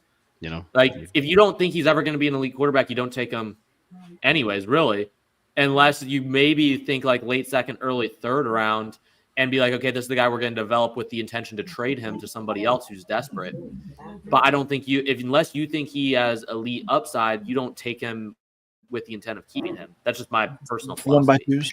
I mean, maybe he ends. Okay, so just what I think of in this situation, I'm thinking of somebody like Brock Purdy who wasn't expected to come in and just straight blew up. You know, if Shador Sanders came in, he's got pedigree and name, but in terms of getting scouted, getting drafted, playing in the league, the scouts may not have given him as much cred. What if he does end up playing just as well as he thought he would have played? Yeah, becomes a superstar, and he's sitting behind. What if you've got that Aaron Rodgers and Jordan Love, or Brett Favre, Aaron Rodgers situation where you've got a superstar in waiting? What do you do with it at that situation? But I don't know. It's worth wondering where that value gets him, where it lies, where the floor is, where somebody's just like, well, geez, he's sitting here. Why don't we just take him? Yeah. I think he's great value for the Colts in round 2 because the high upside play of Anthony Richardson, if it doesn't end up working out, you can fall back to the safer floor option of Shador Sanders and see what he can become. And if it's a second round pick, then that makes sense as like a I don't know what just a backup option, right? A fallback plan if Richardson falls to pieces this year. Mm-hmm. Yeah, I would agree with that. Yeah, they just got Tyler Warren, do it all. I mean, that guy's going to be a Swiss Army knife. He can line up outside as a tight end, as an H-back. So they'll have options with him. Shador Sanders, he's got mobility. Richardson does too. So yeah, that team got a lot better just with that pick with Warren. If you're the Lions, you have to be pumped with your options that you have here too. Yes. You could imagine pairing Mike Green with Aiden Hutchinson. Oh man. They're very different. Mike Green feels like a stand-up edge rusher to me. So I always assumed that it would be more like an Ezra Rockman body type. But let me throw out another name to you, Andrew. What about Darius Alexander? What about JT Tuimoloau? Yeah, JT Tuimoloau. I still can't say that boy's name. He's your guy. I know. I just call him JT, but I don't know. He was mocked to them recently by, I think it was Schrager or somebody big in the mock industry, and so it could be. It really could. I will also add that the Lions could afford to add another corner here too. So if you get Will Johnson, that's another great pick. The Lions are in a great situation here, almost too good to where you almost want to see if you can, a team like the Eagles, if they still want to trade up for their choice, let them get their pick, move back a few spots, and still get one of the guys. Oh, because he's all weighted down by that necklace. I don't want any of these edge rushers falling to Philly. I still think Will Johnson somehow ends up in Buffalo. He was my final mock to them. Just if he falls that far, he's a perfect scheme fit for them. Buffalo is the winner of tonight if they land Will Johnson at 30. Hush your mouth, sir. That's a dirty pick. Listen, guys. There is Steelers Nation is melting down for not drafting Shador Sanders on X. I don't understand. That's because the media pumped it up so hard. Media pumped it up so hard. It was so late in the process too. That's what was so confusing about it. I always have the rule that about 10 days out from the draft is when you have to be very careful as to what you're listening to. That's the point in the process where you start getting the smoke. And that was about the exact same time when the Shador Sanders rumors started growing. So that's that point in time where you're trying to separate truth. Like some of the stuff coming out is legit news, but unless it's coming straight from Adam Schefter, when even Adam Schefter, he said the Steelers like Shador Sanders, and I believe they did like him, but he even said himself that it may not be enough for them to take him at 21. And I think that was the truth. Yeah, I'm sure they like every player in this draft, but it's a matter of who they're actually going to take. Yeah, fair. And that's the smoke screen they use. Yeah, we like this guy. Of course you do. You like every player in this draft. Well, the you Steelers can say like that legacy. about everybody. The Steelers like legacy players. I think that yes, on a personality standpoint, I could see Tomlin and him meshing. Like, there's a lot of things that would make sense about it stylistically and just how he would fit in Tomlin's culture. I think there'd be a lot of that. He'd be a good fit for that specific. Oh, the Commanders are on the clock, so that means a Bills pick is in. I'm not seeing it yet. No, Commanders. Sorry, but not Bills, but the Lions. Lions, exactly. Yeah, Lions so pick Lions is pick in. is in. They made this one quickly, so. Yeah, all these teams. Who would have expected? I think that's the biggest surprise of tonight. The biggest surprise of tonight is after all the talk of the edge rushers going early, they're the guys that fell. And this was the strong spot of the class. And now you have these teams like Detroit and Washington and Kansas City, Philly, all these teams that need edge rusher at the back end of the first round, the rich only get richer. Yep. The let's see here. The 31st pick is the Chiefs. You got to think they're just going to be willing to sit and wait because I don't think Simmons is going to any one of these teams before them. So maybe they get their cake and eat it too by not trading up, much like the Colts did, landing Tyler Warren. Yeah. Tyleik Williams to the Lions, the other front seven player for Ohio State. So I'm not sure I like that. Yeah, this is a tad bit of a reach. I like Tyleik Williams a lot, but I liked him better for the second round value that you could get him at, right? Instead of this. But I wouldn't have had a problem with it if not for the other players that were available. Yeah. Rich, who's your college team that you like to pull forward? Do you have one? No, not really. Always been a little bit of a Penn State guy. Sure. Mainly because, growing up back in the day before cable television, that's who I got on TV all the time. There you go. So we've got all Big Ten fandom in this foursome here. Yes, sir. Okay. And of course, I've always followed WVU some as well, just due to proximity.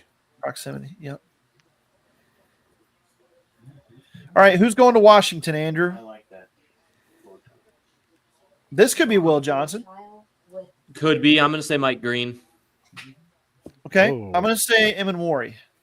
That's possible. Did you guys report on the Lions pick? Yes, it is Tyleik Williams. Yeah, okay. From Ohio State. Yeah, I'm just now seeing it. Sorry. I wouldn't rule out for Washington. I wouldn't rule out a receiver still. I don't know who they would go with necessarily, but I think receiver or even Travion Henderson, I wouldn't completely rule out. Very nice. He would be a good compliment to Brian Robinson. She's got all your cow. I think the Commanders are another team where almost like Baltimore just was, where this almost is kind of a luxury pick. They're not feeling the need that they totally have to fill something.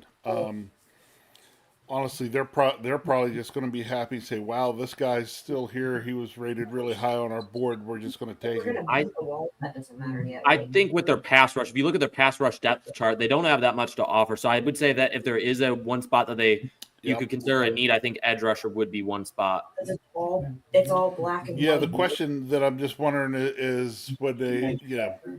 Sorry, I only say this because way back in the day, I actually got to see. I was thinking of like a way back in the day, got to see a couple of the dry erase boards from a Washington war room. lighter. Grayish in it. Yeah, And but a lot lighter. I would imagine still how they kind of grade their guys out, and if they've got somebody that's just rated so that they have rated so much higher even than an edge rusher, it wouldn't surprise me if they took it just because they see the value.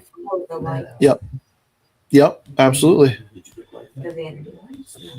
All right, so we've got let's see. Like what? Ohio State's got Tyleik Williams and Emeka Egbuka. Am I missing anybody in the first round so far? Donovan Jackson, three guys from and then Georgia's got 3 defenders drafted in the first round. Starks, Michigan. Michael Williams, and Jalen Walker. And then Michigan has 4 guys. Grant. Is it 4? Yeah, you got right Grant. You have it's only 3 right now. You've got Loveland, you've got Grant, you've got Graham. Will Johnson's yet to come off, so I think those are the only 3. Okay. So far. Alabama, we've got just Tyler Booker so far, I think. And down year in that new first year of the new regime under Kalen DeBoer. Yeah, for sure. Anybody think Eagles take Jahad Campbell if he's still there at 32? I'm all right with that man. as long as it's not the Ravens taking him. So Yeah. They got Starks, which is bad enough, but that Campbell to them would have been pretty scary too. I want to know who the Eagles have been trying to trade up for. Well, yeah, I don't know. If he'll be there at 32 after attempting to trade up. Imagine if that same player is there later on in the, Green?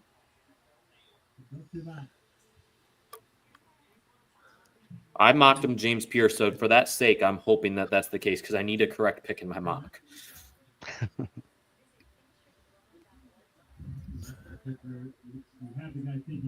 I had Siobhan. One of the ones I changed. It would infuriate me to an extent if Will Johnson does go to Buffalo because I initially had that, and then I changed it out last minute because I've been hearing rumors that Siobhan Revel from East Carolina was a guy they'd done some homework on. So last minute, I threw that in there probably 3 a.m. last night.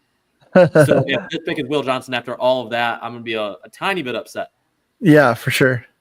I've heard some good Revel hype. I just didn't think he was going to be as high as the first. People forgot about him because of the injury. But, I mean, if you're talking about pure upside, I mean, this guy is built like Stephon Gilmore.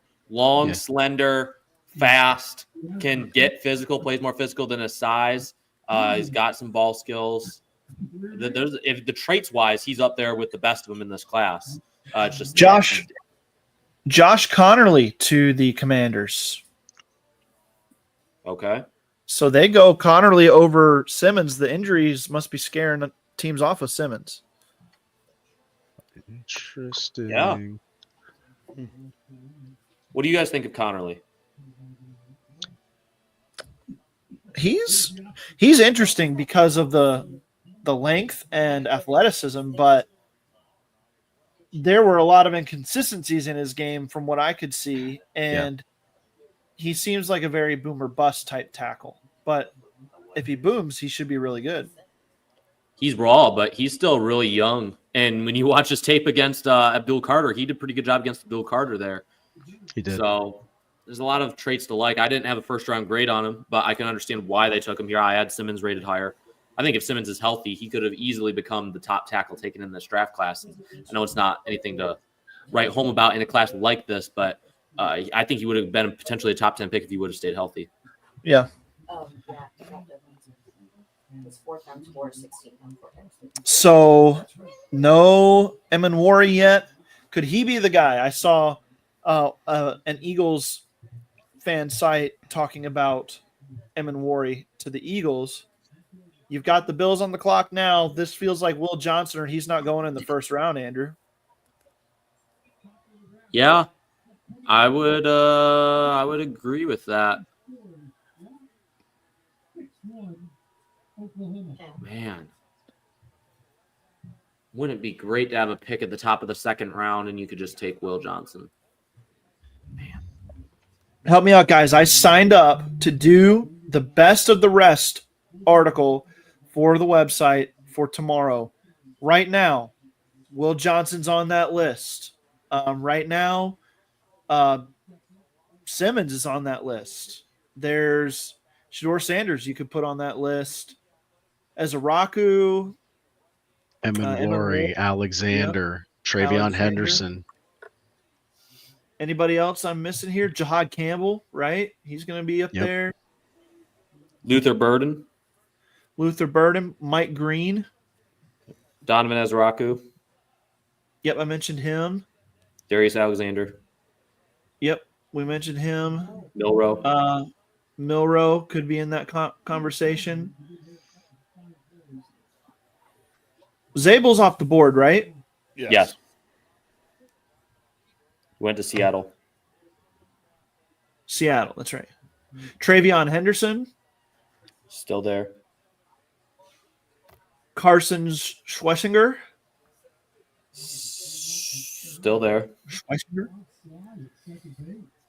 Maxwell Hairston. Ariante Ursary. There's a lot of guys. A lot of guys left on the board. Jonas Savaiinea.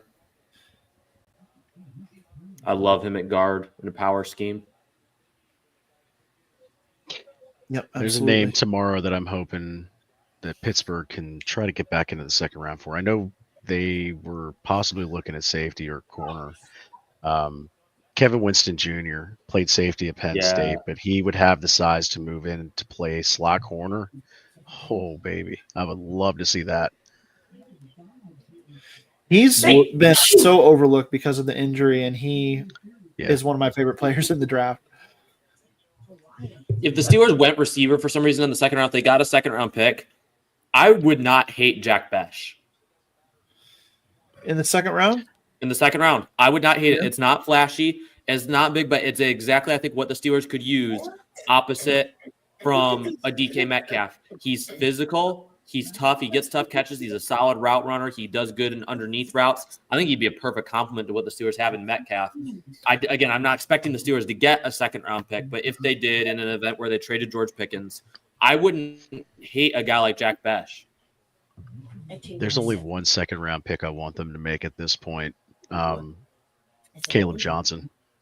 Caleb Johnson? Yeah. That's my boy. That's my boy, Caleb Johnson. Jalen Milroe would be one for me. And then I like Jalen Knoll at wide receiver. Once you hit the second round, though, man, Jalen Milroe, I think it's worth the risk at that point. Yeah, I agree. Nobody's going to give a rip if he doesn't play well this year and you still take a quarterback next year because he's not a first-round pick. But it's worth the risk in a division where you have to beat Lamar Jackson and Joe Burrow. You need to find someone who has the upside of Lamar Jackson or Joe Burrow. And Milroe's the one guy in this draft class that does. Getting the Jalen Hurts light vibes. Yes. He is my comp for him. And he's faster than Hurts, too.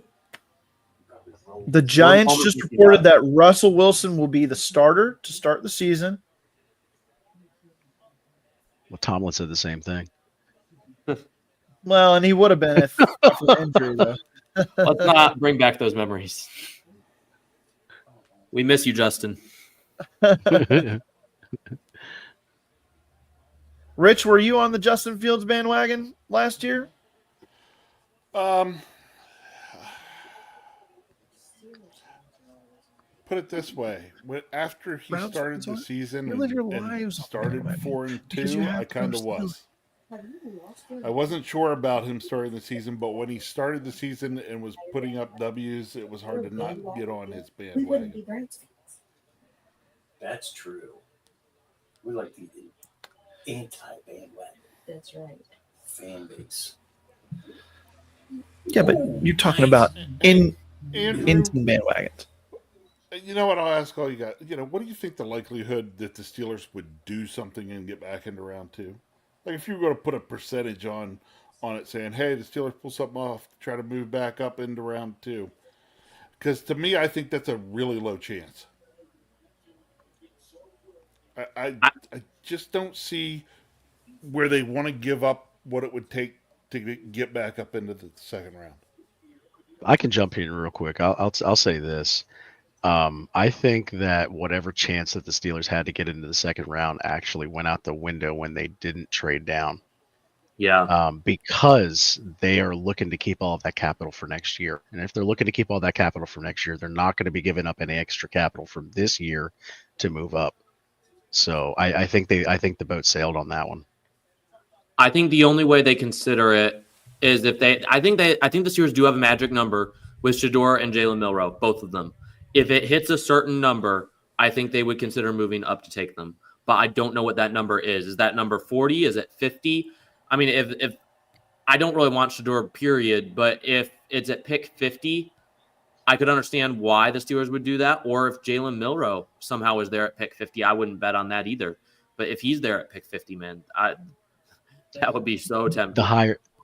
The lower, Eagles move up one lower, spot with the Chiefs, you guys.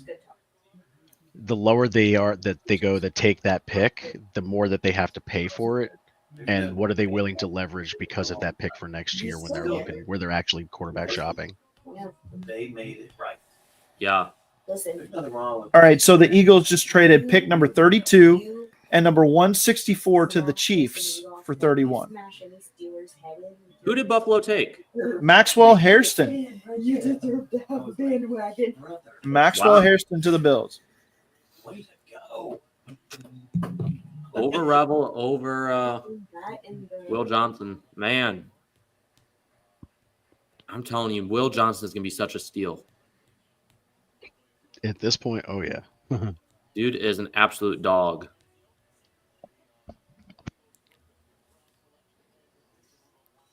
By the way, thanks to the nearly 800 people that are still sticking with us to the end of the first round here on our live stream here for FFSN and SCN.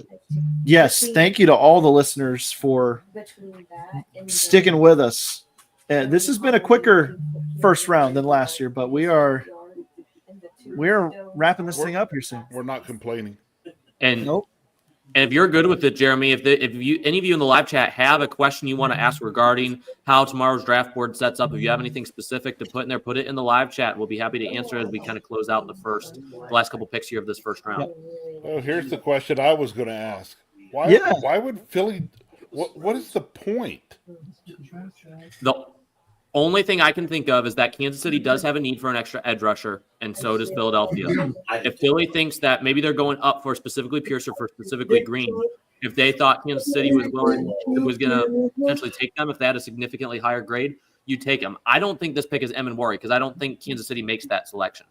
Maybe Will Johnson. I don't think it's that. I think this is an edge rusher here. They have a specific guy they're targeting, or Jahad Campbell. Those are the only scenarios I think that they're moving up here.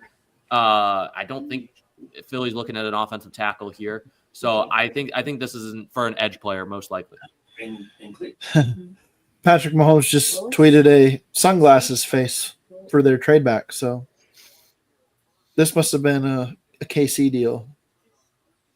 Watch Kansas City forgoes offensive line. They take Travion Henderson. 164. That's a fifth rounder, right? Yeah. To go up one spot. I'll take that to move back one spot any day of the week. Sure. And know that you will get one of the guys you really like still. Mm-hmm. I think Howie Roseman just has to trade. I just think that he has to do it. He and Nick Caserio are twins. Yeah, if he doesn't do it, he feels unfulfilled. And also, if you're Philly, like it's worth the risk too, because they have 11 picks. They don't have 11 needs on this team, so why not throw one just to guarantee you get a guy that you love?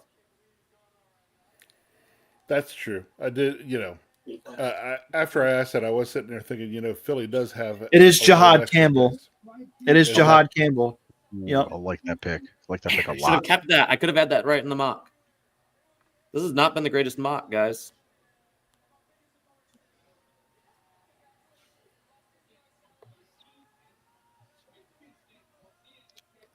So who are we betting is the last pick in the first round? My money's on Simmons. Yeah. It's probably where mine is as well. I just don't see how Kansas City can go past the Super Bowl game and not do more than what they already did to help address that offensive line. I think this has to be a lineman. There's good edge rushers there, but you better have a chance. It has to be JT Simmons, in my opinion.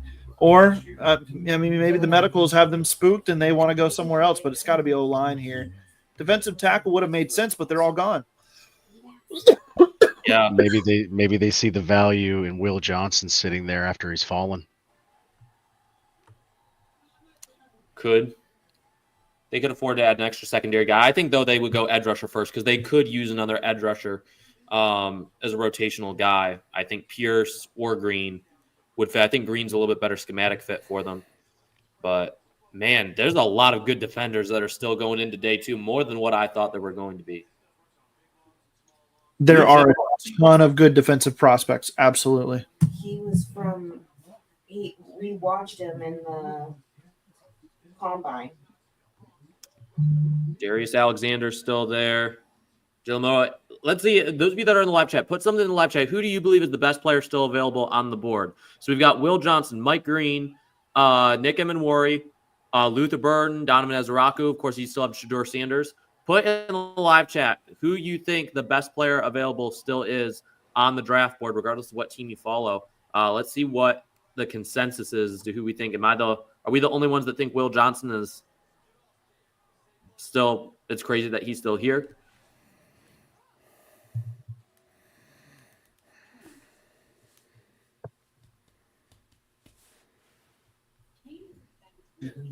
If I had to pick one just for me, I think it's Will Campbell or Will Johnson. That's the best player available. I really do. He'd be the highest consensus rated guy.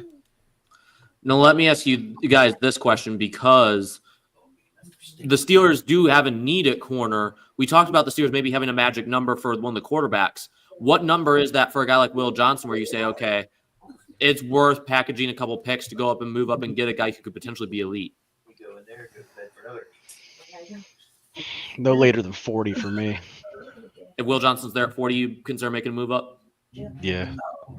I agree. Snoozing pretty hard. I don't think you do it for a corner, personally. I just don't think it's high on the priority list for Pittsburgh this year. Well, I mean, we're talking about a hypothetical. In this hypothetical, I would say 40.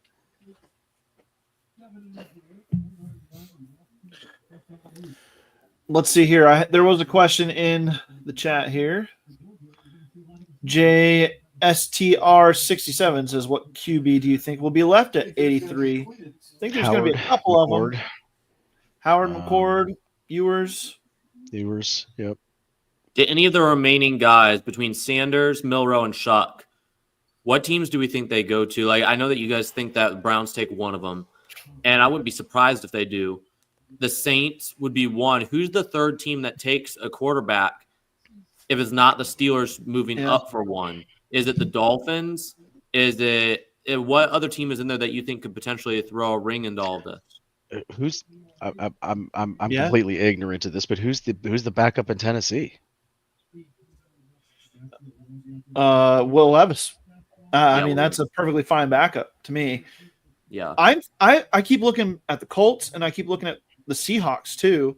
The Seahawks basically have a bunch of like 3 1-year deals in place for Why can't I think of his name? Darnold. And if they were to go quarterback in the second round, it would make a ton of sense. I think that they would love Shuck. And I still think Shador Sanders is the first one off the board next. So, but that would be my take. Those two teams specifically make sense.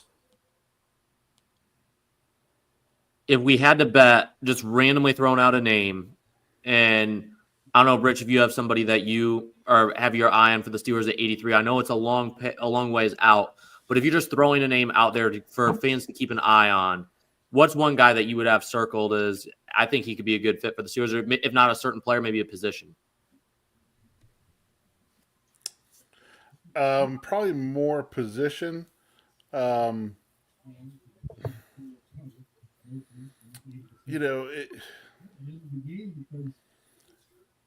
You could look, and I'm going to actually lump a couple together there. You could look secondary, corner or safety. Believe it or not, I don't think wide receivers out of the realm of possibility in the third round. Again, for me though, that's if the Steelers are looking long term.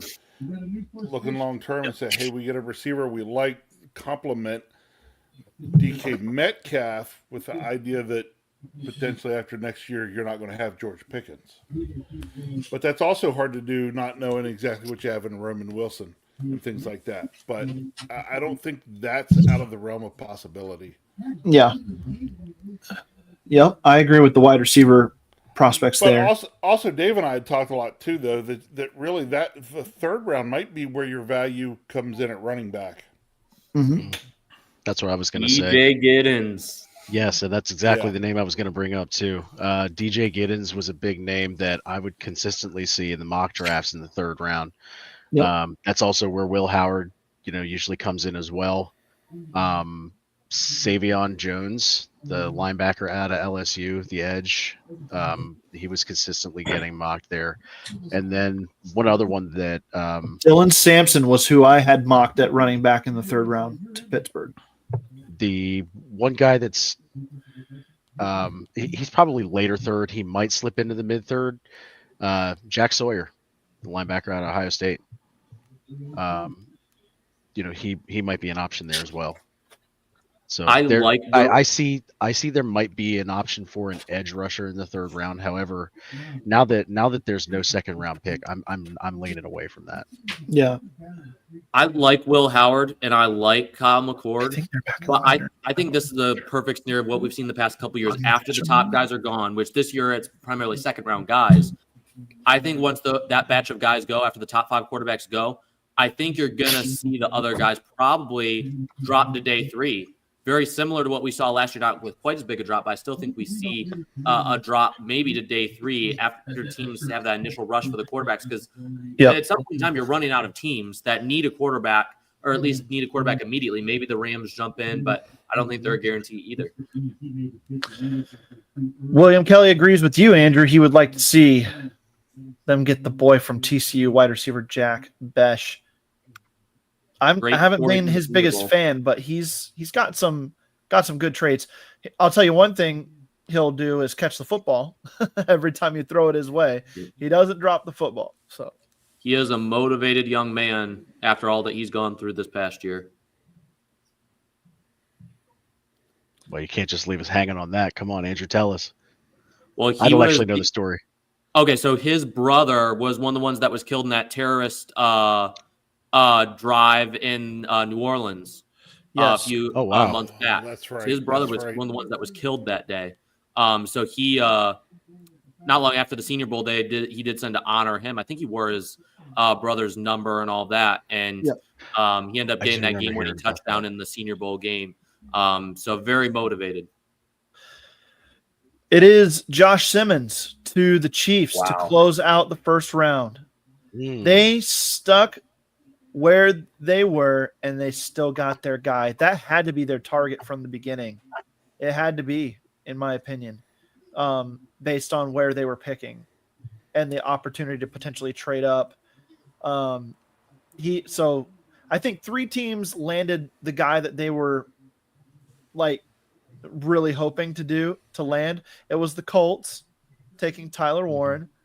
I think you could throw the Ravens in there for Malachi Starks, and then you could probably throw in the Chiefs here that got to stick where they were and still get their guy. So that is a wrap, ladies and gentlemen. Could we say that about first round of the Pittsburgh? NFL draft? Could we say that about Pittsburgh? Did they sit still and get Harmon? Yeah, I think you could. Good.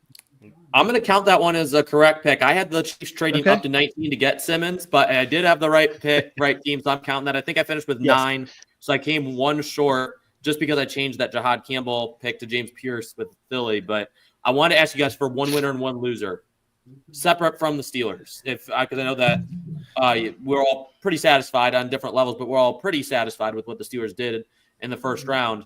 Aside from the Steelers, who's your winner and who's your loser? I'll pick a winner first here. I think the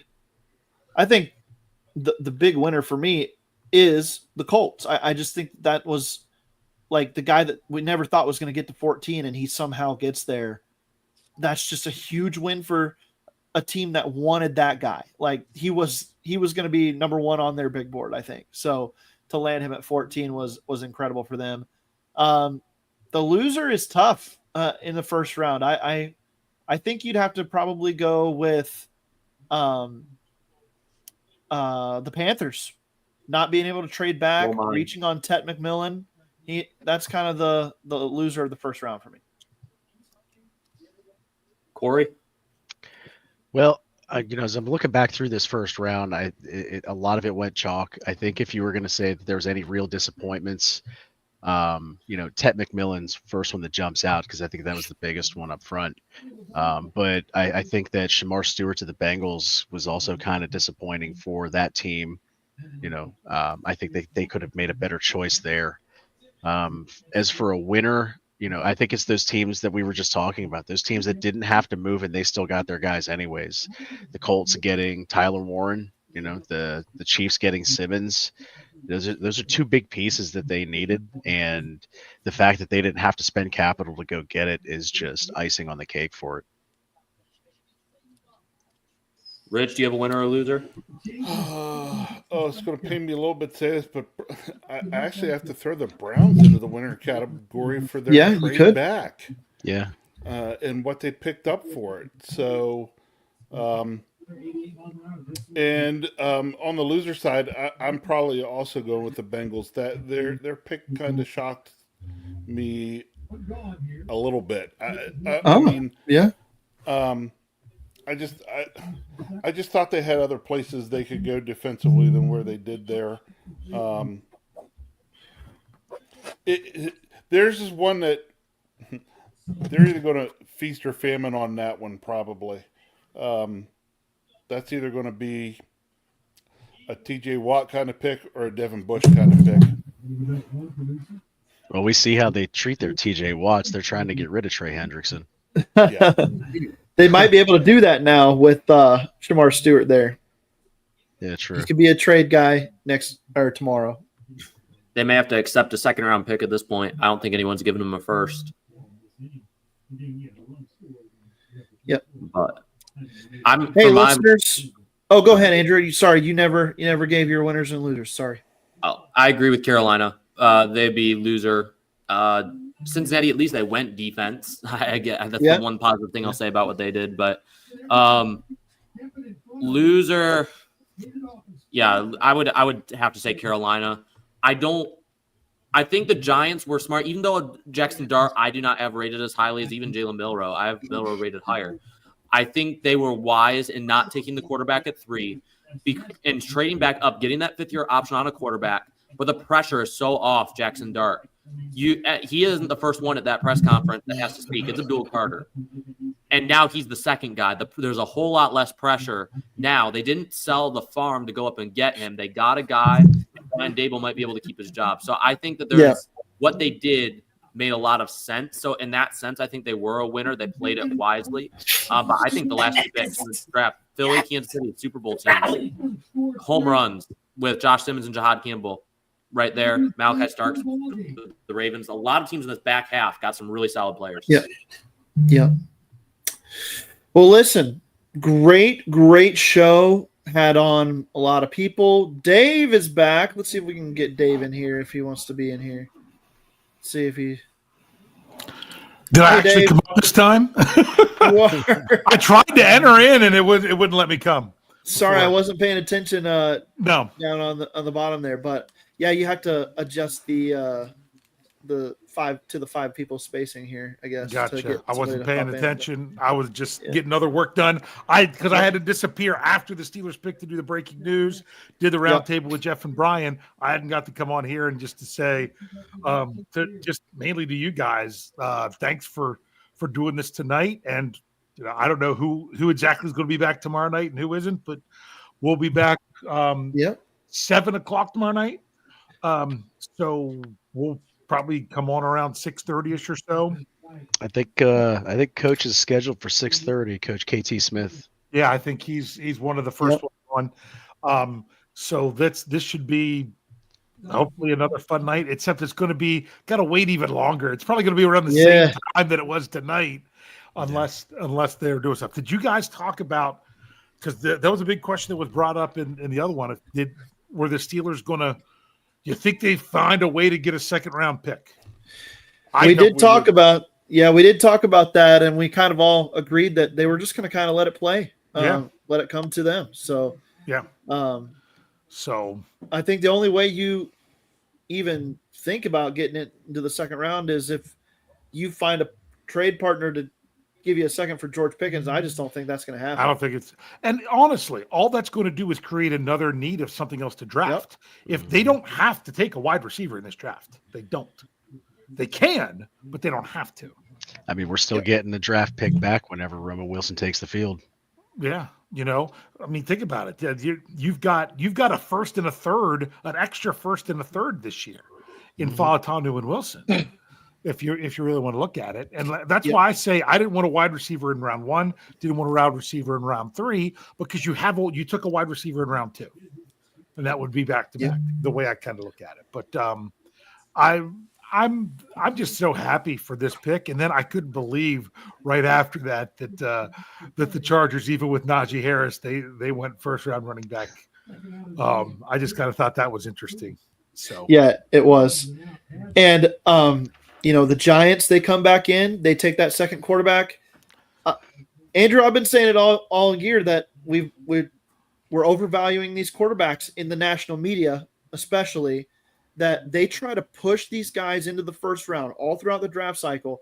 And what have we seen ever since at least 2022 when the Steelers and Kenny Pickett were the only first-round quarterback selection? Teams are willing to wait because they don't want to get fired. These head coaches and GMs, they don't want to get fired for jumping in and reaching on a quarterback before they need to. And to me, it makes total sense that we continue to see this trend. And despite all the pundits out there saying Shador Sanders to the Steelers, and then so-and-so is going to jump back in for Dard, and so-and-so is going to jump back in for Milrow, and all these talking points, still it's only 2 quarterbacks in the first round. Yeah, it took me a while to get on board with that. We both talked about it a while back, but I'm like, there's still enough teams that are going to kind of drive the price up. And then we both kind of settled toward the end of the draft process that, maybe teams aren't going to be quite as bold and going up for these guys. And I think the Browns are an interesting team because they've done a lot of homework on Tyler Shuck. It will be very telling as to how far Shador Sanders could fall tomorrow if the Browns don't take him there, because who knows where he goes after that. It's going to be a long night in this Sanders household. Where does Sanders go, you guys? Where do we think Shador Sanders ends up landing, actually? Can I add on to that question real quick? Yeah. Is Shador Sanders even an option for the Browns, or has the Sanders family X'd that out? There have been some reports saying that Primetime doesn't want his son going to the Cleveland Browns. So if that's the case, are they kind of pigeonholing themselves into this drop on the board? I thought he said Cleveland would be a fool to not take either of the guys. Yeah. Okay, maybe. Yeah. And boy, they didn't. Yeah. So far, anyway. I think the Saints play into this conversation as well. The Saints could come back up and get Shador. They didn't take him at 9. He's still there. And they're picking at pick 40. They'd only have to move up 7 spots to go get him. And I mentioned this to Andrew on the Draft Dynasty podcast yesterday that, or earlier this morning, that the Saints under Mickey Loomis have traded up 27 times since 2007. So they are not afraid to do it. They're one of those teams that like to do it. I would not be shocked if they're picking at 33 tomorrow and taking Shador Sanders. I just don't think they like Sanders. Okay. It could be. Well, I could be wrong. All right. Any final thoughts here before we wrap this up and say see you tomorrow? Great job, everybody. Yes. Good live stuff. chat, everybody. Whole experience. I was Just gonna say, a whole everybody- lot of fun. From everybody that was on the show to the live chat to everybody, go get some sleep so we can do it all again tomorrow night. Rich, you'll be back tomorrow? Yep, I'm coming back tomorrow. Corey, you coming back tomorrow? Yep, I'm jumping in. I'll be on a little later, but I'll be covering probably a good 2-hour stretch. Andrew and I will be back. Dave, I know you'll be back. We'll see you all then. Jeff will be back. Brian will be back. The whole gang will be back. We'll see KT Smith early on too, and we'll just get a good insights into day 2 of the draft. It's been a lot of fun. Dave, we don't need any music to close this thing out, do we? We just say bye. Just say all bye. Right. Well, let's do it here. Thanks, everybody. Have a good night. We'll see you for night 2 of the NFL draft.